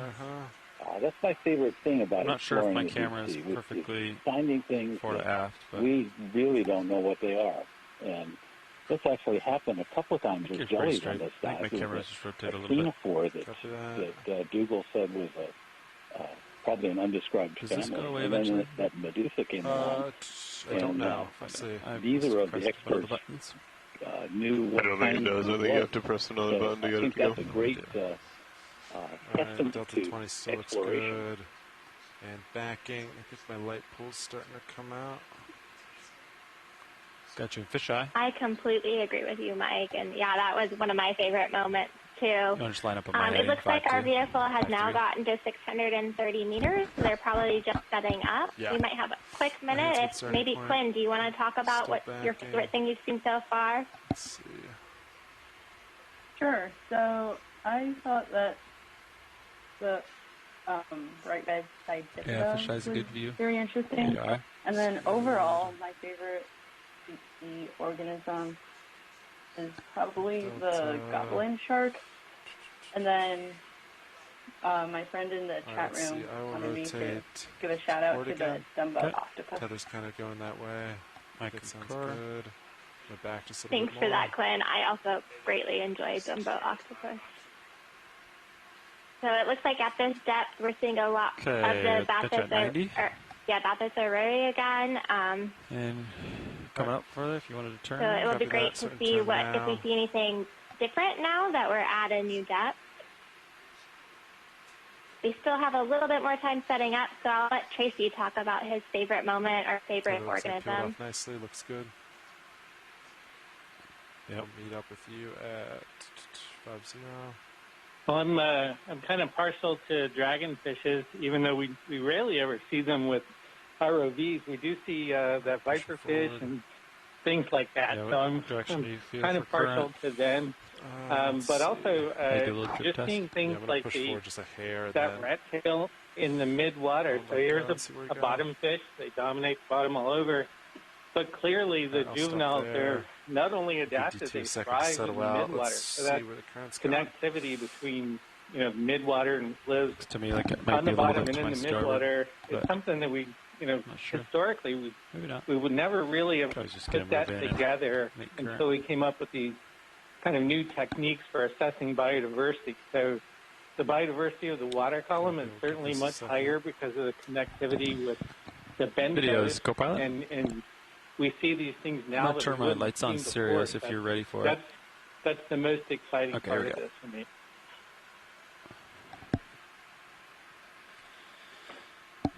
Just don't want to. Thank you for that, Tracy. Ship, do we have an ETA for when this transect's going to start?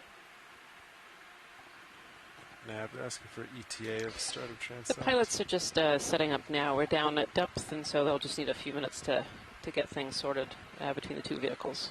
Come on. You got us. Looks good.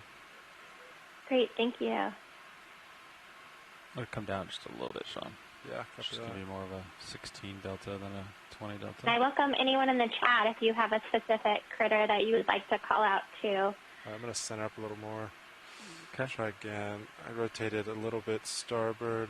I'll center up with you. I would say my probably favorite deep sea creature is actually, I'll go with the anglerfish this time. I love telling people, because people think of the anglerfish from Finding Nemo, which is really fun to see, and they have the bright lure at the end that they use to attract the prey, so like that bioluminescence we had talked about earlier. View, let's see. But what a lot of people don't realize is that the anglerfish is actually really tiny. So Finding Nemo makes it look really large, and like it's bigger than most of the things in the deep sea, but it actually can be quite small on the order of a couple centimeters. So it's fun to see these organisms in the wild, because you realize they are not all the time as big as they appear.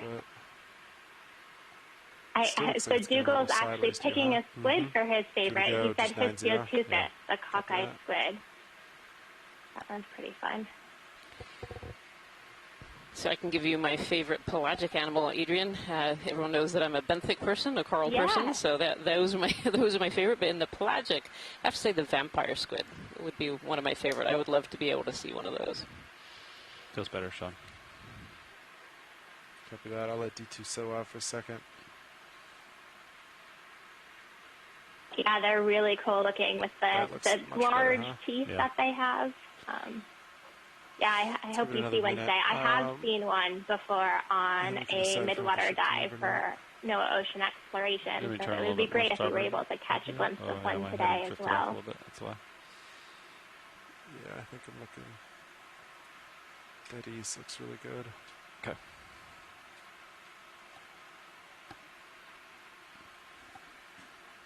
That might be okay just like that. What do you guys think? Start with this? Yeah, and if we have to do 0.1, we can do it. Looks reasonable. Are you ready? Think so?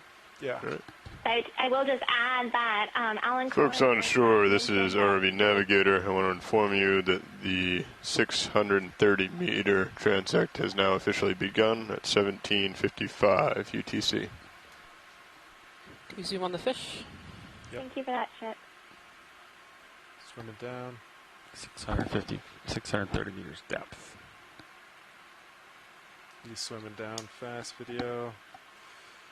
Night eel. Yep, that's all the tilt. He's down. All right, come back up. Thank you, pilot. Yep. Let me get my Z-bias back in. Let's see. Yep, as Mike said, that was a snipe eel. The main one that we have in that area is McDee's Philopatius. There's other rare ones. So that one's the one that eats the pelagic shrimps. Looks like wind is and it looks like the viper fish is tooling by right there. Yeah, it's been probably raising another a little bit. Coliotis. Has that big, heavy Current has also dropped. Is that another? There's the viper fish. So that's the main piscivore. And then right behind it is the main shrimpivore. So there you go, yeah. All right, Betty, you can come and there's a shrimp on cue. You can see those long trailing tentacles. That's what the snipe eels grab to catch. They don't really go for the shrimp. Apparently, they tend to snag those things. I'm rotating quickly. There's a comb jelly you probably want to talk about. He's out of view. All right, leave him.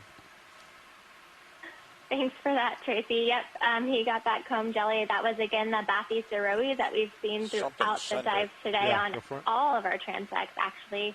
And we were able to collect one of those earlier today. I will highlight that Alan Collins in the chat actually was talking about that collection earlier, and here's another one right here for you all. But he's excited by that collection because there is new data out that suggests that there could be several cryptic species of this Bathyceroe.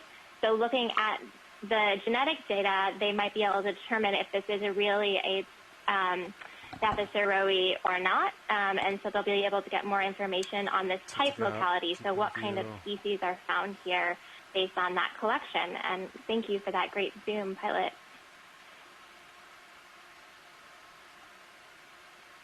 He's moving. All right, let him go. I'll just point out that it's really obvious from just all right, D2 needs to reset, push forward, stand by.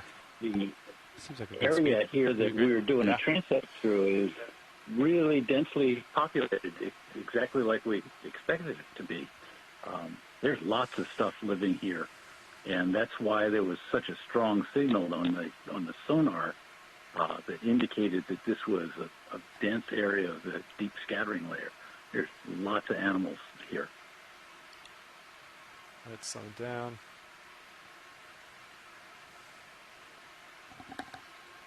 Yeah, and right on cue as we pushed forward, we saw, and we still are seeing quite a bit of those Bathyceroes.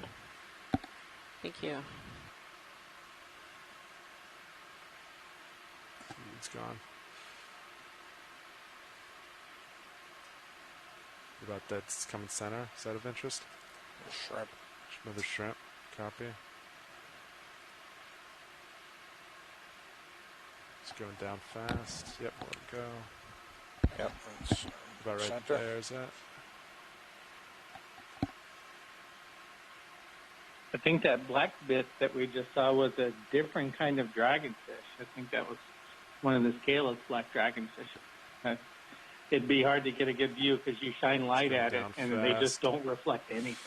Just, and kind of that black is hole Max. as well. Rotate video. He's out of view. Come back up.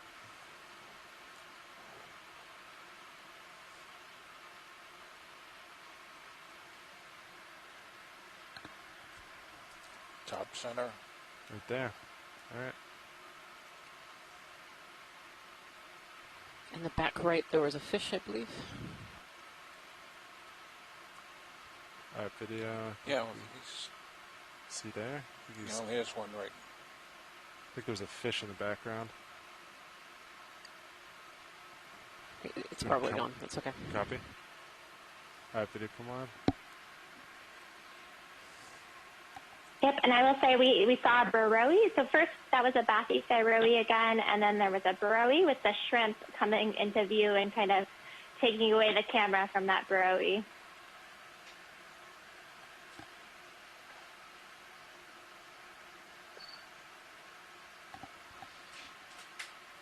Rotating up. It's going fast up, be advised. And we'll let him go.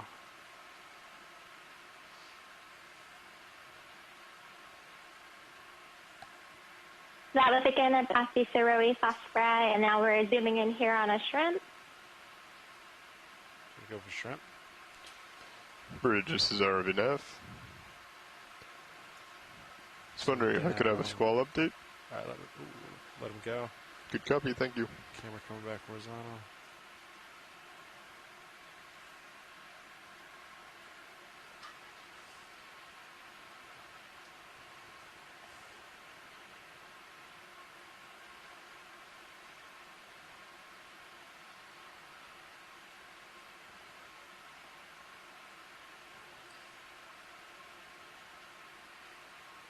All we need now is actual footage of a snack eel eating one of those shrimps, and then we'll be all set.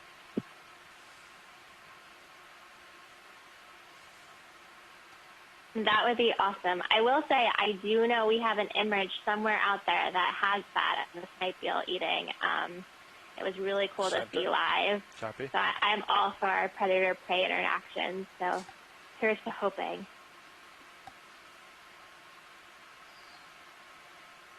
And that is a siphonophore right there. Once we zoom in, we'll try to get an identification for you. Rotating up fast, be advised. Yeah, that's... And he's gone. Rotating back down. Alright, D2 is to push forward and reset. Stand by.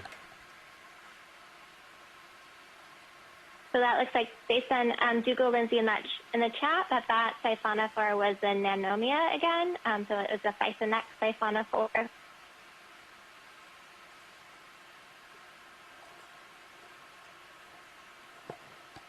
There's the black on the right there. Look at them all come out. Yep. Alright, D2 is ready. I'm going to consume in here on the right, center right. So. Rotating up. Oh, he's moving quick. Seen a lot of these, huh? Yeah.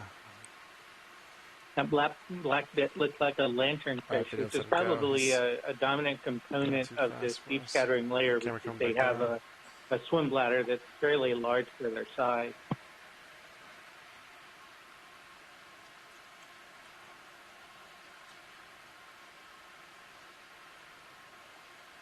And I'll just add to that the swim bladder in many of these fishes are what we actually get the acoustic return on. So the air-filled swim bladder gives us a nice density difference with the surrounding water. So the acoustics, so us sending the sound, actually the sound reflects or is echoed back from those air-filled pockets. And that's why we think the deep scattering layer is made up a lot of these fishes that have those swim bladders. Sent to lower. Right there? The bright spot down below. Below? Copy. That one?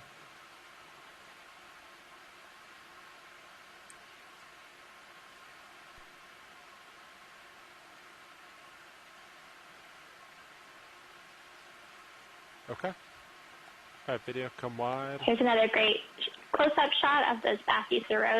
Yep. They've definitely been kind of the star of the whole dive today. We've seen them all the way from 300 meters down to 1,200 meters, and we're even able to sample a sample of it at 900 meters today. Very common here.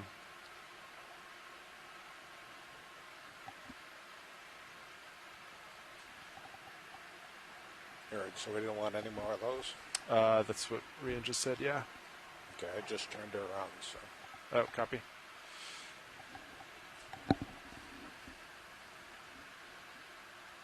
Fortunately, those seem to be the most abundant. Yeah.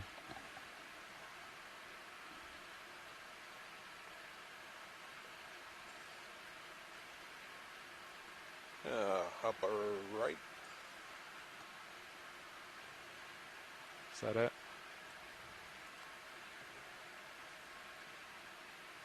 So I just wanted to highlight Peter Oster put in the chat an observation at this I will wait first while we zoom in on this siphonophore here.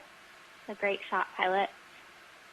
So I will just add that Peter Oster said that there's many more so little dots, so many more of that marine snow that's moving around at this depth.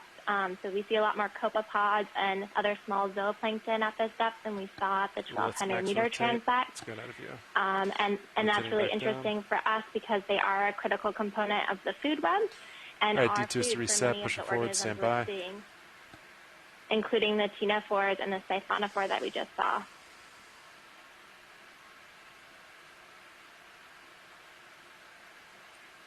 Something right there. Yep, too close. Yeah, I'm pushing forward. Yep.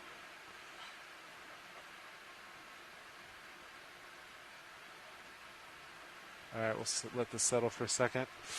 Get that forward momentum to slow.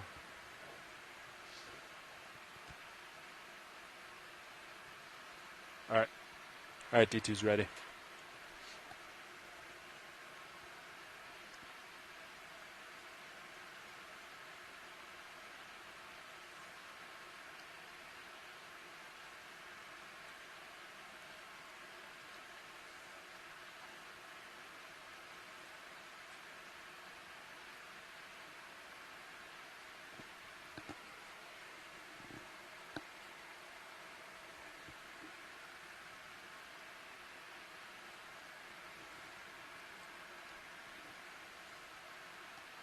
But if we just zoom in and try and focus, see what we can let these bright things go by and see if it's what they were just talking about.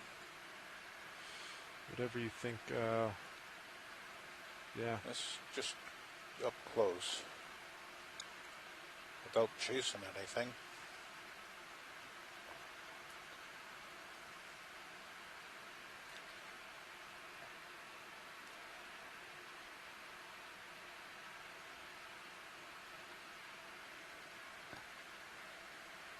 Rotate a little bit, actually. Go to 9-0.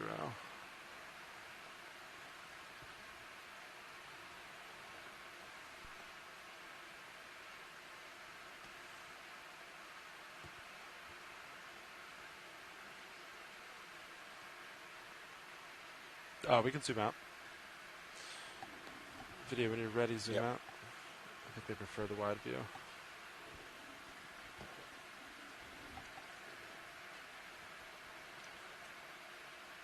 Didn't show us a heck of a lot.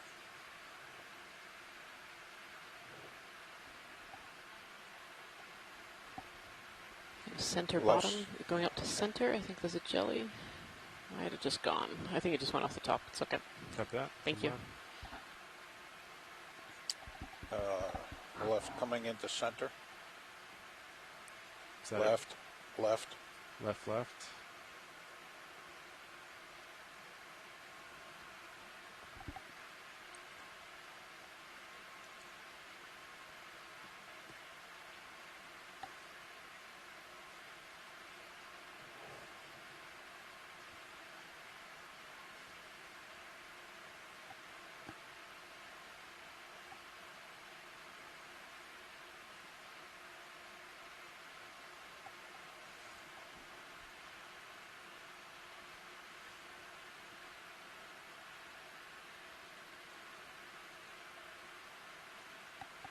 Approaching the bottom of my screen.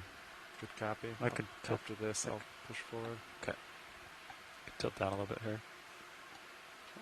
Yeah, looking good. I like his stripes. Nice and vibrant. Yeah.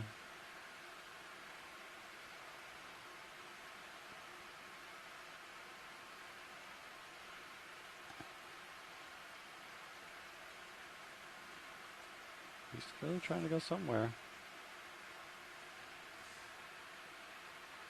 Putting a lot of effort in. Yeah. Let's go back up. Alright, video, let's let him go. Alright, D2 is to reset, push forward, stand by. Pushing ahead. Got you at 55 degrees at the moment. Copy that, pushing forward.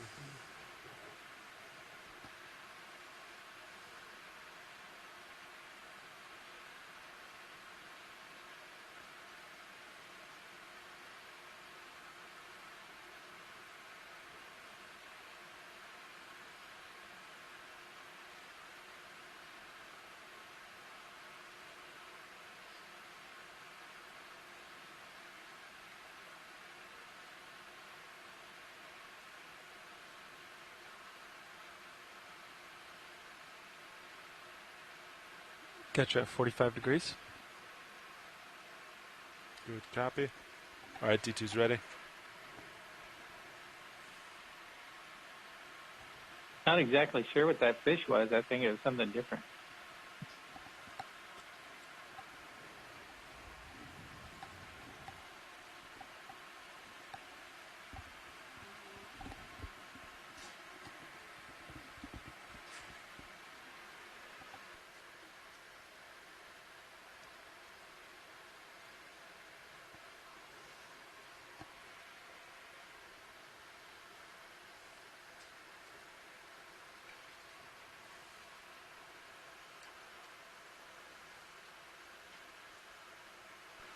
What's the duration of this transect now?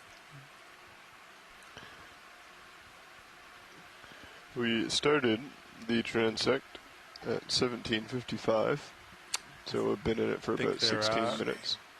Yeah, I think we're done on views on that item video. And we need to start heading to the surface at 19:05. Total of around 70 minutes. Awesome. 70.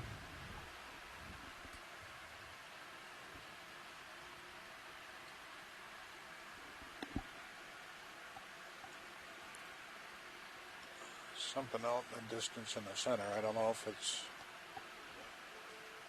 center. Center. All right, go for it. Just to the right.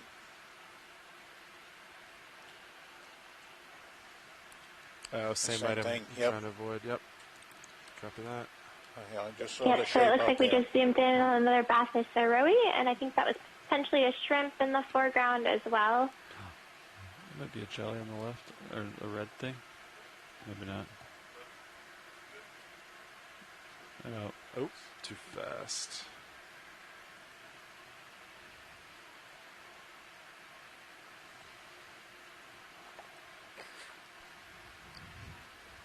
Looks like the same thing on yeah, all around.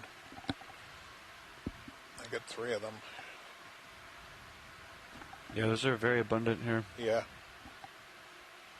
I keep thinking like, oh, it's a jelly, but then see, it has like that white curve shape, and then it's just another one of those. And we're still seeing quite a bit of Bass's Rowie again throughout this depth, which is really interesting.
Yeah, they're everywhere, huh?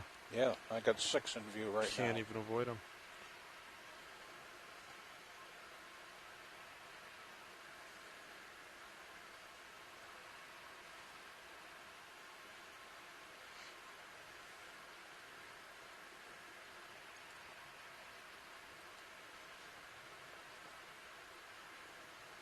Bottom right was a fish. Bottom right. That's not it, is it? Or a siphonophore, one or the other. Oh, copy. There you go. So that is it? Okay. Yep.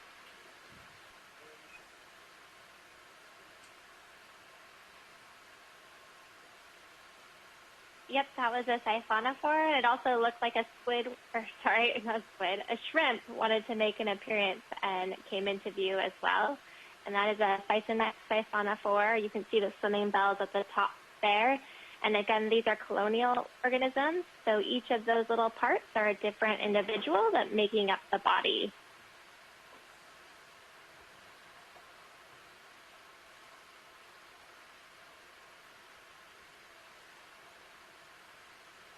And Dougal Lindsay thinks this species is part of the Holostema. And that's all my tilt video. Let him go. Okay. Centering. Thank you, pilot. Yep, of course. All right, D2's to push forward and reset a little bit. Stand by.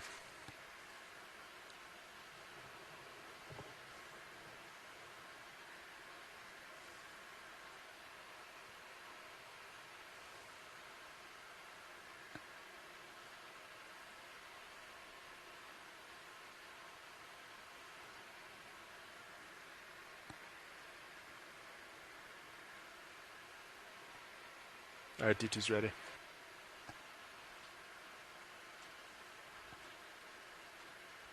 And we actually see quite a bit of siphonophores in that shot there that we just went past. This depth has been dominated by both the Bathysauroi and the siphonophores. Right we were expecting to see more fish, which on cue I think there's a hatchet fish right there. There's a little hatchet. Pilot. Yep. Sorry. Too late. There's a hatchet fish going down the bottom. Yep, went straight down. Oh, these squid going by. Yeah, I think They're too fast. Hydropellicus. No. They were booking, huh? Oh, there's a bunch of them around. All right, hang on. We'll get one in view. Maybe they use. We finally got some squid for you, Mike. That was great.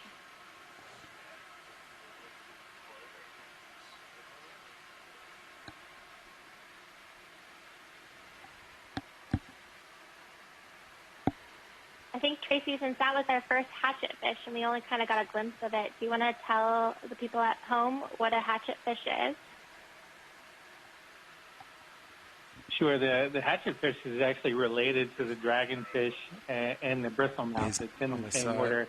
It's so called because a couple of the genera, like that one we just saw, which I think was Hydropellicus, which means silver shield, they literally look like a hatchet. So if you saw a drawing of this hatchet fish, you wouldn't even think that it was a real thing. You would think that somebody was hallucinating and drew up a crazy fish. But yeah, they're all mouth, they're all gut, and their feeding rate is enormous. So they're really quite important. And they've got a gigantic gas bladder, so it doesn't take many of those to make a nice sound scatter. Rotating down fast. I'm going to lose him in a second. Thanks for that, Tracy. And we're zooming in right now on a gelatinous organism. This is a pantachogon, and we saw one of these earlier. And again, those wavy parts inside of that organism is actually their gonads. So they're very prominent.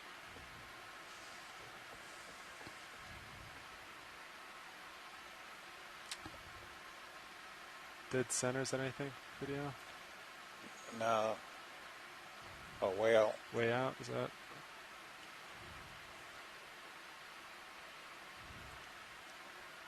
I think we just saw that one before.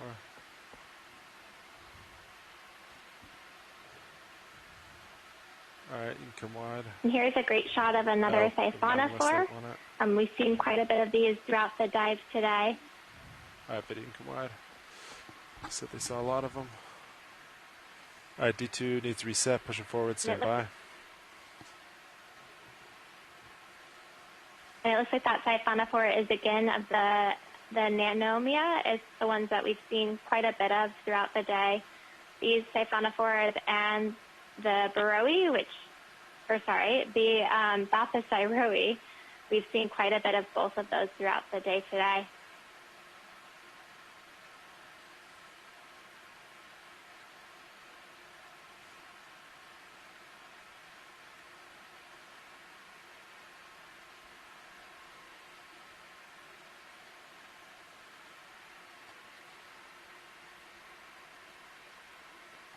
All right, D2's ready. Is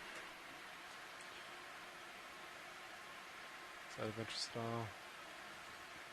He's coming in close. Yeah, I think he's too close now. Let him go. He's high, video be advised. Let's see, max rotate. He's going overhead, and he's gone. Rotating back down.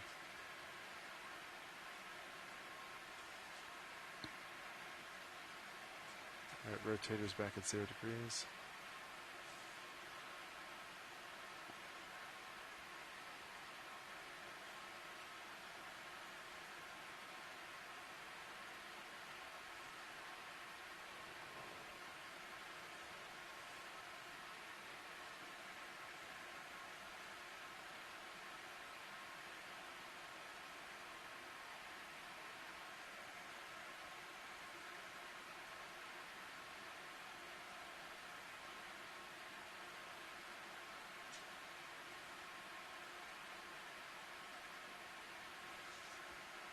Oh, you got a little jelly lower left. Looks like down the lower left corner. Has a white top, 2 legs underneath it, looks like. So that's again another bathycyroe. All the way down. We've seen quite a bit of these today, and we're able to sample one at the 900-meter transect depth. That's max rotate video. Let him go. Sorry about that, a little low. That's all right. I didn't realize that. That's a great shot, pilot. That was, according to Google, the Mundella.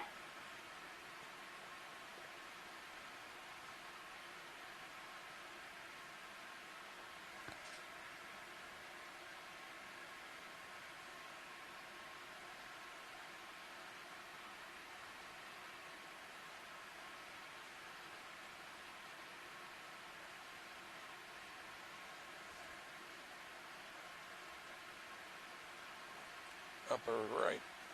I don't know if it's just right there.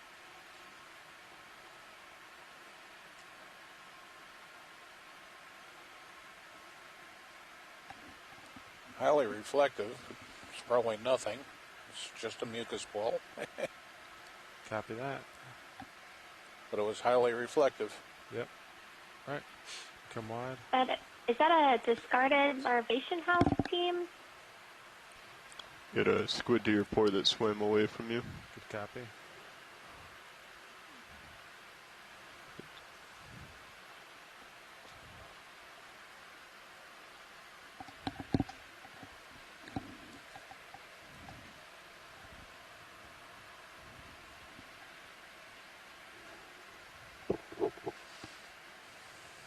Are we squid starboard right now?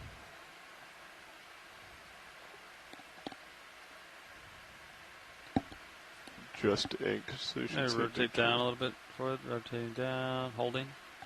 I don't see anything. It's all the way on, sorry, starboard rail cam is what I meant. Oh, understood. All right, D2's to push forward, reset, stand by. I think there's a fish or something in its mouth. Yeah.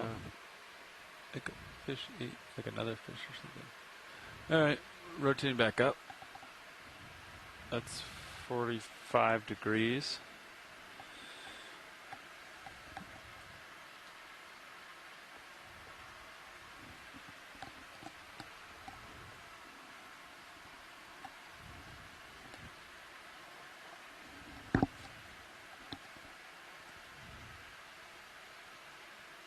All right, D2's ready.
Center. Left. Center left. Is that it? Yep. Nice and thin, huh? That's the head up top, right? Of the snipe eel. Yeah.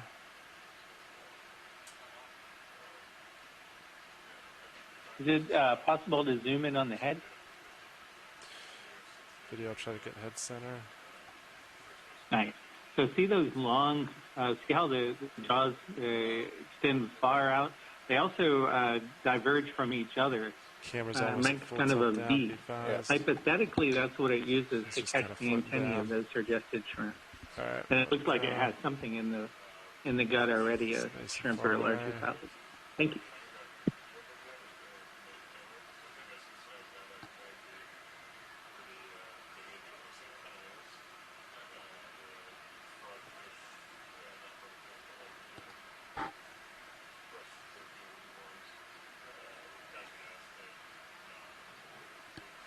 I would just add until we see something cool, and then I'll stop talking. All right, D2 is to We push normally, forward, in reset, food stand webs, by. we normally think of zooplankton going to lanternfish, going to wherever.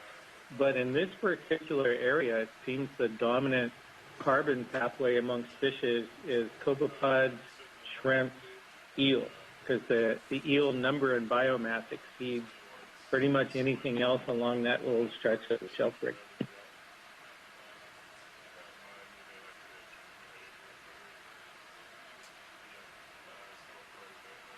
And because they poop out a lot of chitin, this is probably a large form of carbon flux to the bentos.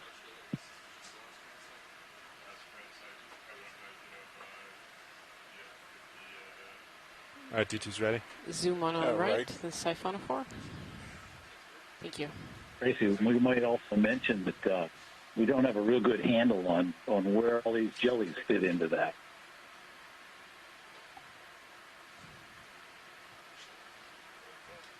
A lot of the zooplankton is going into them as well.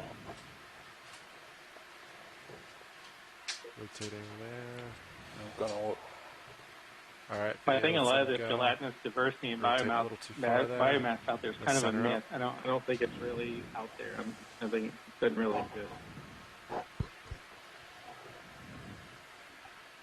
Rotating back, 9-0, stand by.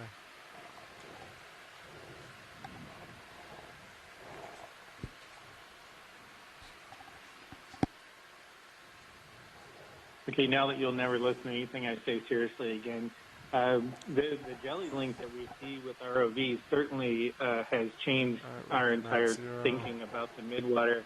But we would also add to other technologies, particularly squid, and any fish over 10 centimeters. We undersample with standard oyster squid. So all of this is more than we know it is. Yeah, video. I don't know if you're gonna get that one. Siphonophore. All right, let's go for that. Before it goes.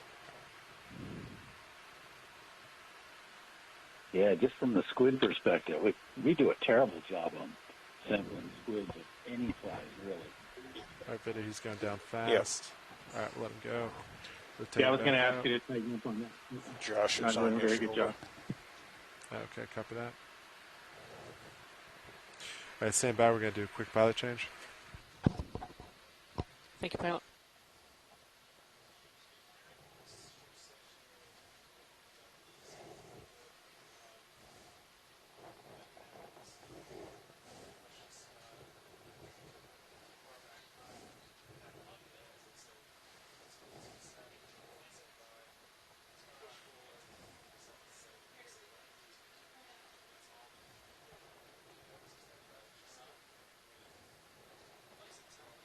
Can we? Oh, never mind.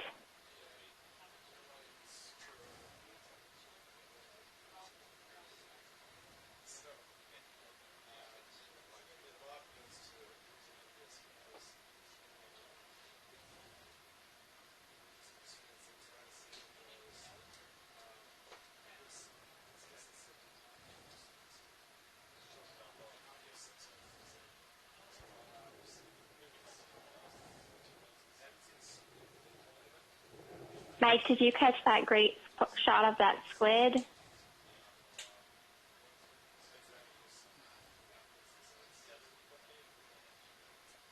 You mean the one that briefly zoomed through the center of the thing? Actually, yeah, I was actually watching the big blob of ink that was drifting slowly through. Yeah, I was hoping you would talk about that a little bit.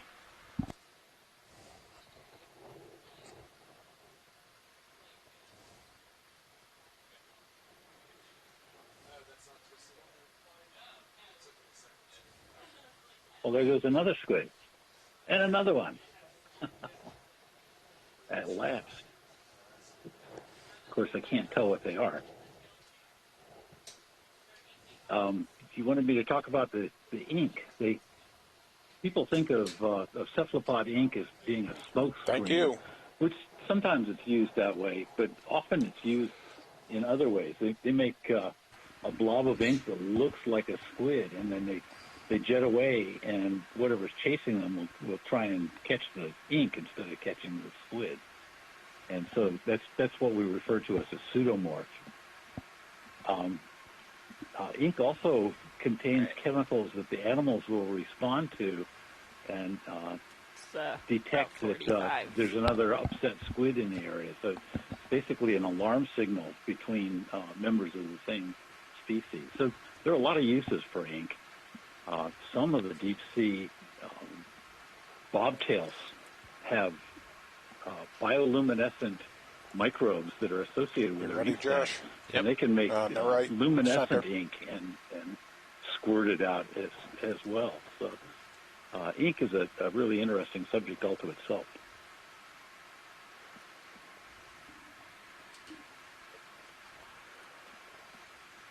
You can go tight. Thanks for that, Mike. And we're zooming in here, too, again on a siphonophore. This is another Physonex siphonophore, and you can see the swimming bells there that we're zooming in on right now.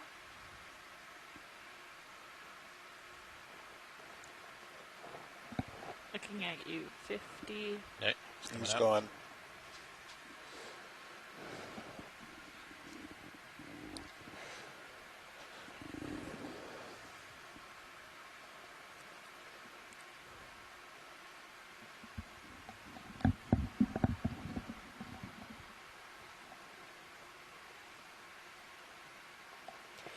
It's left. It's more to the left. Lower left. Right.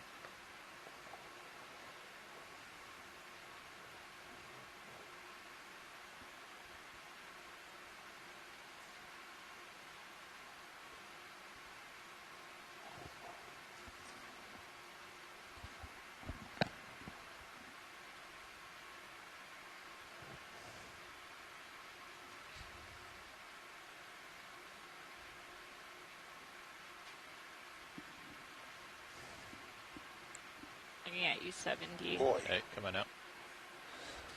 All right.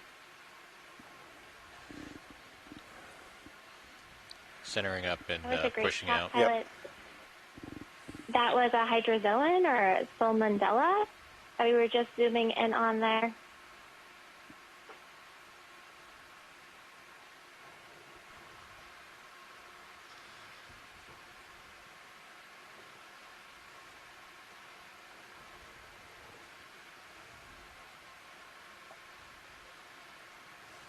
So many ctenophores. Pilots nav, be advised we have approximately 30 minutes left of this transect before we head up. Copy.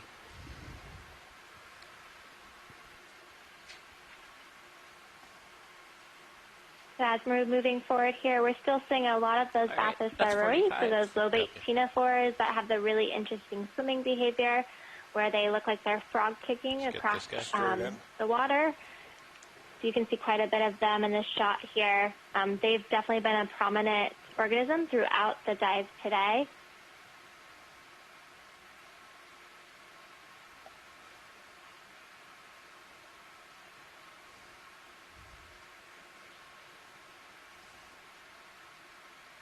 Don't know what that is.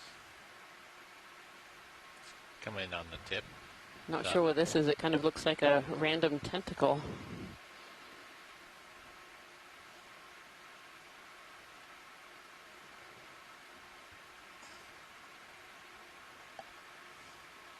Tilting down a little bit.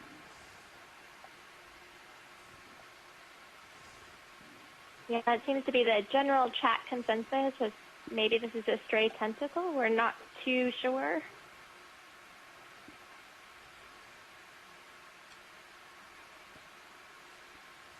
Looks like there was another siphonophore on the top and another lobate ctenophore or bathyceroid. Can you push focus out a little bit?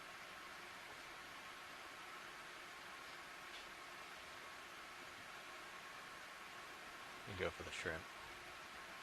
If he'll cooperate. I took another one of the suggested shrimp, I believe.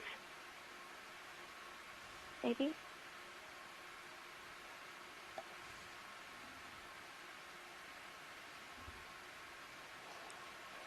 I like it when they stop and pose. Yep. Yes, that's suggested. You can see the characteristic elbow in the antennae. And you can see how that would work as a sensory device to warn it about pressure waves from approaching predators.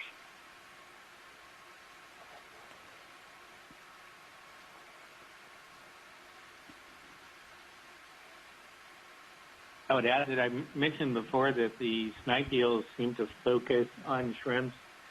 They're about the only thing that does. It's very, very unusual for midwater fishes to eat midwater shrimps. You would think a lot of things would eat it. It's actually a very specialized fauna and fishes that can eat midwater shrimps.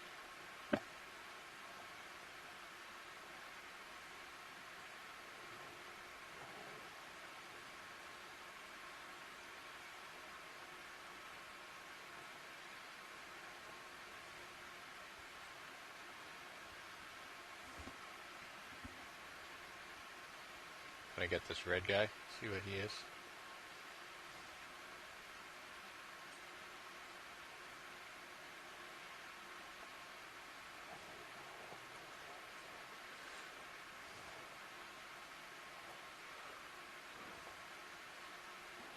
He's trying to go somewhere fast.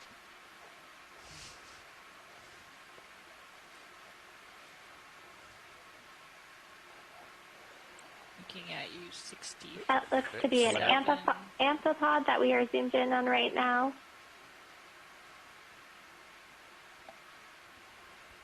$70. Can we get that jelly pilot? Thank you.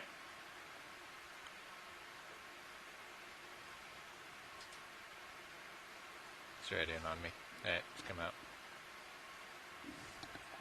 That was another one of those salmonella that we saw earlier, and they're a hydrozoan.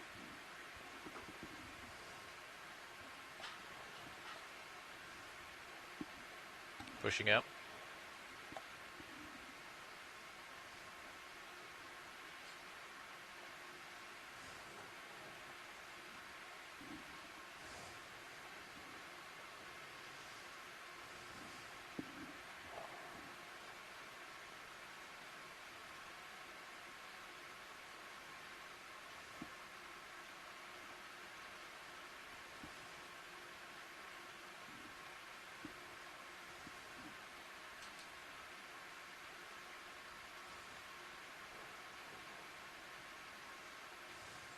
Get this jelly here. Oh, this might be a fish, maybe. Oh no, jelly. 2 black stripes.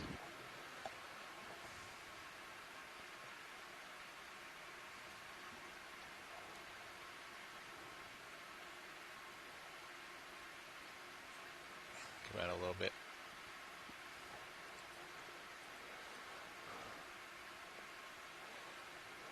That's above me.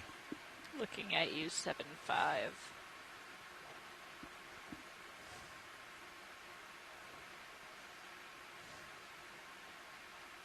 So Cindy Van Dover just added in the chat that the salmonella that we've seen a couple of times, so those hydrozoan that we've seen. They've been known since the 1800s. It actually migrates to the surface during that migration we had talked about earlier. So it was actually relatively easy to catch back then. So at night, there is one of the largest migrations where the organisms will actually migrate to the surface at dusk and feed in the surface waters and migrate back down at dawn to depth to avoid predation. This looks like another siphonophore.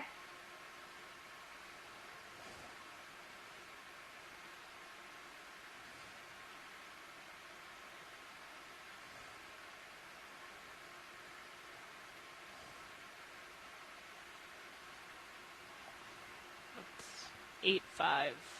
Copy. This is the Apollema.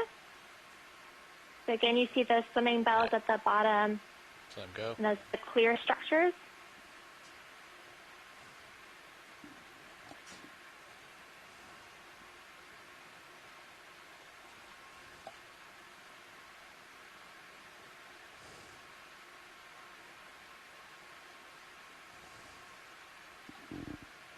Pushing out. And Dougal Lindsay added with that last seen siphonophore that we know it's the Apollema lanosa, and that's because there was tentacles between those swimming bells, and that's definitive to that species. So we were able to ID that by zooming in on those swimming bells.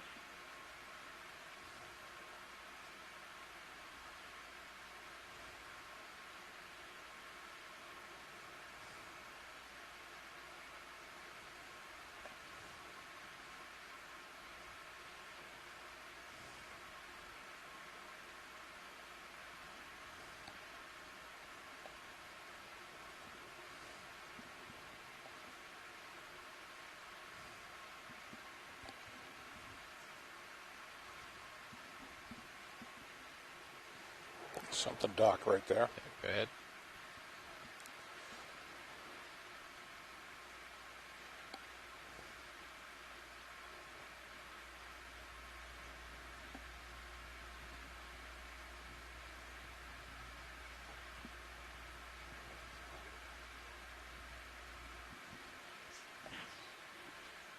That's a swimming snail, a pteropod. It's in the group that's called picosome pteropods because it has a coiled, hard shell. Okay, split out. And this particular one, whose name escapes me, is Limacina pelicina, and it's commonly found in cold water. It grows larger than many of the other Limacinas, so that was a really nice find.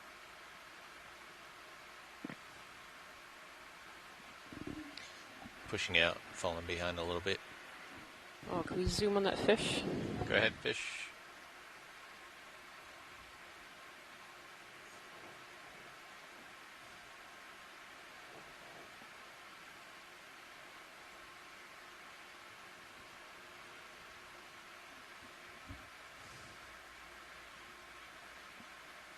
He's underneath me. That's full down.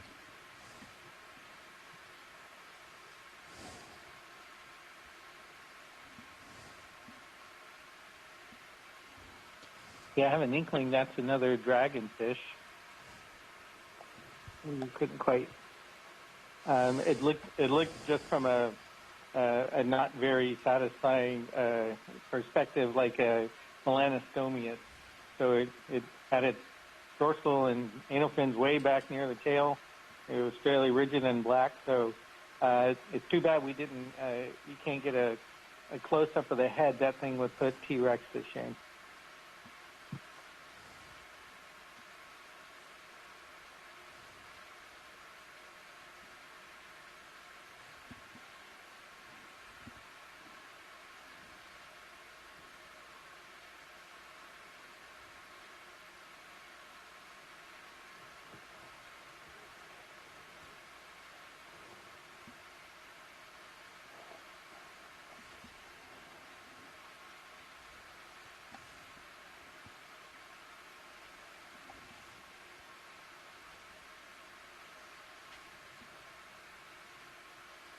get this floater real quick. I think it's a larvation house, but just come in quick.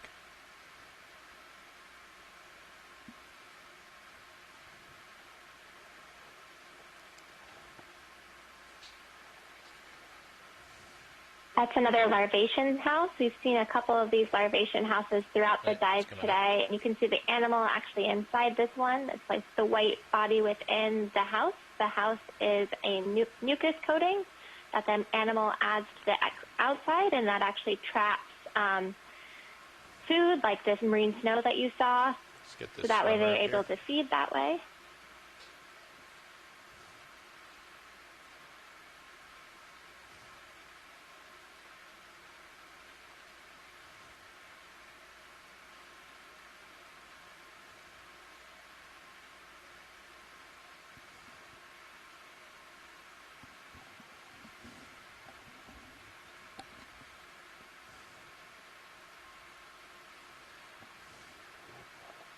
So that we were just zooming on a ctenophore.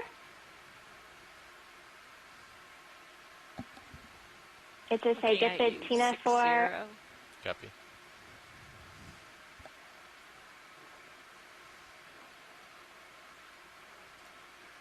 Yeah, that one on the left.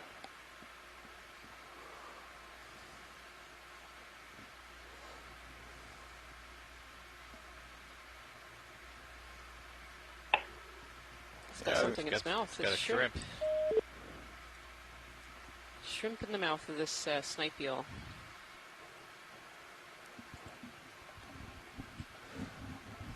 Well, boom, there we go. And that shrimp... Tracy just got his wish. Yeah. Yeah, so we've been talking about them eating suggested shrimps, but that's a Caridian, and it looks like he's trying to handle it to be able to swallow it. That's a pretty good-sized mouthful. And unlike surgestids, which have a very benign front end, those Caridians have just an awful forward-pointing spine that bears a number of forward-pointing spines. So that's going to be a trick to get that one down.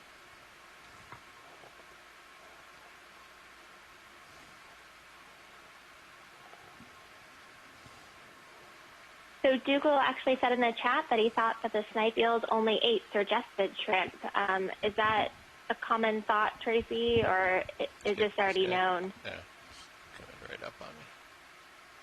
Well, apparently from a video I just saw a second ago, they eat Caridians as well. But no, he's right. I've looked at the diet of these snipe eels, and usually it's all surgested or large eupalsid.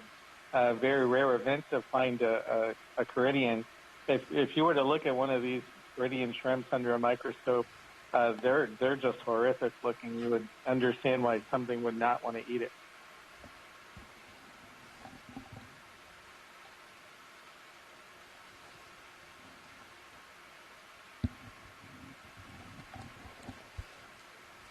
Go for him again. Yep. Another ctenophore. I would just add that we didn't actually see the eel eat that. We just saw it grab it in its mouth, and it might decide, I don't know, maybe I'll go for a surgested. So maybe that's why we don't see Caridians. There was a way between the cup and the lips there.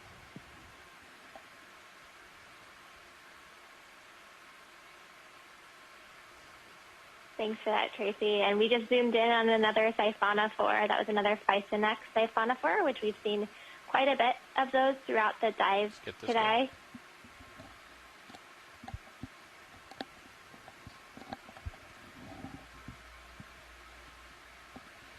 That one looks pretty different.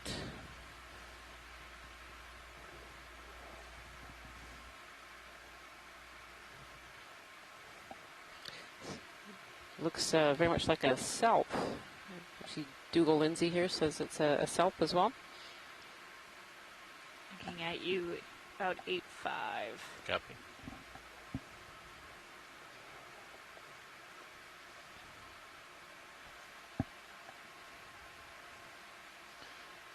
Watch lead nav. Hey, come on out. 9-0. Hey, watch lead, just wanted to give you a heads up that we have about 15 minutes left in this transect before we have to start getting ready to go up. Pushing ahead. You're welcome.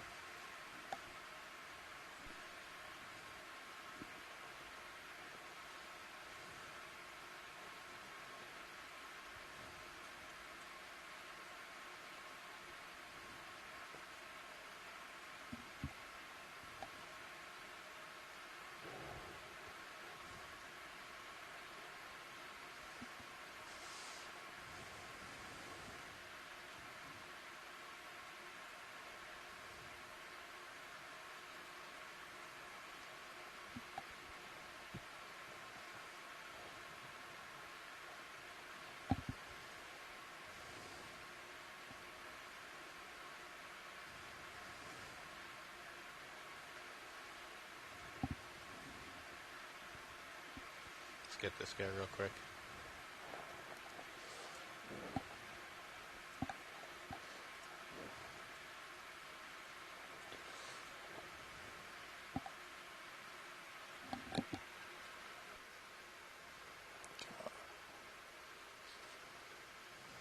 So Dougal Lindsay says that's potentially a halostema, which is a genus of cnidarians. He's in tight. Or, sorry, actually, no, it's a burrowee as we zoomed in. Sorry about that.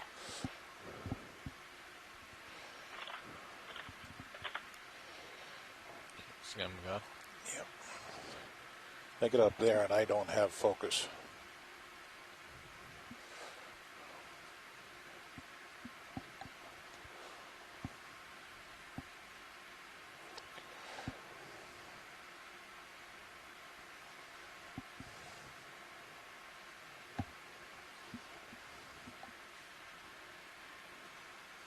And I'll just add, the burrowees are a type of comb jelly. So as we zoomed into those, you could actually see the iridescent rows of comb plates. And that was where you got the beautiful coloring from the organism.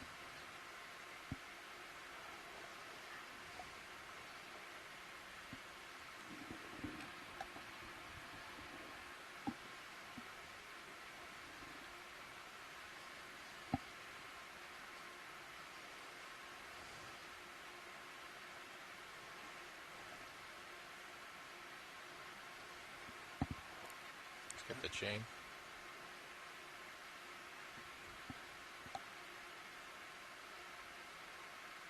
It's pretty far out there. Is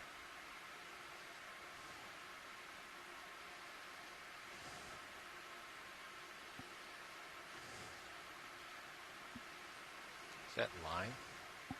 Or is that something alive? Come in tight real quick. I think that might be fishing line. Go up to the other end, please.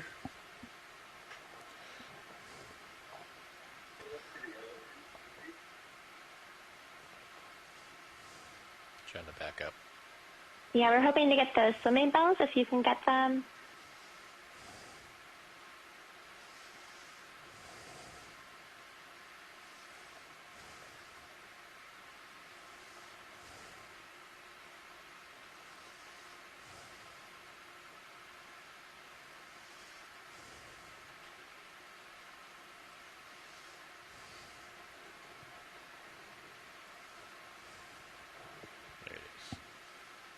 There we go. Finally. Yeah, you Thanks. 8-0. Oh, maybe they're there. Thank you, pilot.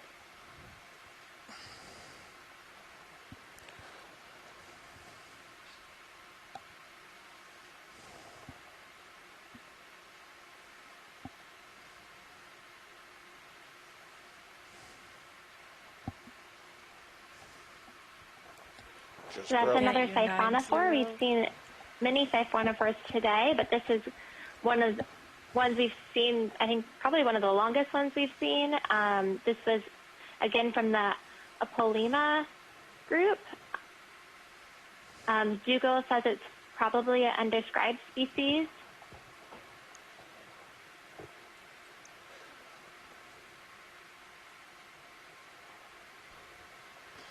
About 10 minutes left, pilots. Okay. Have you passed 9-0? Copy.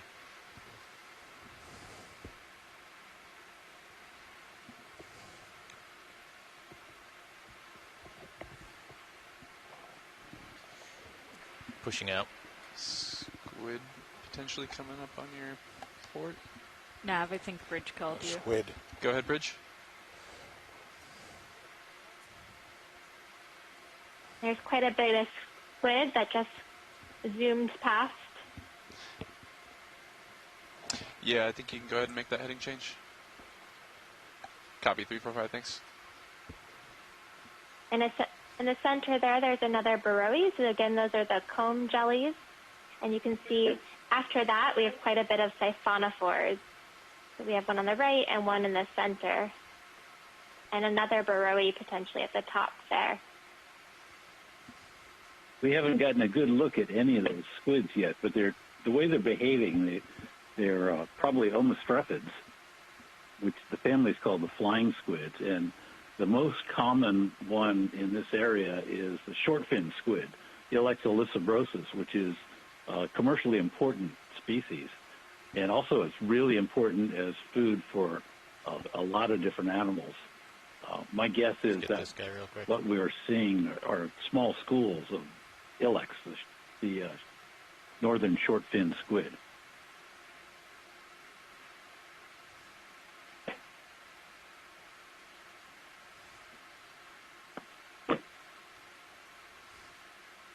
Let him go. Still looking at you, 9-0. This is a great shot again of that Atolla. We've seen a couple of those throughout the dive today.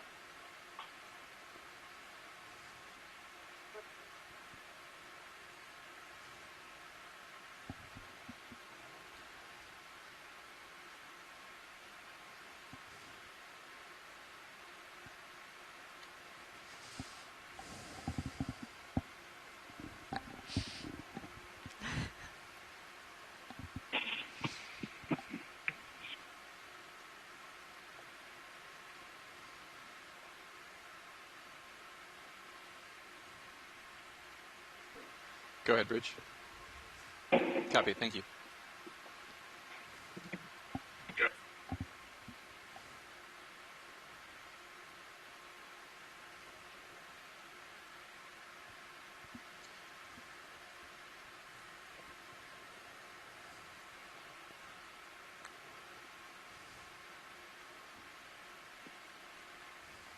You push focus out a little bit, video. All right, I have you at 4-5. Copy. Let's get this jelly.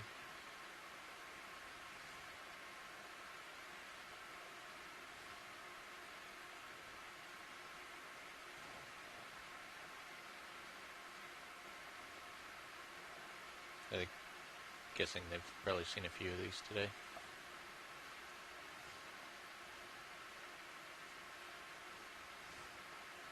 It's coming up. This is a great shot here of the helmet jellyfish. We've seen a couple of these helmet jellyfishes on the dive today.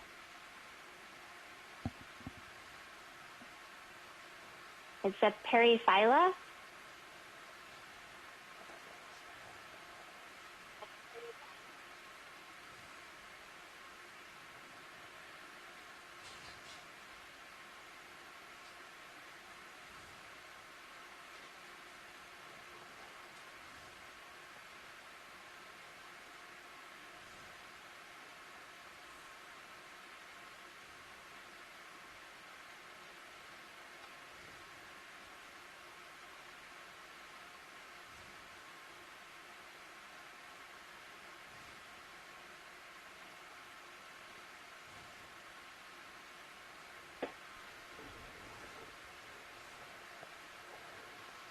We full wide? Yeah. Okay.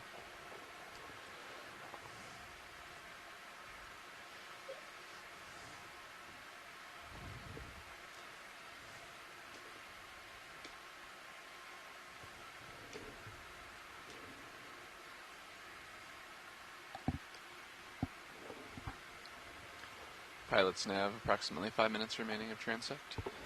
Good copy, nav.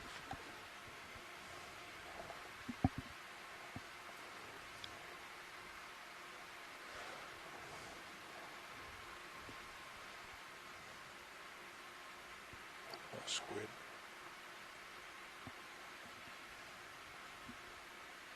That was great. We just saw another squid, or a couple of squid, jet across the screen. We also still are seeing those Bathyphyrae, or those low-bait ctenophores in the background. Push out a like little I've bit. mentioned a couple times, those low-bait ctenophores have been all throughout our dives today, from 300 meters back down to 12 and back up to 630. And we're currently almost completing our final transect at 630 meters. And you can see in the background there, I think that's another siphonophore.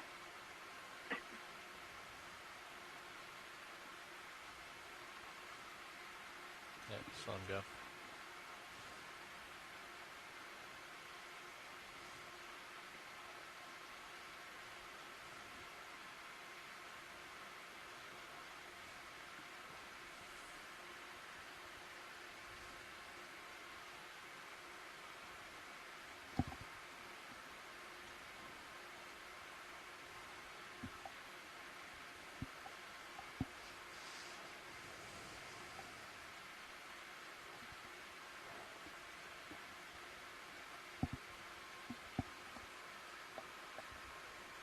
quick zoom on this guy.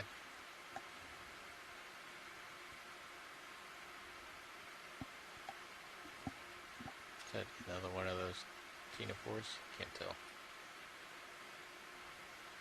That's another one of the lobate ctenophores that we're zoomed in on here. So that's the Bathyceroe that we've seen quite a bit throughout this dive. He's super close. It's come wide. Yep.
Let's get this guy.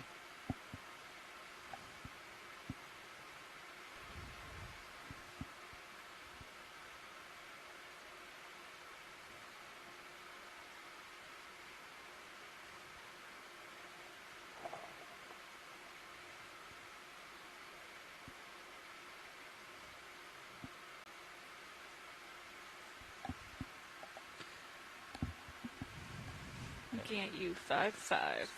Let him go. That's a great shot there, pilot. That was another helmet jelly, or the Paraphyla.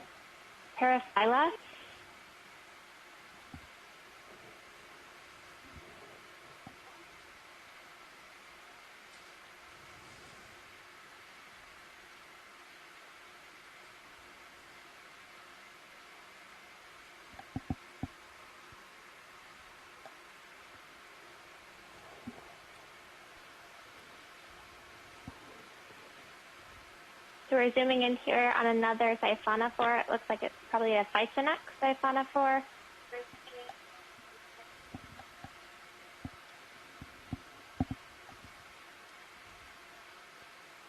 Nav, are we doing another transect Probably another after this? Halostima, No, this will be according the to final Google. one. You And can also it's see the pretty much complete at this Bathyceroe point. or the lobate ctenophore in the background there. So whenever you guys find a good stopping point.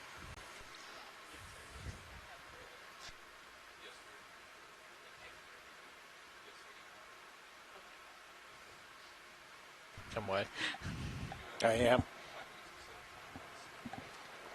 Okay, and then 20-minute ascent. Good copy. All right, looking at you, 65.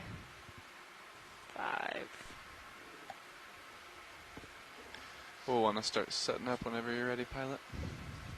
Is it time to... Pilots, can you zoom actually on the left one? Oh, it's out of screen now, sorry. It is time. You have about 5 minutes of setup time. Yeah, it's not going to take 5 minutes, but when do we We have quite a bit of squid that just passed through the screen no there later as than well. 1911. We need We've to be seen on a our way couple up. of those throughout the dive at the 630 meters.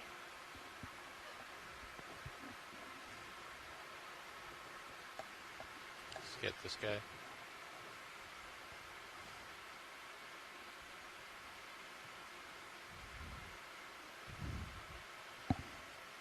Yeah, squid in the rail cam.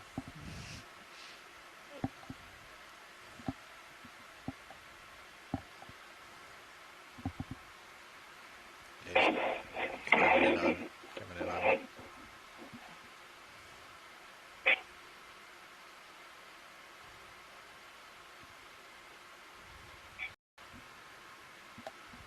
Alright, I got you at 80. Right, we can let this guy go.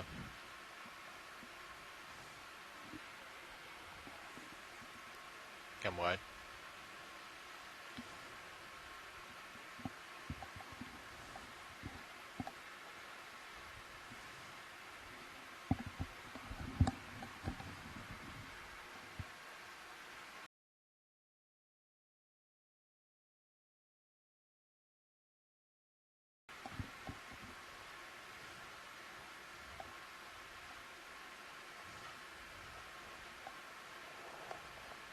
Got you at 93.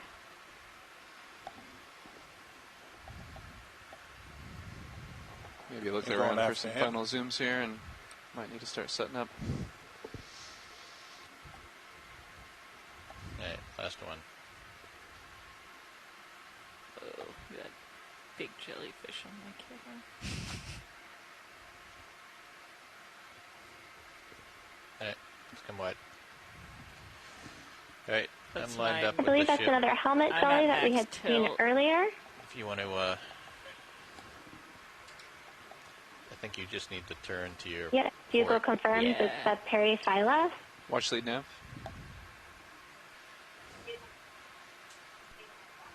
You want to put in Hey, auto watch. heading. Just wanted to let you know this officially ends the final transect, and we're gonna let the pilot set up for ascent. Yes, I can. No problem. Okay, EX, this is the navigator speaking. This officially ends the final transect. We're gonna let the pilot set up for ascent. Thank you, everyone.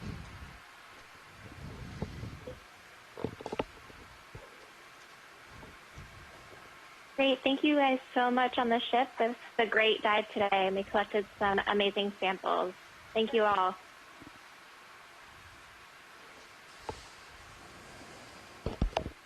You are a bit to my port. Yeah, what a wonderful day in midwater.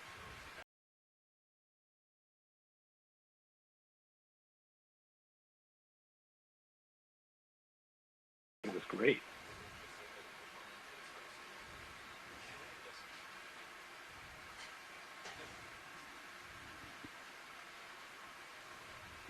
Yeah, just keep turning your head to starboard.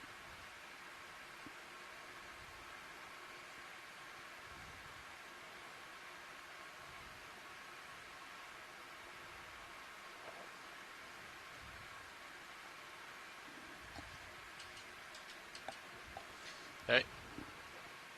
When you're ready, we can start coming up. All right.